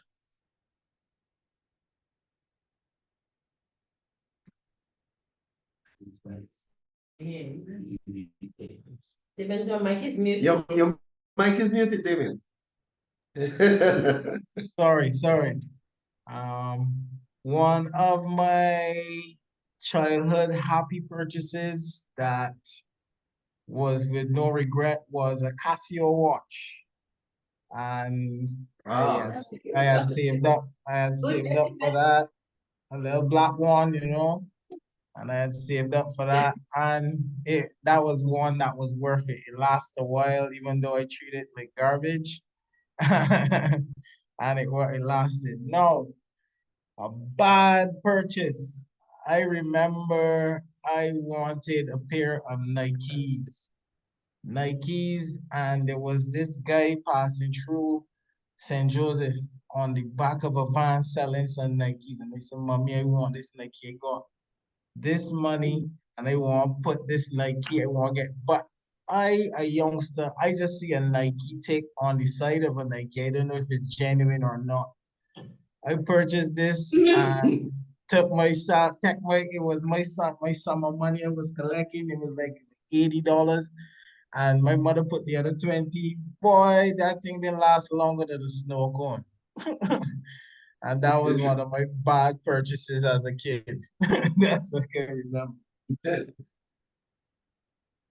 All right, thanks for sharing. Tell us about yours, Marsha. I honestly cannot remember any bad or good purchases. I I used to save, so I didn't used to spend. Okay, but you can. Oh, you were saver, not a. Yeah. I mean, it didn't last. Wow. It didn't last when I grew up to an adult, but yeah, I used to save. So I never used to. I can't recall anything that I purchased that I regret purchasing. To be honest. Wow, wow. We're gonna use you as a model. You're gonna be a model. Okay, you're a mentor. Okay, you're a mentor for saving and spending. All right, Marsha, how about that? You sure? You sure you want me to be that right now? I don't think I can't even save now. Adulthood. I know, I know. So let me share one of mine. Not really my childhood, but my youth. The very first thing I think I was proud of investing in is my self-development. That was just the cutting edge when computers was a thing in Dominica. And I think Burgess at the time, Burgess had this computer. Right. And correct. Like exciting because there was no computer at the time. So here's what I did. I just fresh out of college, just started to work. I started to save my money. By the way, I was a very good spender, saver, sorry, Marsha. When my dad would give me about $5 for transportation and snacks to go to school, I would use just about $2 or $3 of that and save $2 every time. And I bought my Nintendo full cash when my mom traveled to States on my recess money. So I used to save a lot. But I remember when computers was just coming into play, that this computer. I just fresh out of college. I had money saved up. I had about $3,000 to my name saving. And the computer ran about $5,000 at the time. That's a lot of money back then. I went to the bank, I got the loan. And back in the days, it's not like FedEx, people, and like eZone. So I ordered this computer and it took like almost 3 months to get here. And so what I did during that time, I went on Amazon. I bought some books. I got Computer for Dummies. I got Office for Dummies, and Excel for Dummies. And what I would do is I would read those books in advance to get here. And there was this friend of mine, we went to church together, and she was doing typing at the time. And then she had this paper just with your handprint. And in each finger had letters. So I asked her, what is that? And she said, oh, this is your keys that you have to learn. So I got old keyboard, just a keyboard by itself. And I sat with my paper and I put my finger and I would try to use muscle memory while my computer is still coming. And all of this would pin me when I started. Now, today, I can type without looking. And when my computer got here, I could do a lot of things. I could learn. So I think that was one of my best purchases. My worst purchase, or one of my worst, is I know what I was thinking. I used to like to watch cowboy movies. And then I told my mother I want a cowboy boots. So I bought a cowboy boots. Listen, when I put it on my first time, it's like my friends were like, what? So I didn't think I wear that more than twice. So that was one time was yeah, so that's it. Yes. Yeah, so that was a bad purchase for me.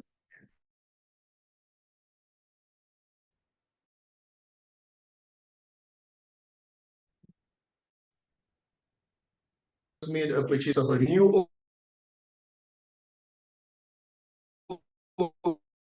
oven and it was just delivered.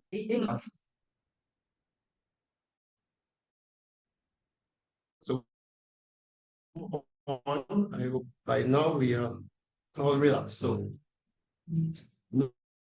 in strategies, so we're going to look at pricing strategies.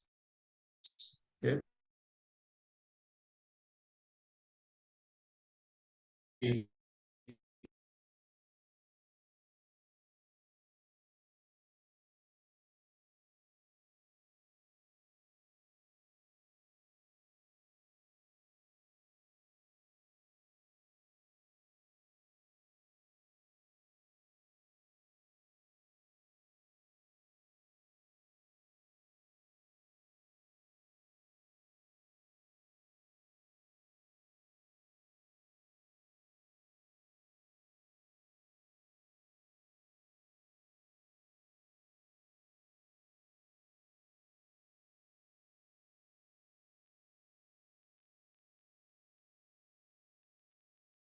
Everybody, yes, apologies, we got an internet interruption. Are we coming out clear now? Sorry, we got disconnected. Can you all hear us? Yes, we can. Yes.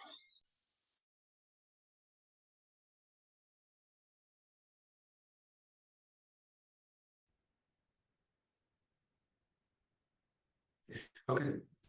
So let's discuss a little bit about the importance of our pricing strategy. Just as cost is important because we need to, we're looking at how it is that we can remain profitable.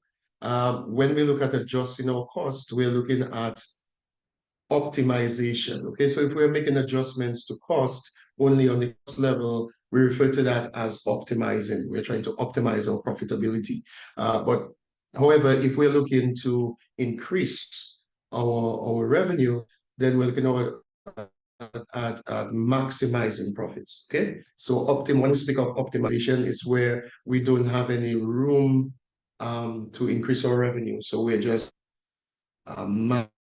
manage and reduce our expenses. So we talk about optimizing. When we're looking at areas where we can increase our revenue, that would maximize our profits. So in such a case, with our pricing strategy, we can use it for that purpose, where we would see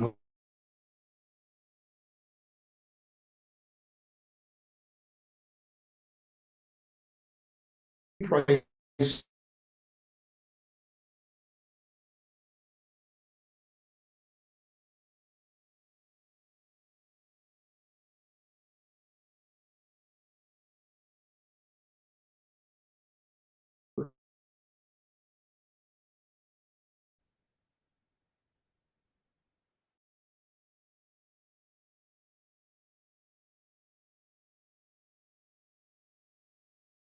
You Go ahead. Yes. okay. Based on how much you bought it, you calculate how much would I need to resell, make good enough profit first. Okay. Not rich enough People, right, right.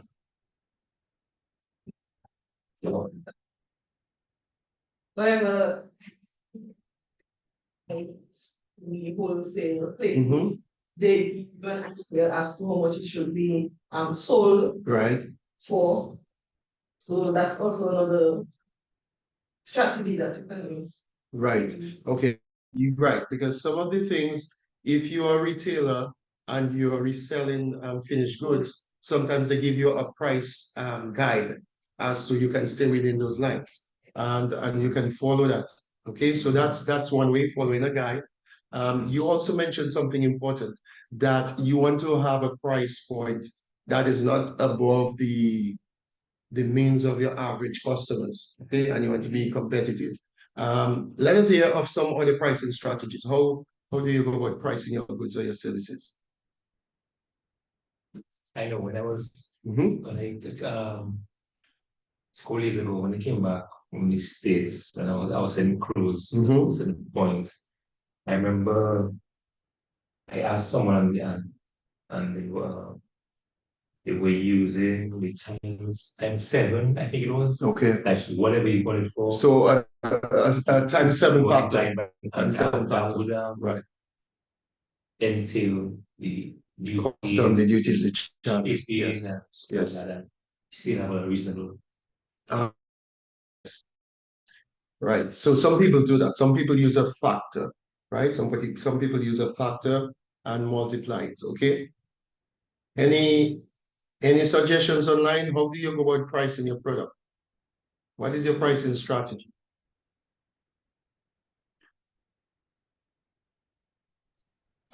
Okay.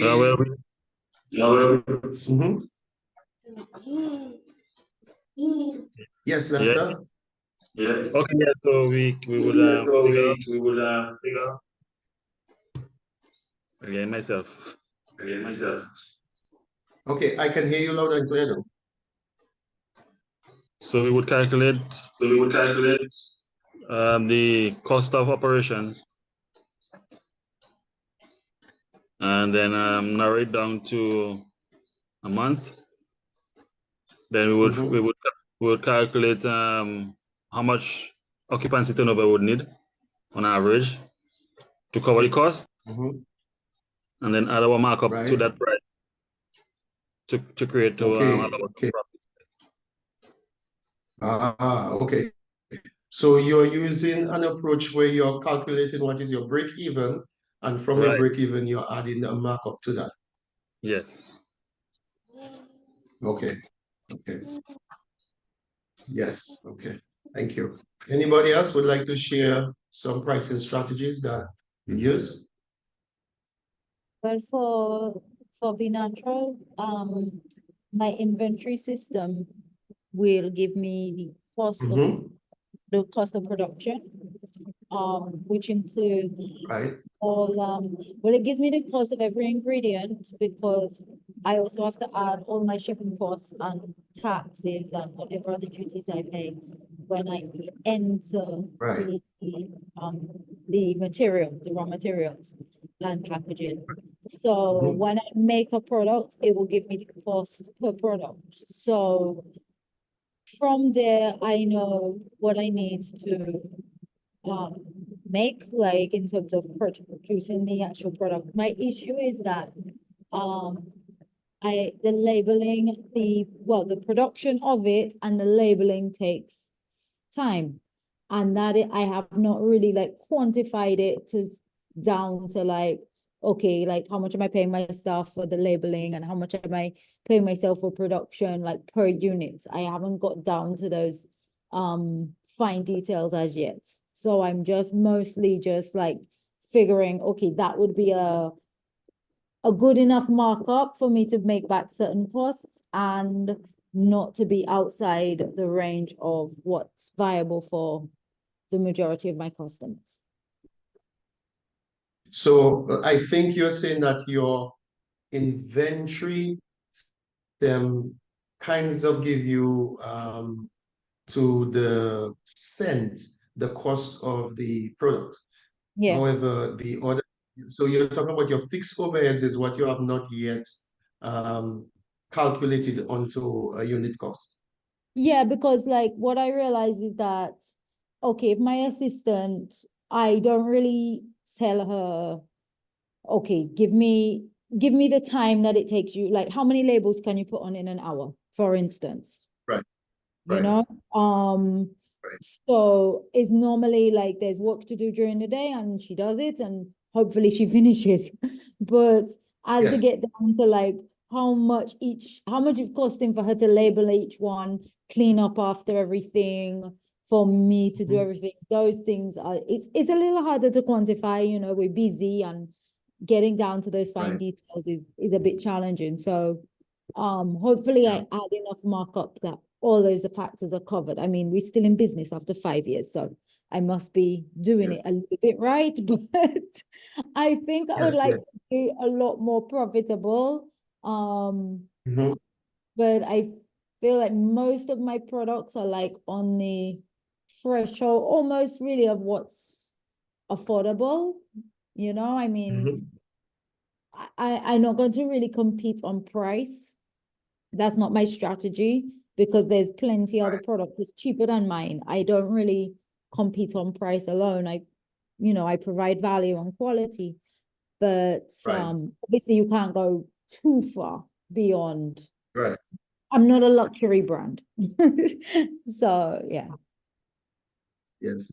Okay, so that's very insightful in terms of sharing. So it could be also, Terry, that even the activity that we did just before lunch, you could look and see. I'm not sure if you had time to do it, but it would be interesting to know what percentage of your inventory cost amongst to your overall total expenses to your revenue. And that could give you some insight, because even engaging or developing the output of your stuff into a metrics, what you could do is just use the overall wages.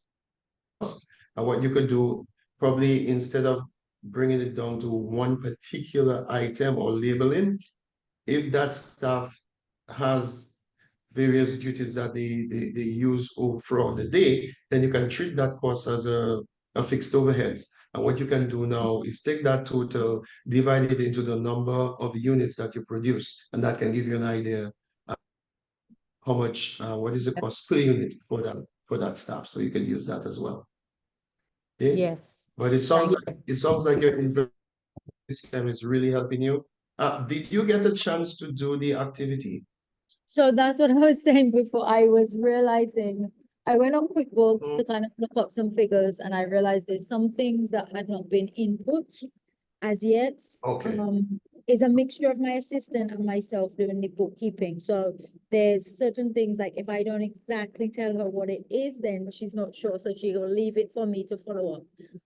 So I realized a few things that was missing, which didn't really give me the kind of accurate numbers I wanted. So I've just made a plan to resolve that and get back on track. Okay, great. Okay, no problem. All right. So yeah. So as in strategy, does anybody know the difference between these sometimes interchangeably, but they are not. Some say margin, some say markup. Do we understand the difference between markup and margins? Okay. Anybody knows the difference between markup and margin? For me, your markup is what you put on when you calculate on your cost price. To me, the markup is what you put because of how much profit you think you're going to make. Okay, so you're saying that your markup is the metrics you use when you're putting a certain percentage added to your cost, right? Is use of, like, you have a benchmark or a percentage in which you want to fall within or something like that. That is like your margin. Okay, so you're correct. So markup deals with cost. So for example, in Terry's case, if her unit of her inventory costs $10, and she could use her cost as a base, and she said, okay, this is costing me $10. I think I want to make 50% on it. So she could get half of that. And that means she would have to sell the product for $15 instead of 10. And so this is the markup approach, where you put a percentage on the cost. Where you put a percentage on your is referred to as margin. Ultimately, they both takes you to the same destination. Okay, so it just depends on what you're using as your cost as your base and you're putting a percentage, that would be markup. If you're using your selling price and you're putting a percentage, that would be your margin. So that's basically the difference between the two. And some people use their selling price and put a margin on it. Some people use cost price. Now, we'll look at those different things. But of course, these are not the only factors. As Terry rightly said, pricing should not be all that you use in terms of your selling, okay? Because they are a lot more than just price, okay? Sometimes you are offering for certain things, like for example, for me, if I decide I want to treat myself with something that is not wholesome for my body and I want to eat some ice cream. Some people tell you the best brand ice cream. For me personally, it's pollution. Whether it's best brand, it's polluted to me because that's not the healthy thing for my body. And so I would not bother spend premium money on something that's not really healthy for my body. But when it comes to something else that adds value, then I think about the price and perhaps I will invest and spend more. So that's what we have to think when it comes to customer behavior. Okay. It depends to the product or the service that you're offering. You are tapping into a niche market of people who put quality and premium over quantity. Then you're catering for people that have a higher level of spending power, where price is not important. What is important to them is consistency and quality. All right. So it depends to the product, the service that you're offering. Yes. Yes, I was going to give some other points. How you arrive at your price is not just about what you buy or what you offer. You have to look at the economy, your niche market, or the people you cater into. Location has a lot to do with it. Correct. Because depending on what's available in your location, you can charge more versus another place that might be isolated or not so. Like take for example, they are all the way up in Washington, so their price will be different from somebody that's in Roseau where you have how many other amenities available. So you have that competing factor. Whereas when you go to them, you don't have that competing factor. So they can average their price different. That is true. Yeah, so location and all of that. Easy access to your product and all of that weighs on. Okay. So has to be a thoughtful process. You have to cater, you have to be competitive, but you also have to be aware of your market. Okay, your customer base. You need to have some research done on the base. What percentage of of the population can afford my product, can afford my service? Okay, so that has to be something that's well thought out. Okay, so there are different types of trading. Would something you would do even as a even before you get into business? Yes, when as a You startup. have to do that. Yes, as a startup. Whatever I will do. And is it affordable to? Correct. Whatever. Yes, yes. And even while you're in business, sometimes it is good to do market research. Sometimes it's almost you're taking a pulse of your business. So probably you're in business for 5-10 years. You do a pulse of the business. Sometimes set in. You're meeting your target numbers, and that's all you're. But if you're talking about sustainability, it is good to take this pulse, feel the pulse of the business from time to time. What about, you see, pulse of your business, but isn't it also good to look around? People doing? Absolutely, absolutely. We should not conduct business as if we are ostrich. And you're right, exactly, because there is competition out there. Even if you might predominantly have the market share, but there could be this small person doing something so well and consistently that they keep eating into your market share. So complacency, we have to guard against that. We must, yes. Because that can also drive what you do in the future, because if this smaller company keep rebates or something, some incentive, right? It might start small, but they keep growing and growing. So you might have to say what, but you might have to try something like that too. Correct. To kind of stop that. Absolutely.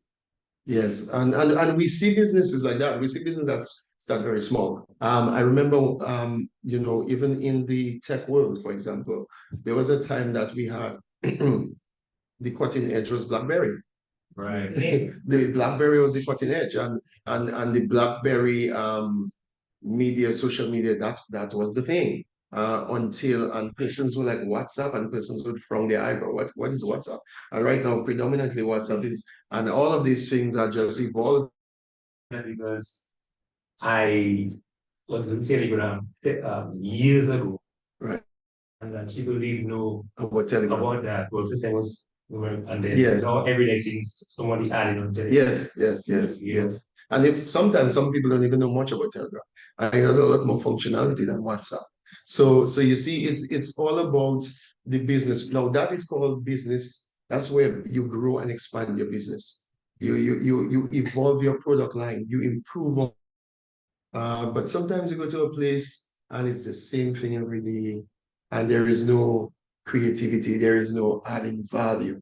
And basically, it's almost like, you know, they have outgrown this space.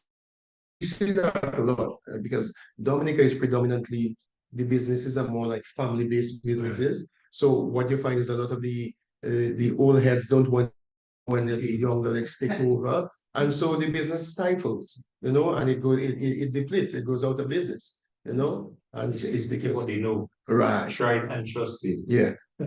But then guess what? Over time, with every generation, your customer change, their behavior patterns are going to change.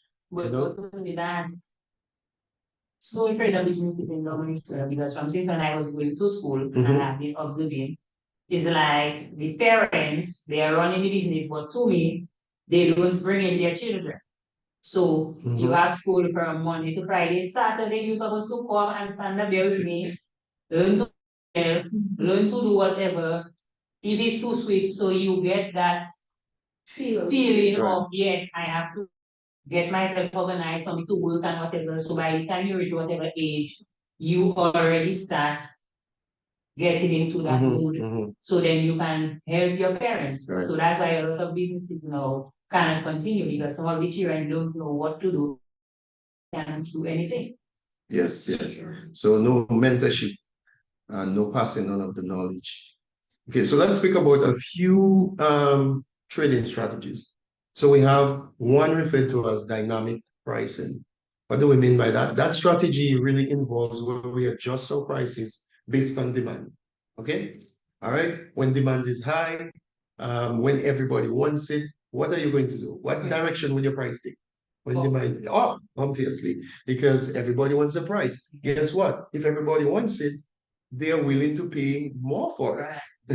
And so, you know, all of a sudden, if we have some news coming out that passion fruit is good for cancer, guess what's going to happen? Everybody wants passion fruit, and so the demand is going to be up.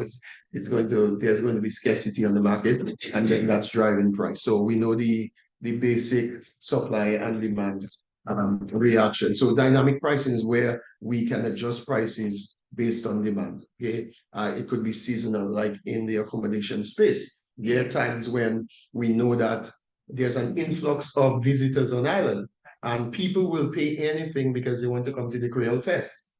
And that's not the factor. Right, exactly. Yeah, you're so right because recently, like you know Vice Chancellor, right? So he had a show coming in December 21st. Yeah. You know, one of the tickets was 10,500 US.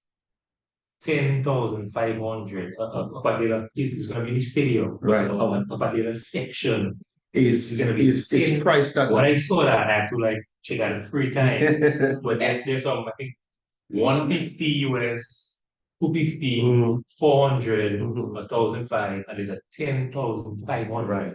And like, I would never thought I would see somebody paying. No, who would pay that? To a concert. Who would pay that? Somebody who has a lot of spending power. Yes, I mean, people are gonna fly from all over the world. Right, exactly. So exactly. So, and that's the thing, because in using your example, for example, you're catering different types of customers here.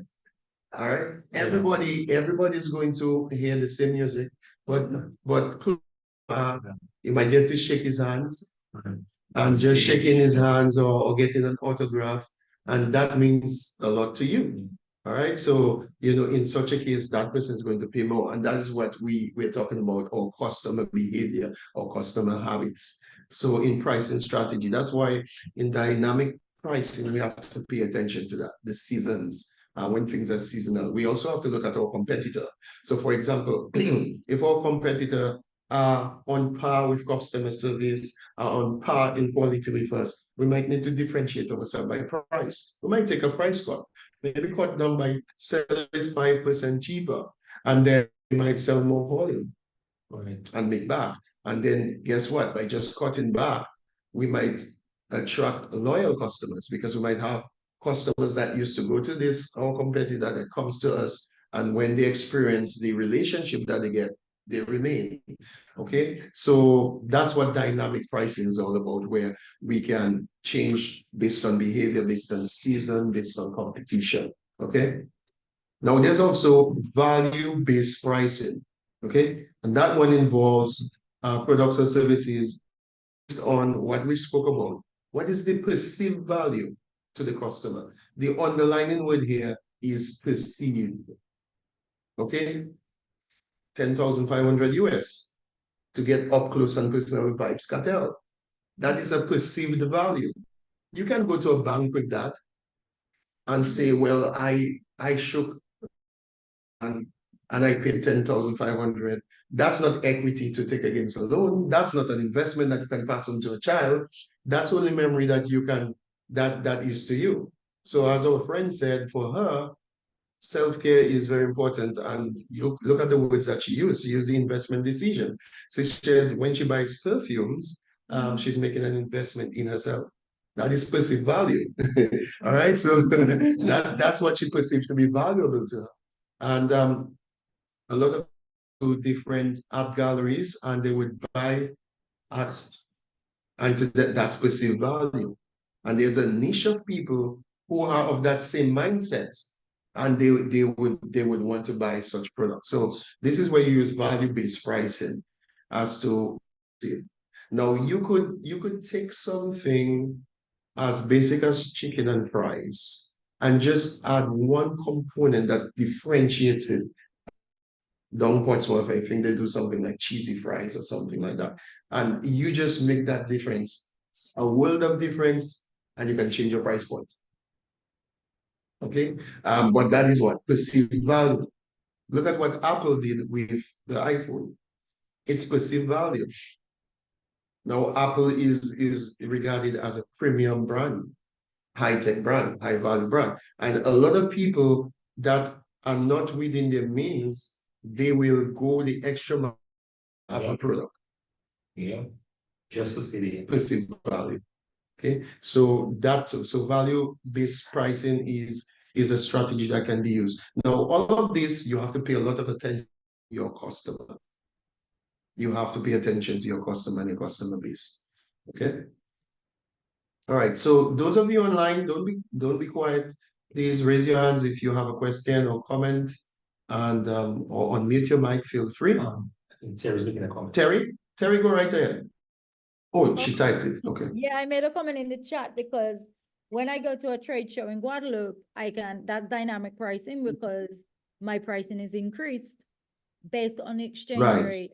You know, what is costing $25 in Dominica is costing like 35 in Guadeloupe, but for them, it's not that expensive because of the exchange rate and they're accustomed to paying those kind of prices. But for me, it's a benefit. That's why I like very good region, because you can really be dynamic with your pricing in the region. Yes. Okay, that's a very good example. Thank you for that.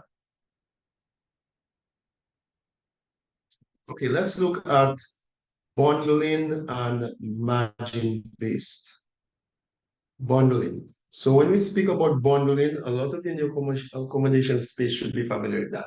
Okay, when you bundle, this is where you put in a package together, like for right, exactly. So you have Valentine's Day coming up, right? Bundle something. Dine with us. So dine with us and you get a free bottle of wine. So you're bundling something, you're putting something together so that you can get a package. So bundling is another approach of pricing that you can Or use. some people say if you book one night accommodation, you get getting free breakfast in the morning. Very well, yes. Yeah, and you know, I think that bundling came about because of competition. Absolutely. Because if it is you alone, why would you bundle it? You're going to compete regardless. Right. I think that the bundling came. Yes. What we have. Yes, absolutely. Well, competition is a benefit to the consumer. Yes. And also to the producer, because it avoids you from staying on your lazy butt. It gets you to be creative.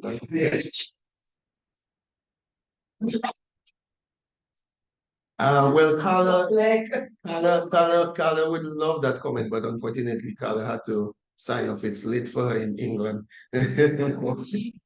Yes.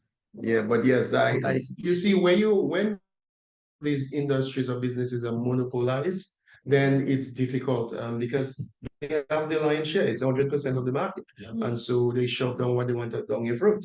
And so they have the competition. So that's true. A monopoly. Yes. Now, margin-based pricing.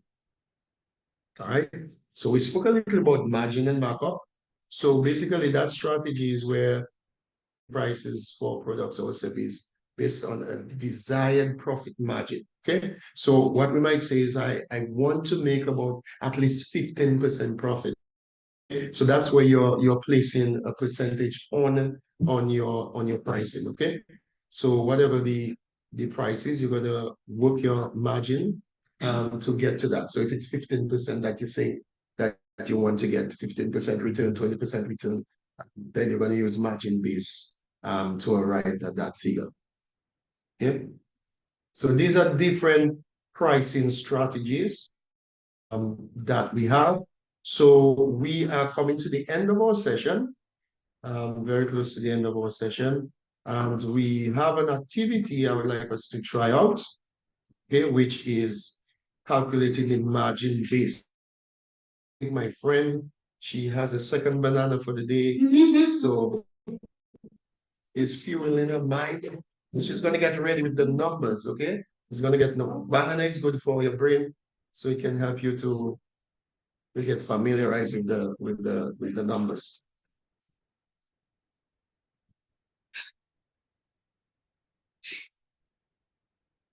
All right, so let's look at margin base and how we calculate margin base. And this is our final activity, and we'll wrap it up here for today. Okay.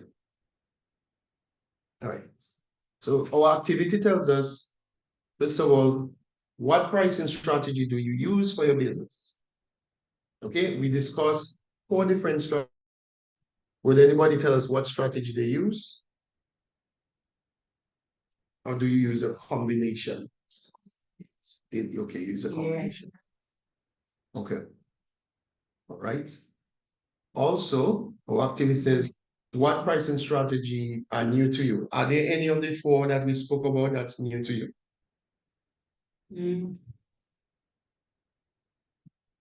No, I don't think so. Okay. All right. You don't do it because you You're aware of it. Yes. Okay. I think somebody has. Yes. Yeah, I just wondering, I'm just trying to remember if you mentioned that already. But there's a thing of like just pricing your products like for perceived value, right? So if you have a brand that you brand as luxury, you know, you've made a reputation as luxury. You like, I think you mentioned that with Apple, right? So that's perceived value. Yes, that would be perceived value. Correct. Okay. So that means you can like price it at your crazy pricing. Okay. Cool. Right. Right. That'll be perceived. Okay, so here is our activity number 4. We're going to use margin-based pricing, okay? And we'll do something simple. So think of any of your service or product that you use in your business. And what you want to do is you want to get your selling price. you need your cost, and then you're going to divide your cost by that factor, my friend. So here's how you do it. Think of a product and how much it costs. So for example, if you, let us say a lunch, what is the average price of a lunch per plate? Oh, but that's Yeah, the cost. I don't want the price, I want the cost. the cost. You're asking Yes. about 228. Right, exactly. Not the cost of No. so it costs me. Hold on. When we talk cost, it is what it costs Oh, it us. costs. Not the price. Yeah. Price is the exchange. So price is always the value to exchange the product. Cost is what to make the product.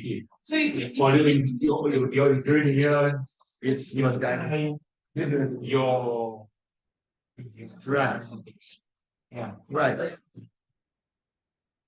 buy a plate, like No, it costs everything. Like if you buy cheese. So for example, to make it. if I were to come to Petit Parle for a fish lunch, I don't want you to tell me how much you're going to sell it to me. I'm telling you what it does cost you. cheese. Right, so you have to say, okay, fine. And you know what, Dash it. guys, you know what I say that? You know what's crazy? So if you go, I'm going to ask a question, but I was going to ask the question, how do you all know? How you come to a unit cost? Cost of your food. Cost per plate. Cost per plate. How do you copy that? How do you copy that? So here's how you come up with it.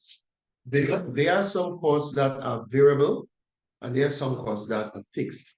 Okay? Right. So when it comes to the ingredients, that's variable. Okay, that's variable. So if you buy, let's use my, that's one of my favorite fish. That and saying red snapper. So let's use red snapper. So let's use red snapper. If we buy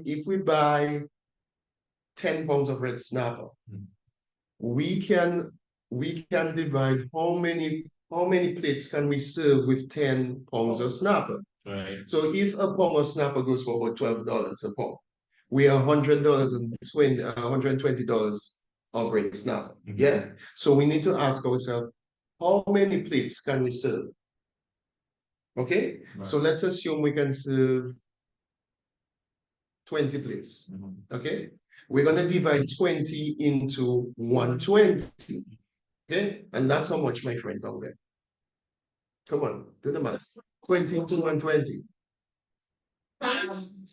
That's $6. Okay. So that's $6. It means And right. And that is just a fish. Right. So you have other things. okay, so follow through. So follow through. $6 for the fish. Then you're gonna use your sides. Right. Okay. Metric you use. Okay, if I bought a bunch of banana, is it half a banana? Is it quarter of a banana? Break it down to that.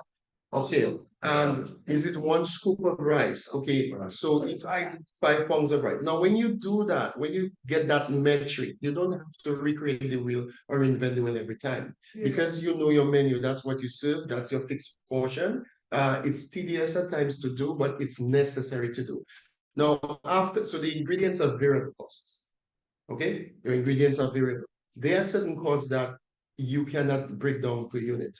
Your overhead costs, the electricity, the music and the ambience. Right. This is overhead. So what you would do with your overhead cost, you would treat it as one block cost that you'd break up into multiple. So whatever your output is, you would take your total output and divide it. So for the plates, for that meal, you might have variable costs that you can work on that plate. The rest of the cost is your overhead cost. You're going to have to work that out by looking at what is your overall output. Okay? And that's how you'll break it. and then you'll get a fraction of that overhead cost. Say if it's about 3% of your overhead, well, maybe that would be too much, but let us say it is 0.034% of your overall cost. You're going to add that, and that's going to get you what is the actual cost of that plate, that fish meal. Now, when you have that cost, then you're going to use what we call our margin-based price system. You're going to use cost that you derive, and you're going to take. So I'm going to say, okay, I would like to make 15% on every plate. You use that cost as your base, with 15% on it, and you derive at your profit margin. Okay. Now, what a lot of people fail to do is do the tedious work and the metrics of serving. And what they do, they come into business, they're selling chicken and fries for $15 and selling it for $15. Yeah. Okay. And so also they just copy, but there might be certain things that Gloria do why she can sell that for $15. Must be different because she could be getting a very good deal from Malcolm Stevens because she's a long-standing customer. And you come in fresh in the market and your chicken cost is more expensive. All right? And all many families, so she not going to the market. Correct. That's Correct. Or she have a backyard. Correct. And she taking So it is wise for you to cut cost. because the reason why that question in Roseau, not what, about 25? 25. Yes, average. I know a place that's selling lunch for 12. Yes. So are the portions extremely smaller? Or no, no. You know where? You know where? Yes, at the Panzer. There's somewhere else, but I mean, so I can understand. And they have been surviving. So there is something. Huh? If not, wow, but the thing is because of the economic situation. Right. A lot of people go there. Checking, Absolutely. they can buy 2 lunch for 24. Exactly. And what I buy, or they can buy a lot and still buy a drink. Right. Would buy, yes. So people will just go for that. Exactly. And they check it when they go home, they'll get stuff or they make a dinner or something. Right. So right. Yeah.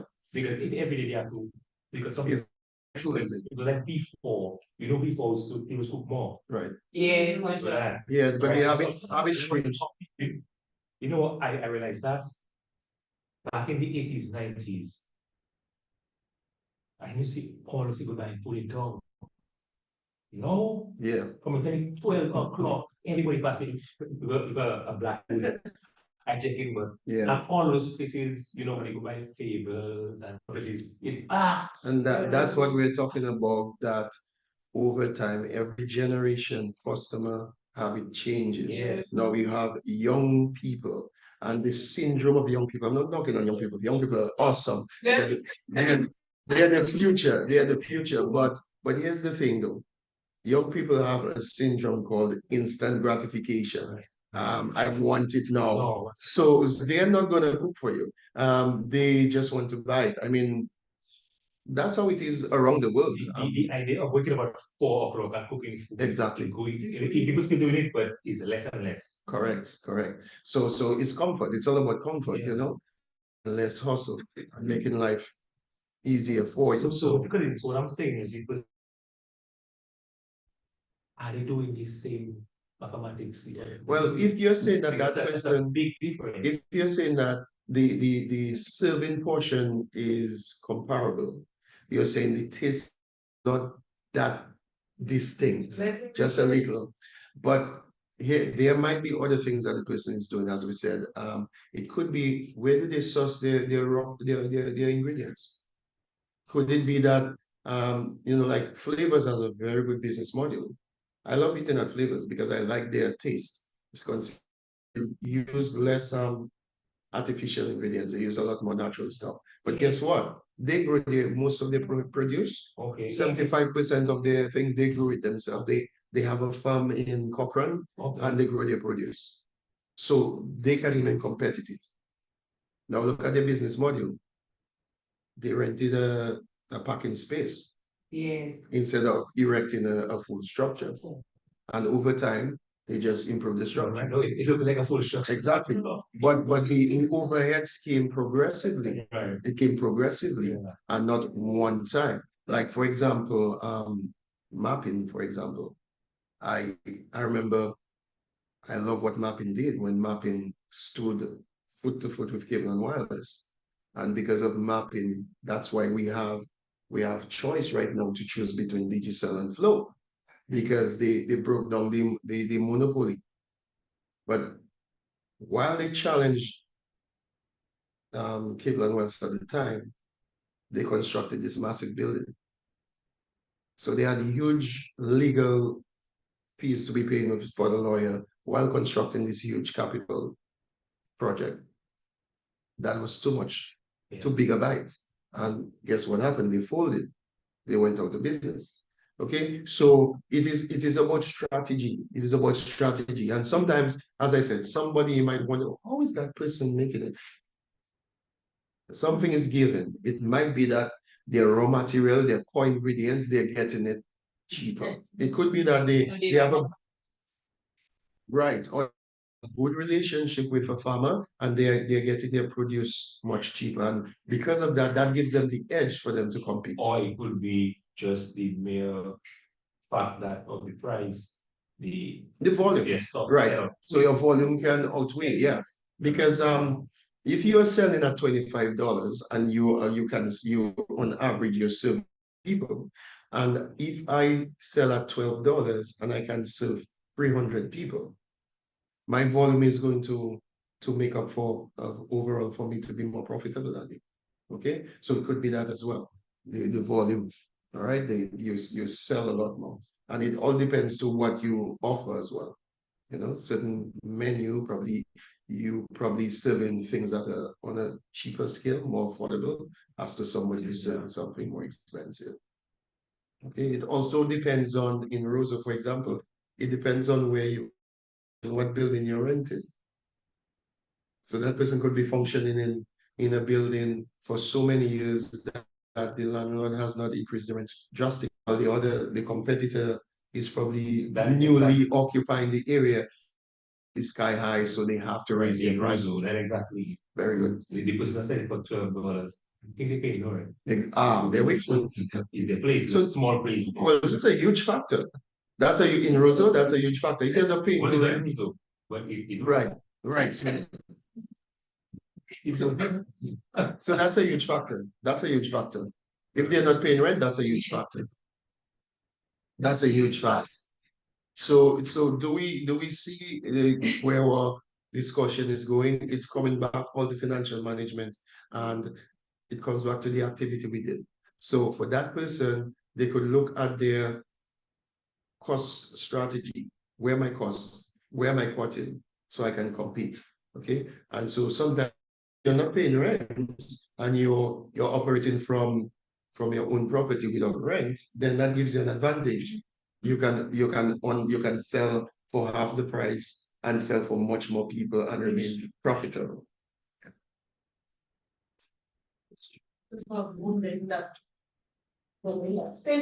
Because it's just like surprise.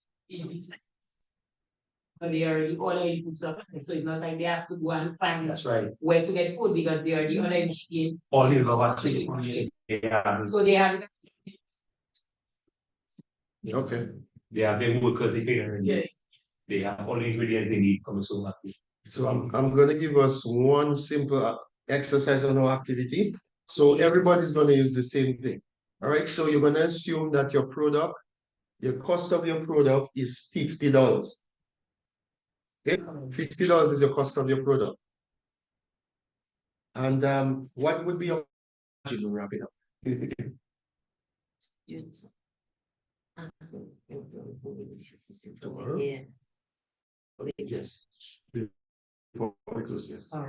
Okay, so somebody want to give me a margin? Our product is $50. How much profit do we want to make? What profit do you want?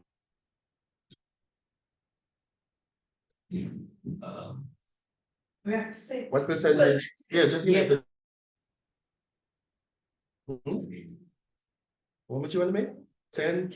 I mean, you can say anything. 100%. Why not? You can choose what to make. 100, okay. All right, so let's go 40%. So we'll use 110 and kind of divide it and come in the middle. That will be about 5%, but let's leave that 40%, okay? So we're going 40%. So here's what we're going to do. If our cost of our product is $50, okay, so we're going to follow your formula. Look at those of you online, look at your screen and look at line 4.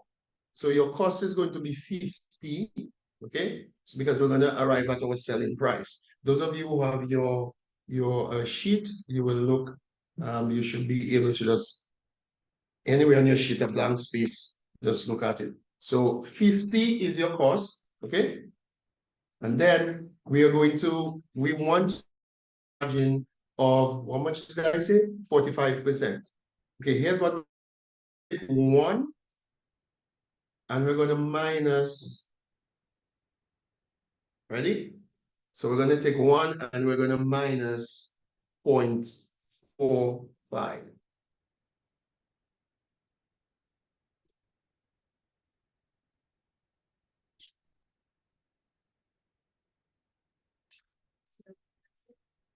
So we have 0.55. Okay? Right? And then here's what you're going to do. Take your 50. Okay? 50 is going to be your numerator. And divide that into 0.55 and tell me how much you get. And that would be your selling price. If you, right? So you, how much did you get? 90. All right, so you get $90.09. So if you have a product for 50, and I hope those of you online got that, did everybody get that same answer? If you did not, then you did something wrong. Okay, so remember, let's go over it again. Your cost, did you get that? Yes. Did somebody get something different? What did you get? I got the same 90 points. Okay, 90 somebody points. said yes, but I'm not.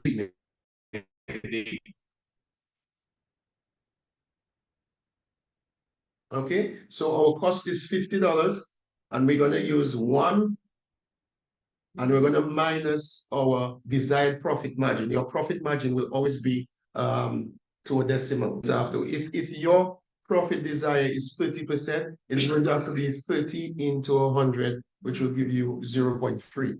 And that 0.3, you're going to minus it from 1, and that value, you're going to divide it into your cost, right? So that is a way that you can calculate margin-based pricing. However, in order to calculate margin-based pricing, you need to have the cost of that product, okay? And a great question was asked, how do we arrive at a cost per plate? How do we arrive at a cost per bar of soap? How do we arrive at a cost of a room for one night?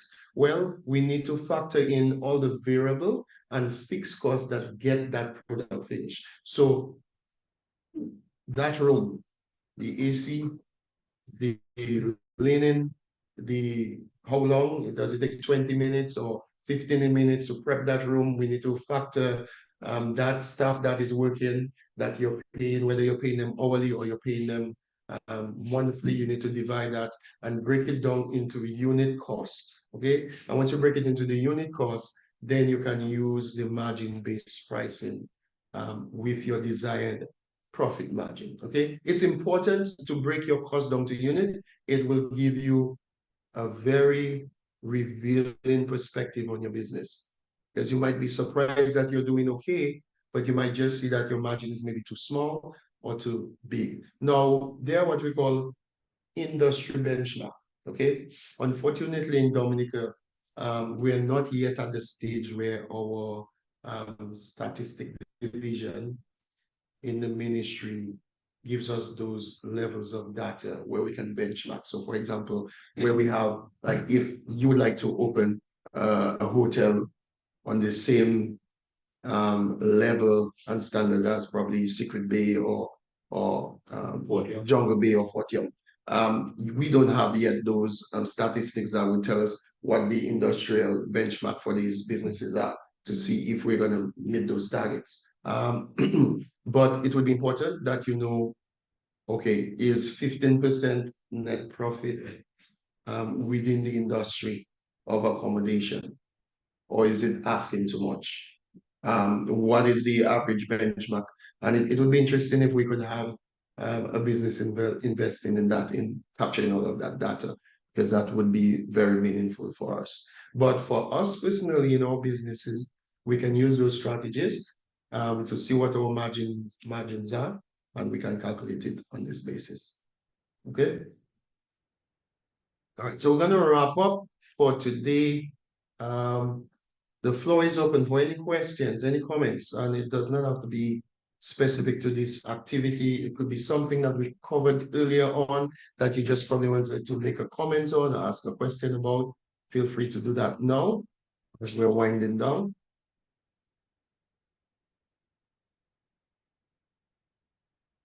What I've learned today, if it makes me ask more questions, because if you look my eyes, right? Yeah. If you think of it, right?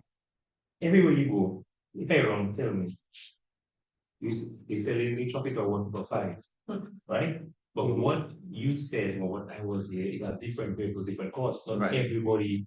Some person living ground floor, some they're shopping ground floor, they're shopping roads with it. So that means some people pay a little shop, they pay much lights, but a big place pay pretty light. So like different costs, but they still they want the same price. Exactly. So I mean, make it make sense. Right. So but it must have a reason why everybody selling for 5. So why? So why some people don't sell for 450 or 250? So they've seen other places selling it at a different price. Right. See, but is that right? Well, it's difficult to answer it on the level of morality, because right or wrong, morality, because people are in business to make a profit.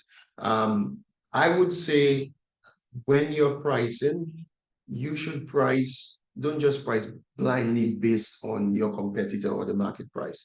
You definitely have to factor in the market price. You must be aware of the market price, because you want to stay within those parameters. Right. And it could be that the average selling price for that is just about $5. Right. If somebody never show in give me a place in Dodan, right, it must have a cost, of course, to bring it up there. Right.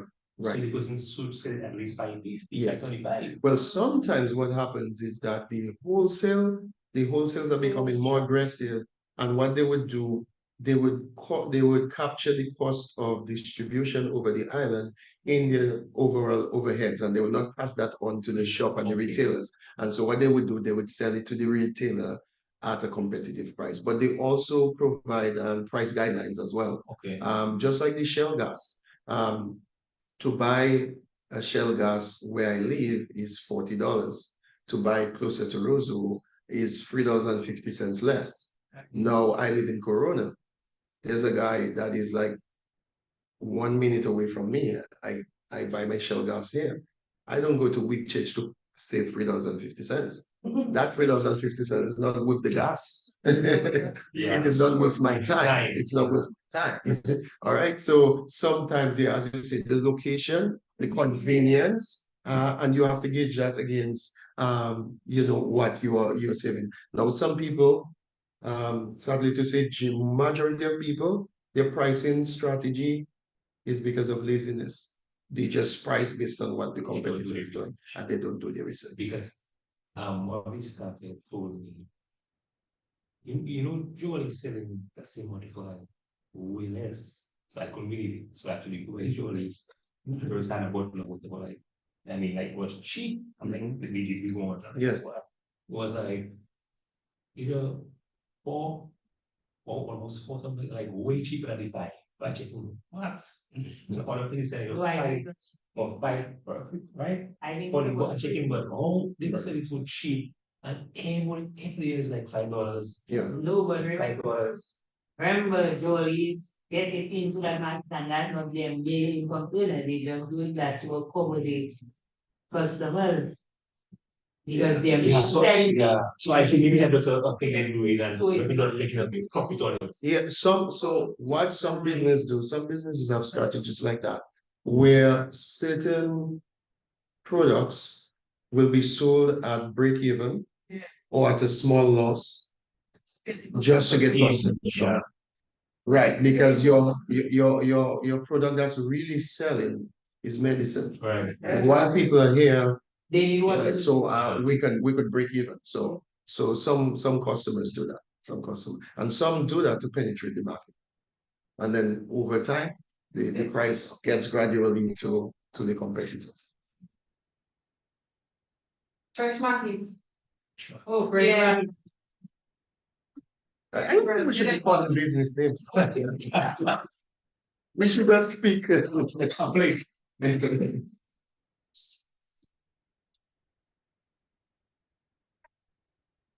Seven.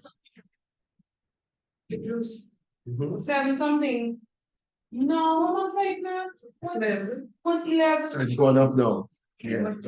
Strategy. Right. So Because they want to but I used to buy it.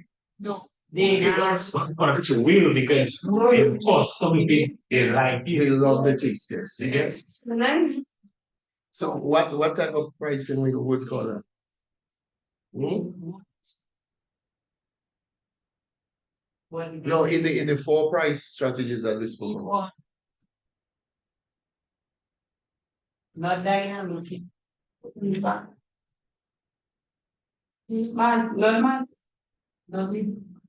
will be dynamic. Yes. Because that's where we're pricing based on customer behavior. Yeah. It's based on okay. So right now we're just going to wrap up. We're going to close up. So those of you online, before you leave, we would like you to let us know, please. Can you drop it in the chat because we'll pick it up. Okay, we'll pick it up in the chat. Mr. Labad will pick it up in the chat. Drop in the chat whether you will be joining us in person tomorrow or you will be online. Okay, so can you drop that for us, please, in the chat before we leave. Now, tomorrow it's going to be very exciting because we're going to deal with financial statements. We're going to deal with financial statements. You better. All right, so we'll have financial statements. Yes. All right, so we'll be interpreting the financial statements. We'll be calculating ratios. That's going to help us to understand how to interpret. We'll find out the performance of our businesses, where our business stand. Okay, and we'll look at some budgeting. So nice stuff coming up tomorrow. Okay, so looking forward to that. It would be better if you'd be in person for these sessions, as we'll be having a lot of going through a lot of the material. But those of you who are unable to join us in person, what you can do is, and even those of you in person, go through your material in advance tonight, and tomorrow we can have some healthy discussion. Okay, as we come to day 2 of financial management. So we're going to look at advanced financial strategies for growth, okay, growing the business. All right. So let's see. Did everybody respond so far, Mr. Laban? Okay, I'm seeing we have some online. We have one. Mostly everybody's. Okay, so I think okay, so everybody's still online. Yeah. Okay. By the way, I probably didn't tell you guys, if you are in person with us, we have the most awesome snacks in the morning. So if you're online, you're missing out. Okay, you're missing on that. Anyway. Okay, so I want to thank everybody for being here today. And tomorrow, hopefully, we can begin and commence right on time. Thank you, everyone, for being here, and have a good night. Okay, a restful rest of your time. Read the material in advance so we can have a very good discussion tomorrow. And with that said, take care all. Thank you so much. You're welcome.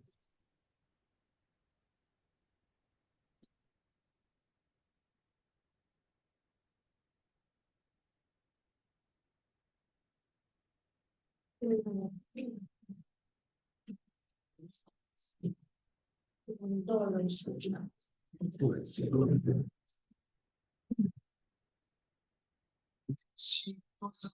fender bender. The person's vehicle didn't sustain any damage. So the damage was online. But she well, it's there. She was just trying to park. So she did the person was parked. So I had to go and find out whose vehicle because it's a guy who works in Fortium. Right. So it's the front. So my bonnet kind of dent in. Okay. But it's his tires at the back. So it's this stepping so she just it's coming up on November, give her a year. Okay. So it was fun that we cried. Okay. But she's all right. No, that's all right. That's all right.